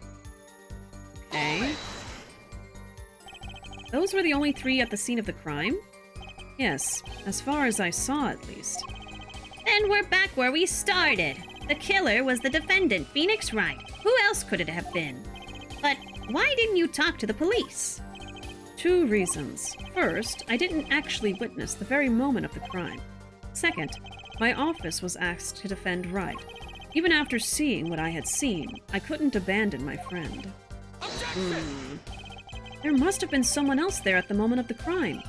Justice, I just said I saw no one, not a soul. But that goes against what Mr. Wright said. Ah, yes, this mysterious 4th person. Who would conveniently be the real killer, I suppose? Well, that's Gavin. Glad to see we agree, Mr. Gavin. Let me pose a question, then.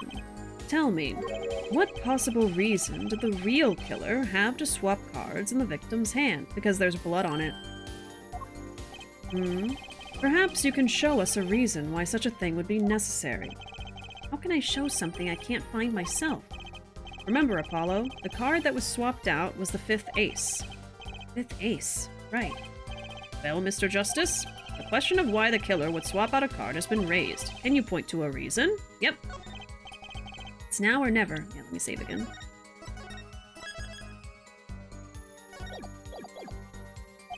The defense would like to present evidence to the court.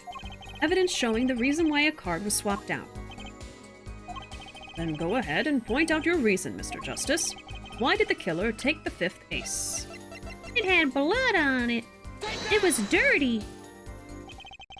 My reason is, this. Is that an ace? Why, it's got blood on it. Right next to the spade. What? Oh, he's twitching.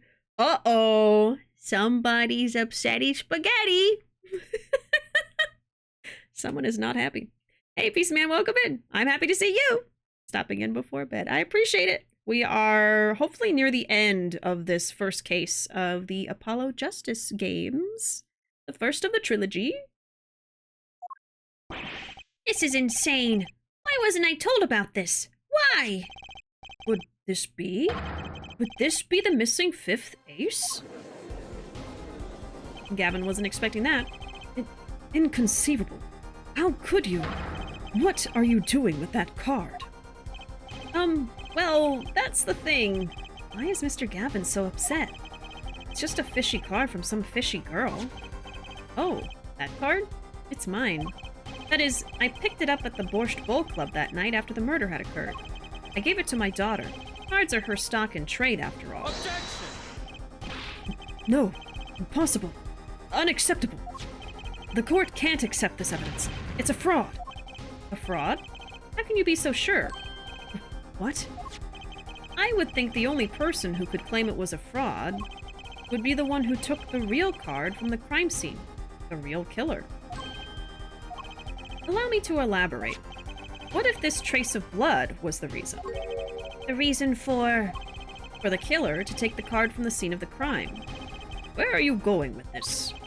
Take another look at the photo, and at the victim's head.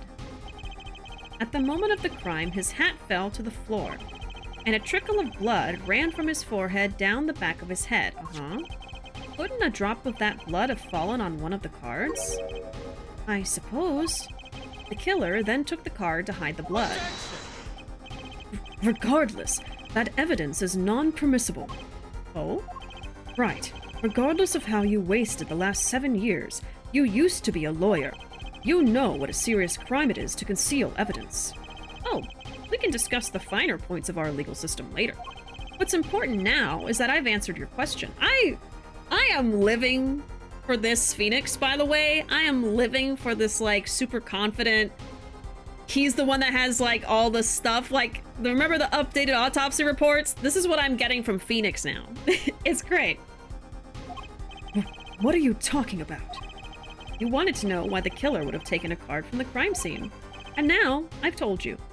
That one drop of blood would have been decisive evidence, you see. Objection! This is baseless conjecture. Baseless! Objection! Ooh. Oh, I assure you it's quite based.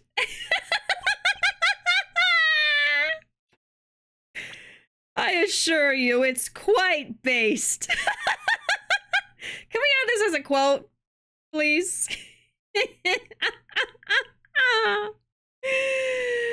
Oh my god, it is in fact quite based. An actual line. So good. Now that's a meme response right there. That's a meme reaction image right there. Oh my god. Truly based. Truly, truly. If anyone wants to add that quote for me, I can also do it. No problem. Approval. You're good, you're good. Well, you've got it. You've got the quote. All right. What? It's amazing, really, how a single drop of blood on a single card can lead us to the truth. It's quite simple. Well, Apollo? Yes? Try picturing the scene of the crime in your head. Oh, 3D! Three-dimensional video! Wow. The murder took place in the hideout. The body of the luckless victim was found at the poker table. And before the killer swapped a card out, there was a single card with a drop of blood on it in the victim's hand. Given this, so the card was on the table, but then how did the blood get on it if it was in front of him and not behind him? It would have been on the floor? Given this, there is one decisive problem with this scene, right? Well, what is it? Let's keep it simple, shall we? Given that there was a drop of blood on a card, whose position in this diagram doesn't fit?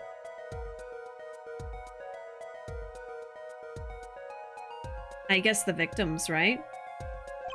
The victims, the killers, the witnesses, the second witnesses. Save again. I mean, I think it's weird that the blood gets on the card when it's in front of him on the table.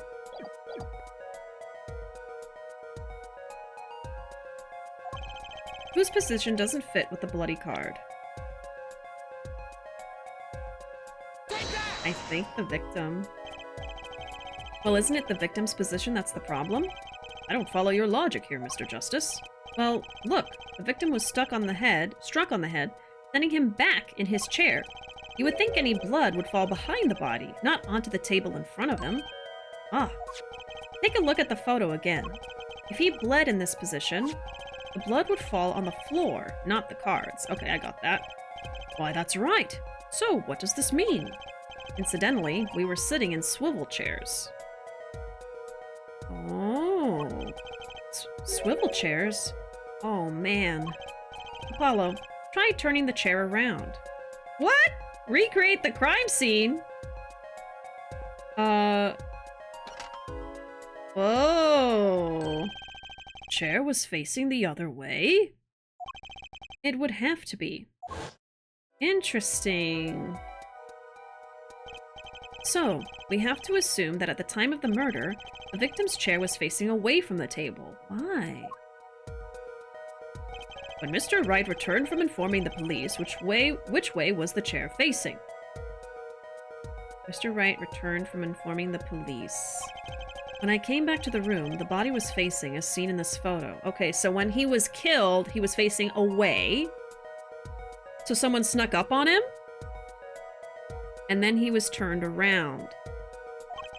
That would mean the killer turned the chair back around. Let's take the next step. Look at the diagram once more. We know now the victim was facing away from the table at the time of the murder. But this creates another significant contradiction. Again? Let's test your reasoning skills again, shall we? So maybe I was a little bit wrong about what I said earlier, but it's still relevant. I was saying, oh, I don't know if the killer, not the killer, but I don't know if Gavin would have been able to see the wound. But that was because I was like, oh, he's kind of like further back in the room and he's further that way. But actually, it would make more sense if, yeah, he's actually turned around. So now we're like, oh, well, how would you have seen the wound on his... But it was on his forehead, so... Okay, I don't know. Let's keep going. Let's test your reasoning skills again. Apollo, whose location on this diagram contradicts our new understanding of the crime? The victims, the killers, the witnesses, the second witnesses? Whose location creates a contradiction if the victim was facing away? I can't save again, god damn it. I knew I should have saved earlier. So now that he's facing this way... What, this is witness 1, this is killer. Witness 2. I guess the killer, right? Because if he's hitting the forehead, it wouldn't make sense for him to be away across, so I guess the killer, right? Please be the killer. The victim was struck from the front, correct? Yeah, because it's on the forehead. Indeed. Well, wouldn't it be hard for the killer to hit him from the front? Sitting where his indicator currently is? I would think it'd be quite hard, yes. Yes, but what you're saying makes no sense. Why would the victim suddenly turn to face the wall in the middle of a game? I believe a sufficient reason will soon come to light. What? There's something in this diagram that makes far less sense, actually. Look again at the diagram. Follow. If the victim was struck while he was sitting as shown... Okay, hold on. I'm going to save again, because I'm lucky I've gotten these right so far. If the victim was struck while he was sitting as shown here, where would his assailant be standing? Try marking it on the diagram. What? But there's no room to put a mark where the killer should be. Don't worry. Let's think it through and see what we find. We know the victim was facing toward the wall at the time of the crime. That's the only thing we know for sure. Try to forget about everything else. Where would the killer have to be standing to strike our victim from the front? Forget about everything else? So here? Forget about everything else. I mean, it could be from the front. It could also be from the side. I mean, what if he just threw something at him through the window? Huh. I mean, I don't think it can be on the sides like here, because then it's like, okay, which one do I pick, left or right?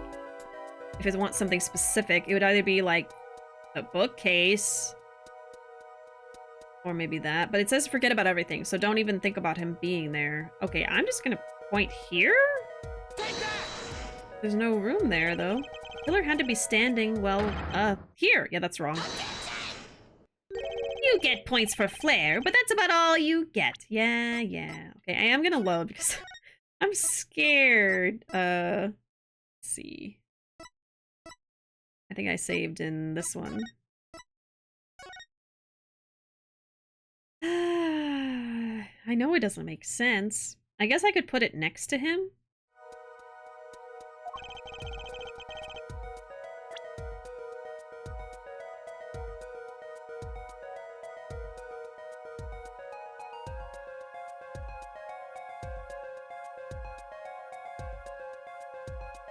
Why would the victim turn to face the wall?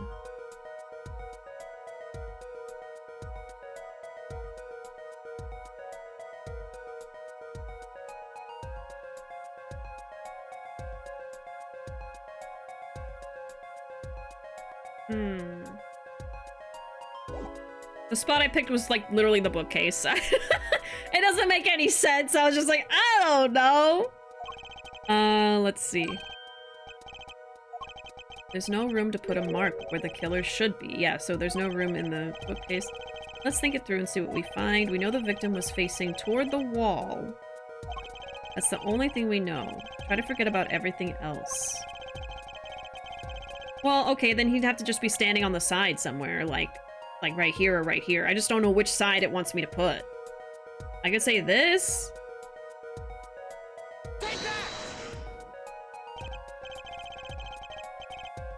I don't think this is right. Yeah. Anything to say, Mr. Justice? Sorry?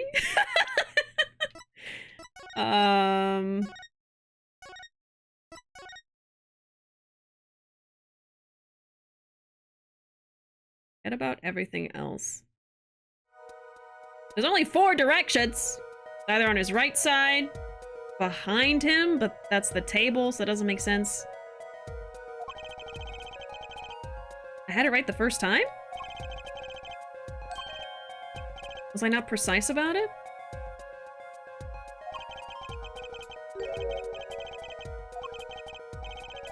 Like when I put it on the bookcase? That's what I tried the first time. Okay, weird. So I put it like right here. How precise does it want me to be, man? So I'll just try it again. I don't know. Oh, before you quit out. Oh no, when I did this on the side? Sorry, it sounded like a incorrect response. So it is the left side. No, the bookcase was. Oh, what? What? Okay, hold on. I'm sorry. It sounded like an incorrect response. The killer had to be standing, well, here. Objection. You get points for flair, but that's about all you get. Thought I was onto something there, too. I hardly need to point out that standing there... Oh, okay, and then it gets more into it. Okay, I'm sorry. You're right, I gotta play to the penalty. I'm sorry. I really just assumed, oh, yep, I got it wrong. Silly me. Why would I think it was the bookcase? Okay, Jesus Christ. I hardly need to point out that standing there would be impossible. The victim is facing a solid cupboard. Or are you claiming the killer climbed the cupboard and hit him from above? Huh. It's simple logic, really. If this was the only place the killer could have been standing, then that means that at the very moment of the crime... Wait, I know. At the moment of the crime, the cupboard wasn't there. They moved it. The killer is obviously incorporeal. A ghost. I'm close to the end. Okay, nice. Wonderful. At the moment of the crime, the cupboard wasn't there. What's this now? I mean, that's the only explanation. Right, Mr. Gavin? Your Honor, I have a suggestion for the defense. We should arrange to examine the cupboard and the hideout immediately. Bailiff, send a team to the crime scene immediately. Have them try to move the cupboard. Ah, Your Honor. What? There's one more thing your men should look for. Please give this to the bailiff. Yes, I see. You do belong in the courtroom after all, Mr. Wright. I do my best. He's so good. But let's forge ahead here while we wait. Look at the diagram once again. It's been changed. If the killer was standing here at the time of the crime, then this cupboard wasn't here, which means... it was covering the window! And the killer moved it so it wouldn't seem like it's impossible for him to look through the window. Oh my god. Thank you. As you can see, the cupboard was the problem. At the time of the murder, it has to have been as shown here. Yup. I knew there was something fishy about Gavin looking through the window, especially because we're pretty sure Gavin is the killer at this point, but I didn't know how. Wow. Now everything is in place to reconstruct the moment of the crime. Oh my. What's this? He already knows. What is it now? Look at the diagram of the crime scene once more. It appears we found yet another contradiction.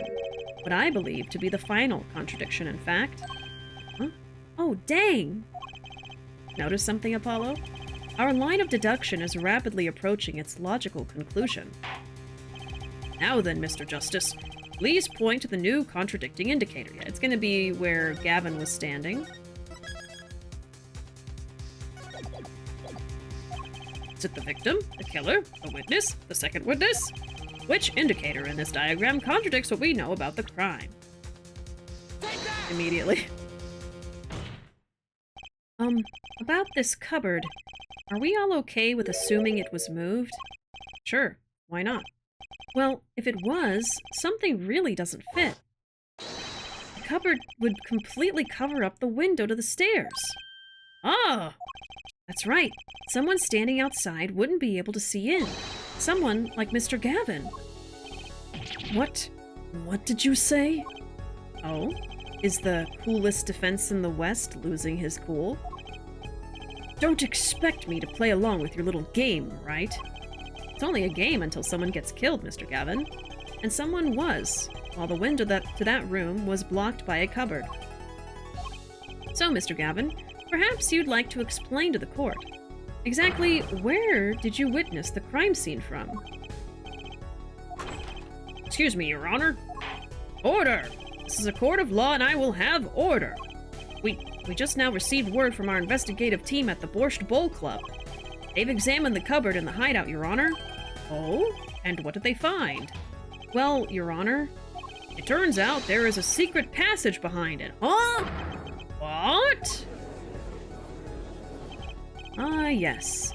I believe I mentioned something of the sort before. This is one of the tricks to the room many of our regulars know about. I do remember him saying something about that, now that he mentions it. A secret passage is a handy thing to have when you're engaged in illegal goings-on. Never know when you might need it to duck away from the eyes of the law. So the room has a secret passage. Where does it go? Wow. The other side connects to the restaurant above. The underworld bosses could get away from the cops and enjoy a cold bowl of borscht, no doubt. Just like our killer. Oh boy.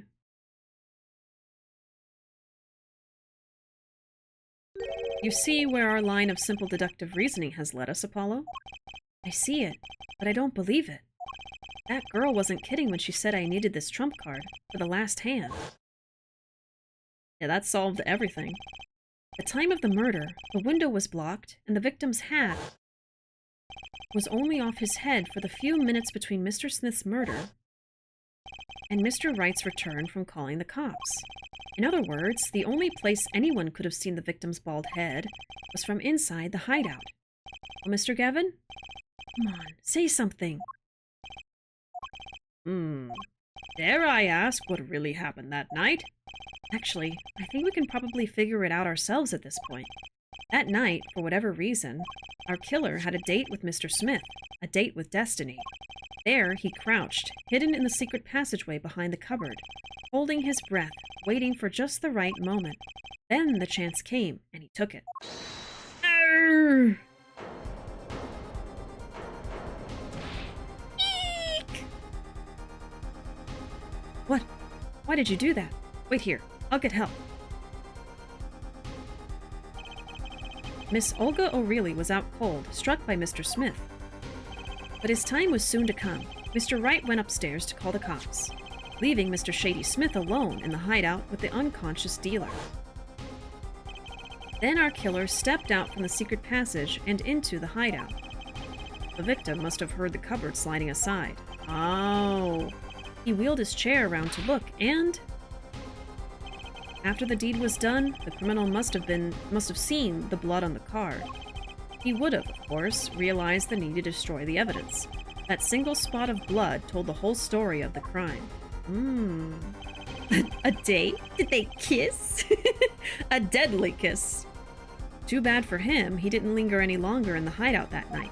If he had, he might have noticed the cards on the floor, and the fact that they were all red.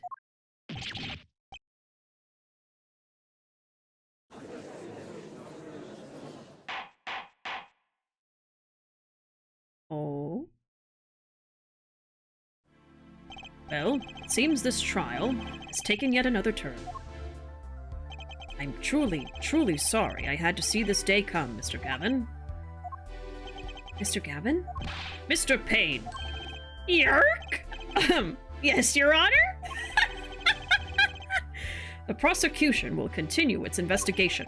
As for Mr. Phoenix Wright, the defendant, he is hereby cleared of all suspicion. Work! Believe me when I say that I don't believe this is happening, Mr. Gavin. But I'm afraid circumstances call for me to issue a warrant for your arrest immediately. Objection! Oh? Oh, no need to apologize. I rather enjoyed myself. It's not every day you get to witness a legendary attorney's dirty tactics firsthand. Your point, Mr. Gavin?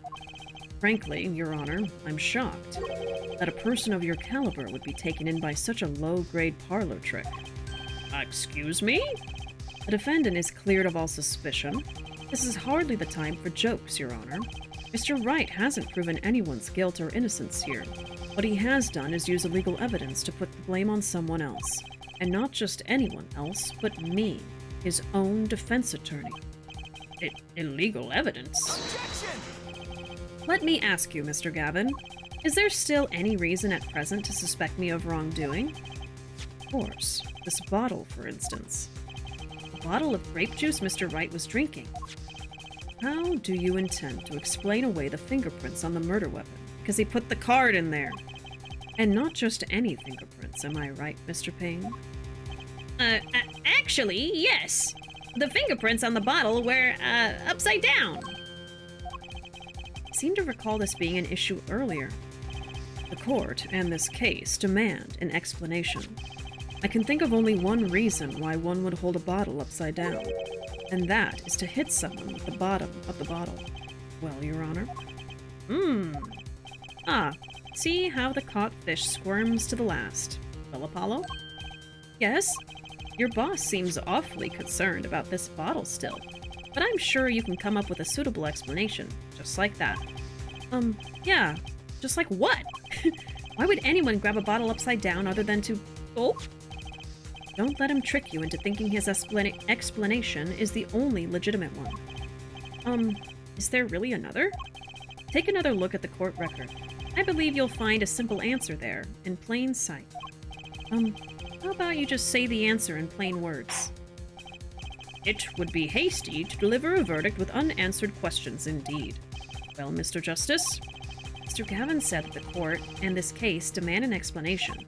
Don't worry, justice won't leave until justice is done. Perhaps the defense would care to enlighten the court. What evidence do you have to explain why the fingerprints on the bottle are upside down? Please let me save. God damn it! I should have saved! I knew it was coming! It's the card, right? He put the card in there? No. Shoot. Oh. He's acing all right. Why the fingerprints on the bottle are upside down?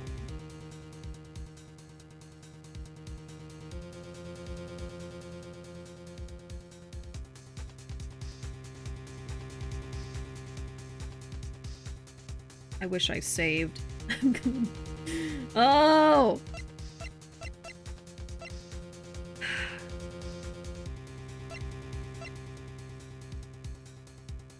I'm stuck on... He probably grabbed the bottle like that to stick the card into it. But I don't know what I'm supposed to give. So he says to examine the court record. So let me look through everything and read everything again. Explain why the fingerprints on the bottle are upside down. Okay. It's not gonna be this one. Why would Phoenix hold the bottle upside down?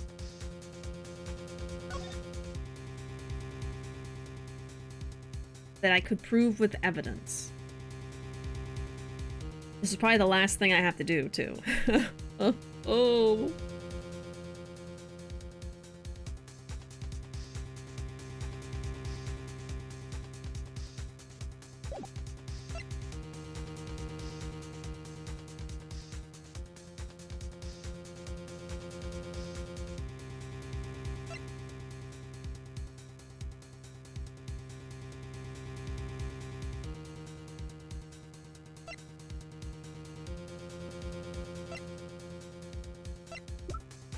There's quite a few pictures with the actual bottle, but I don't know if one of those is what I need to present.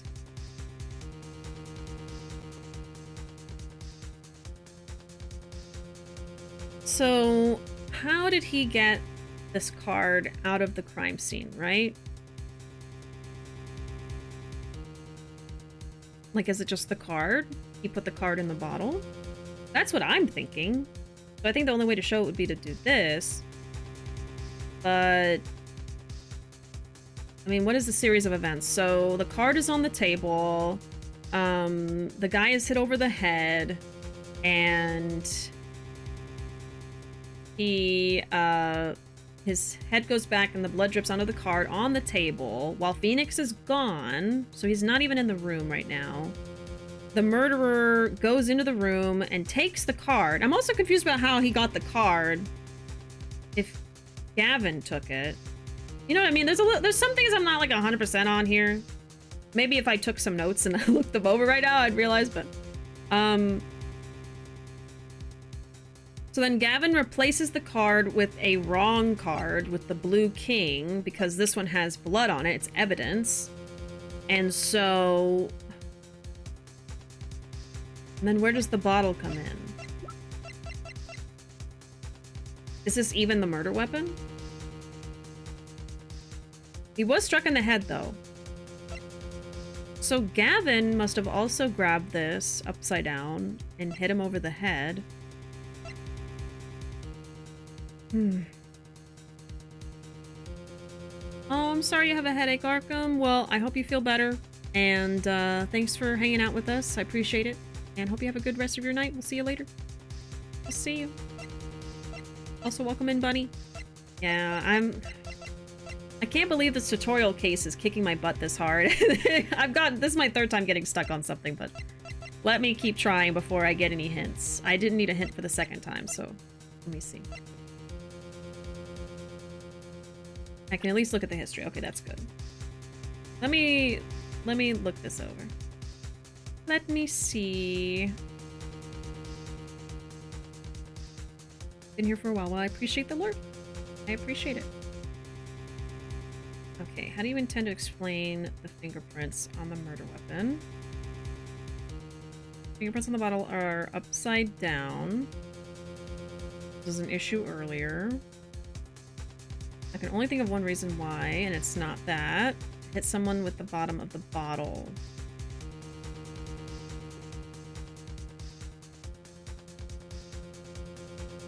I'm sure you can come up with a suitable explanation, just like that.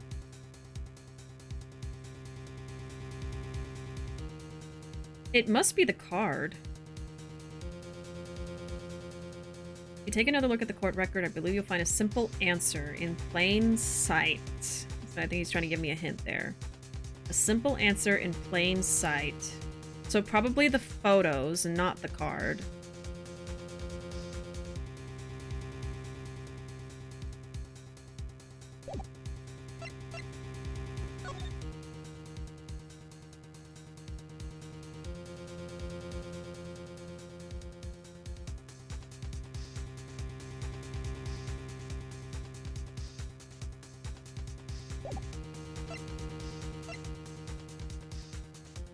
I'm not sure.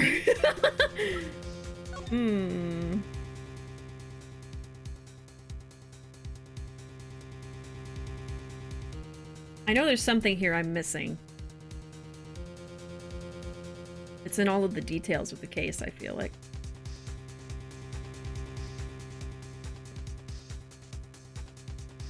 If I forget about the card, even though that could be an answer, I haven't tried it yet. Yeah, look over all of the photos with the bottle. Okay. That's definitely not the card. Oh! Why would he pick up the bottle upside down?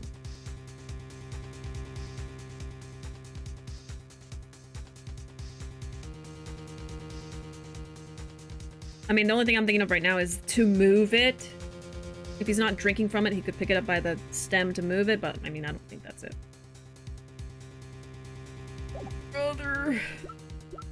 So we have only 2 photos with the bottle in it. So really, I have like a 50-50 chance of getting it right. I could trial and error this one.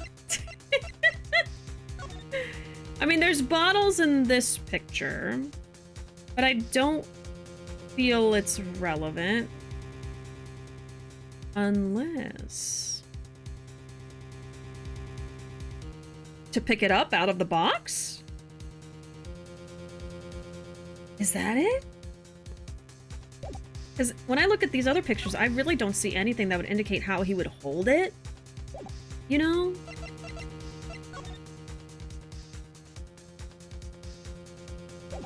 I'm gonna go... I don't know. I'm going out on a limb. I'm gonna go for this one. Please. It's actually easier to show you than explain, Your Honor.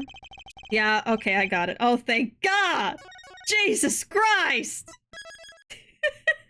I figured it was just to move it, but I didn't realize, oh, to move it from the crate to pick it up. Place the bottle on the floor next to your chair. Excuse me?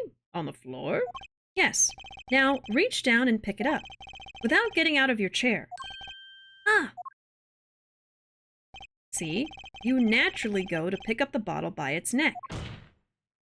With your fingers upside down. Ah! Look at this photograph taken on the night of the murder. I'm gonna do it every time. I'm gonna do it every time. The defendant, Mr. Wright, sat here, playing piano, bottles of grape juice on the floor to the side of his piano bench. He would have naturally picked up the bottles upside down several times. Wow, I can't believe it was that simple. Call our dinner that evening, Christoph. I was drinking my usual juice then, too. Basically, you used the bottle on the table to do the deed, but then you must have remembered. So you went and picked up one of the bottles from under the piano, and you switched the bottles. You took one of Mr. Wright's bottles and made it look like the murder weapon. Oh! I was thinking this wasn't the murder weapon. There's no blood on it. Order, order, order! What do you have to say to these charges, Mr. Gavin? We're not done, are we? Fascinating. So this is the legendary attorney's famed tactic of misdirection. What? You claim that I switched the bottle? Where is your proof? Proof? Well, that's, I think it's that there's no blood on it. As I thought. More baseless conjecture. I'm afraid your bottle of proof is quite empty. Oh, whatever. I wouldn't be so sure about that. Your Honor, when you initiated the investigation of the hideout earlier, do you recall I requested an additional investigation? Ah, yes. I have your memo about that here. Oh, I almost forgot. Retrieve the bottles from under the piano at the Borscht Bowl Club. And here's one of the bottles in question. What? Are you going to dust that for fingerprints too? I would be surprised if any were on that but his. Mr. Gavin probably wouldn't make such a novice mistake, true. That bottle won't bear a trace of anything. Say, Apollo. Yes? Why don't you go ahead and examine that bottle? Okay. Here I go. Oh, I can't yet. But why? Just humor me.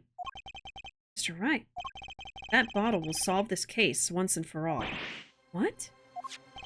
That's some bottle. All right. The card! There's something inside the bottle. That's very obvious.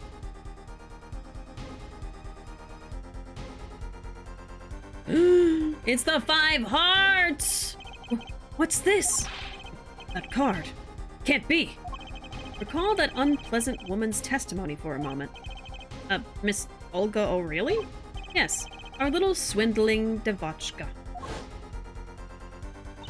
That night, I planted the card like I was supposed to, and Wright lost the last hand just like he was supposed to. Then Smith searched him. But the planted card was gone. The trap failed. Wait, this isn't... You're telling me that this is the planted card you disposed of? The one you mentioned in this piece of testimony? Hey Jake, welcome in. How's your Wednesday? I think I'm getting close to the ending of this case here. We're playing Apollo Justice. This is my first time ever playing it. And we're trying it out just for tonight before I go back to Ace Attorney Chronicles, because I still haven't finished that, so I'll have to do that first. I happened to put my hand in my pocket and found a card. Yes, I snuck a peek at it and found it was the 5 of hearts. I had a feeling something might happen, so I disposed of the card before the game. Disposed? Where? There was an empty bottle of grape juice I had been drinking right beside me. I threw the card inside the bottle.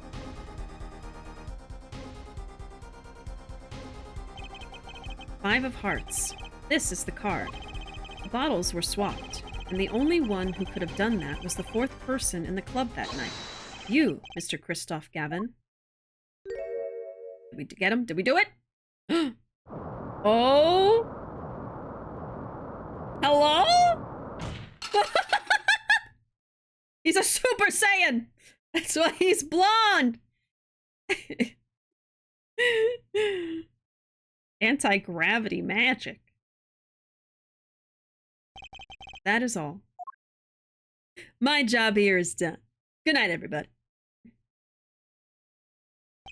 Is this your idea of revenge, Phoenix Wright? Revenge? Revenge for the events that took away your attorney's badge 7 years ago. My past is like my logic, straight and true. Nothing's changed. All I did was point the finger of justice in the proper direction. Haha. Fine. I'm glad we could have this little tete-a-tete, right? I don't know what it is. This is insane! What about me? Don't I get to prosecute anyone? No one cares about you, Mr. Payne. Sorry. Tete, okay.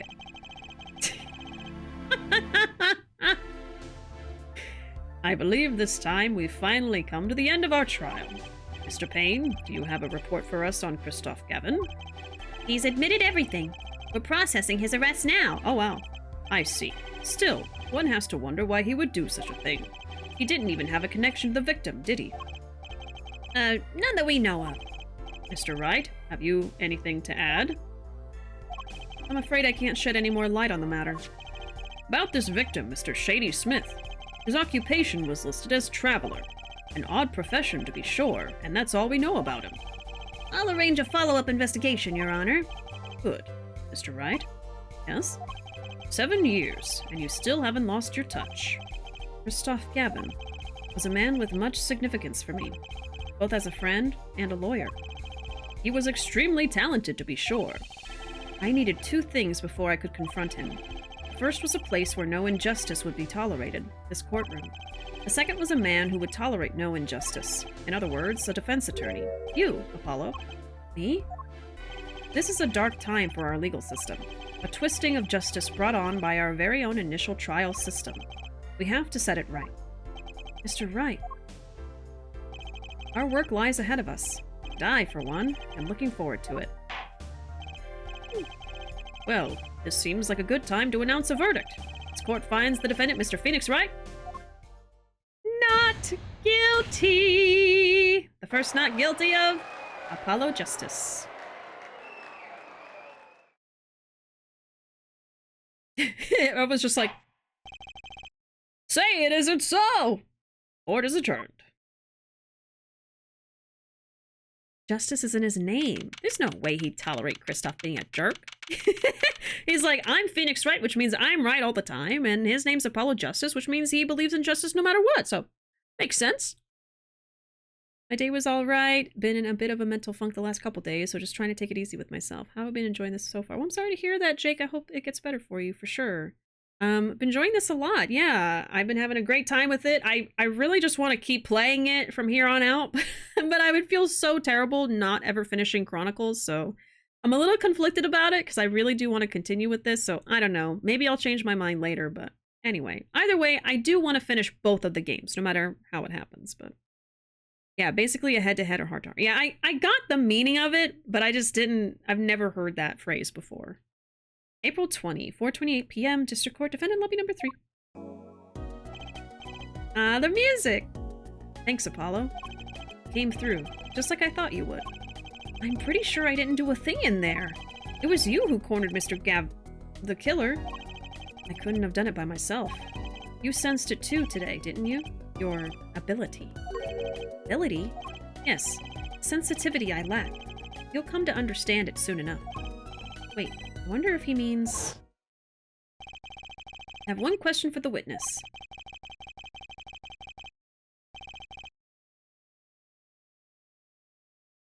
I had to sneeze. Sorry. You say you saw the moment the defendant hit the victim. Is this true? Of course it's true. It's this weird vibe I'm getting. They're whack. Vibes are whack. What was that, Mr. Wright? You'll have to find the answer to that question yourself. So why is he no longer an attorney? I don't know. People in chat probably know, but to say it in chat would be a spoiler for me, so nobody can say anything. It has not been revealed yet in this first trial of the game. I'm sure as I keep playing, it will tell me over time. But yeah, we don't know yet. Enjoy the Yakuza, come on! Alright, you'll have to find the answer to that question yourself. That's also an answer to what you asked. You'll have to find the answer yourself. The answer. Right. Day was full of questions without answers. Most of them about Mr. Gavin. What possible reason could he have had to commit murder? Perhaps you'll learn that in the days to come. Huh? Wait.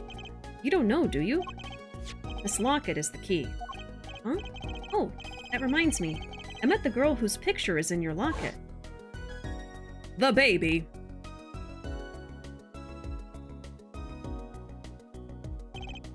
Your daughter, right? That's right. She's my daughter. You know, you were right about this locket. Eh? I took this off his neck the night he died. But it looks like our dear Russian scam artist saw me. And then, why was he wearing a locket with a picture of his daughter in it? You know what I mean? Like, there's a lot of questions. So the truth is, this locket really did belong to him. Wait, but that's perjury. You testified. You said that locket was yours. I said no such thing, actually. Huh? I merely said that it was a locket with my daughter's picture inside. A subtle distinction, but a distinction nonetheless. And it's the truth. Wait, but then, why? Why was the victim wearing a locket with a picture of your daughter inside it? Sometimes the straightest path to the truth isn't the best one. Give it time. You're still just getting started with your career. Speaking of which, I may be out of a job. I work for Gavin Law Offices after all. I still can't believe I just saw Mr. Gavin get led away in handcuffs. Follow. Yes? How about coming to work for me? Eh? You mean at the Wright & Co. Law Offices? I mean, there's not a single attorney in my generation that doesn't know it. I can't imagine that to be true, but... Wait, but didn't you... You're not a... Oh, I turned in my badge, yes. I'm not an attorney anymore. So he turned it in. That incident 7 years ago. That legendary trial. And at the middle of it all was one man, Phoenix Wright. The case reached its sad conclusion, and he left law for good. Huh. Have you ever thought about coming back to the courts? I'm not qualified to stand in a court of law, I'm afraid. Didn't you notice in today's trial? There was a single piece of forged evidence. Forged evidence? What are you talking about? It's probably the card. I'm talking about evidence that shouldn't have existed. A naughty magician's trick. One piece of evidence struck me as odd, it's true. It just seemed, well, too perfect. I'll bet this was the forged evidence. Yep. It's so cruel that the game makes you continue to present stuff after you've already won the court case and you're like, oh, finally it's over. And it's like, oh no, one more thing, get it right. Get it right! Oh, you mean this, don't you? I got this from your daughter, Mr. Wright. Yes, that card couldn't have been found at the crime scene. Why? Because the killer took it with him when he left, that's what I thought. Leaving the wrong card in its place, luckily for us. The court can't accept this evidence. It's a fraud. A fraud? How can you be so sure? I would think the only person who could claim it was a fraud would be the person who took the real one from the crime scene, the real killer. My verdict was already handed down 7 years ago. Then you really? Yes, I forged this card. One look at the crime scene should have told you it wasn't real. But you can't do something like that and call yourself an attorney. Who's calling themselves an attorney, Apollo? So it's true. The rumor is true. 7 years ago. He forged evidence? None of that matters much now, does it? Oh. Why is he growling? Why is he growling? I punched... He punched him?! Why would you punch him? It's your story from here on out, Apollo. Perhaps I can help you turn the next page. My office's address. Drop in if you like. Mr. Wright. Oh, about your uppercut. Try yelling, "Take that," next time. I find it packs a little more punch. And Apollo, thanks for today. I had a good time. Totally unfazed. His punch was just like a... And with that, Mr. Wright walked out the door. And that's how my first trial ended. A lot of mysteries went unsolved. And at the time, I had no idea they were all related. Every mystery that day, connected by a single thread of logic. I'd find that out soon enough. My name is Apollo Justice, attorney at law, and this is how my story begins. And that's good. That was good. Oh, he finished it. Took a little extra time. Yeah, let's save 100%. All right. Well, that's gonna be the end of the stream for me. That was my goal for today. Like I said several times throughout the stream, I do want to go back and finish Chronicles before I get through this game, but I am pretty conflicted about it, so I don't know. I might change my mind and end up just playing through this and then getting back to Chronicles. We'll have to see. But for now, I will be streaming some more Infinite Wealth tomorrow. We'll be getting into more of Chapter 2, and also on Friday. I usually stream Tuesday through Friday at 8:30 p.m. Central Time. I'm starting to lose my ability to talk clearly because it's been a long stream. Let's switch over here. Have some music, why don't we? But yeah, that's gonna be it for me. And I'll be back tomorrow at 8:30 p.m. Central Time with some more Infinite Wealth. And we'll have a lot of fun with that. Welcome in, Sunshine. I'm so sorry you're popping in right at the end of the stream. I've been going technically longer than I should be anyway, so... Oh my goodness. Let me catch up with chat first before I head out. And probably no raid today because I'm really tired. I'm super hungry. I'm ready to go. Oh. Sometimes you just gotta go with what feels good. Yeah, that's the thing. Like, I'm having a lot of fun with this. Not that I didn't have fun with Chronicles, but this is really catching my attention, so I don't know. If I change my mind, I'll let y'all know. He said, get your baby hands off of me. Yeah, he didn't even feel the punch. Didn't even feel it. My gosh. All right. Either way, I'm gonna go. But I appreciate y'all being here, whether you were lurking or chatting with me, whether you subscribed or followed. I really, really appreciate it. And like I said, I'll be back tomorrow at 8:30 p.m. Central Time with some more Infinite Wealth. I watched a lot of your videos and past streams, but this was the first live I actually caught in time. Well, I appreciate you popping in. Fantastic. I really, really do. For any of y'all that tuned in from usually watching VODs and stuff, I appreciate y'all popping in, hanging out with us live. It's a fun time, I feel. More fun with more people. Oh my god. I'm gonna go. How dare you do that in my stream? Disgusting. Anyway. Thanks for being here, but so gross. No. Goodbye, everyone. I appreciate it. There's my social media. I'm most active on Twitter and YouTube. We also have a Discord if you'd like to join. That's the best place to be for stream updates. I don't always post my schedule on Twitter. It's always going to be in the Discord, though, every week. So if you want to know when I'm playing this game again, that's going to be the best place for you to be. And that's going to be it. So yeah, I appreciate y'all being here. I'll see y'all next time. Bye-bye.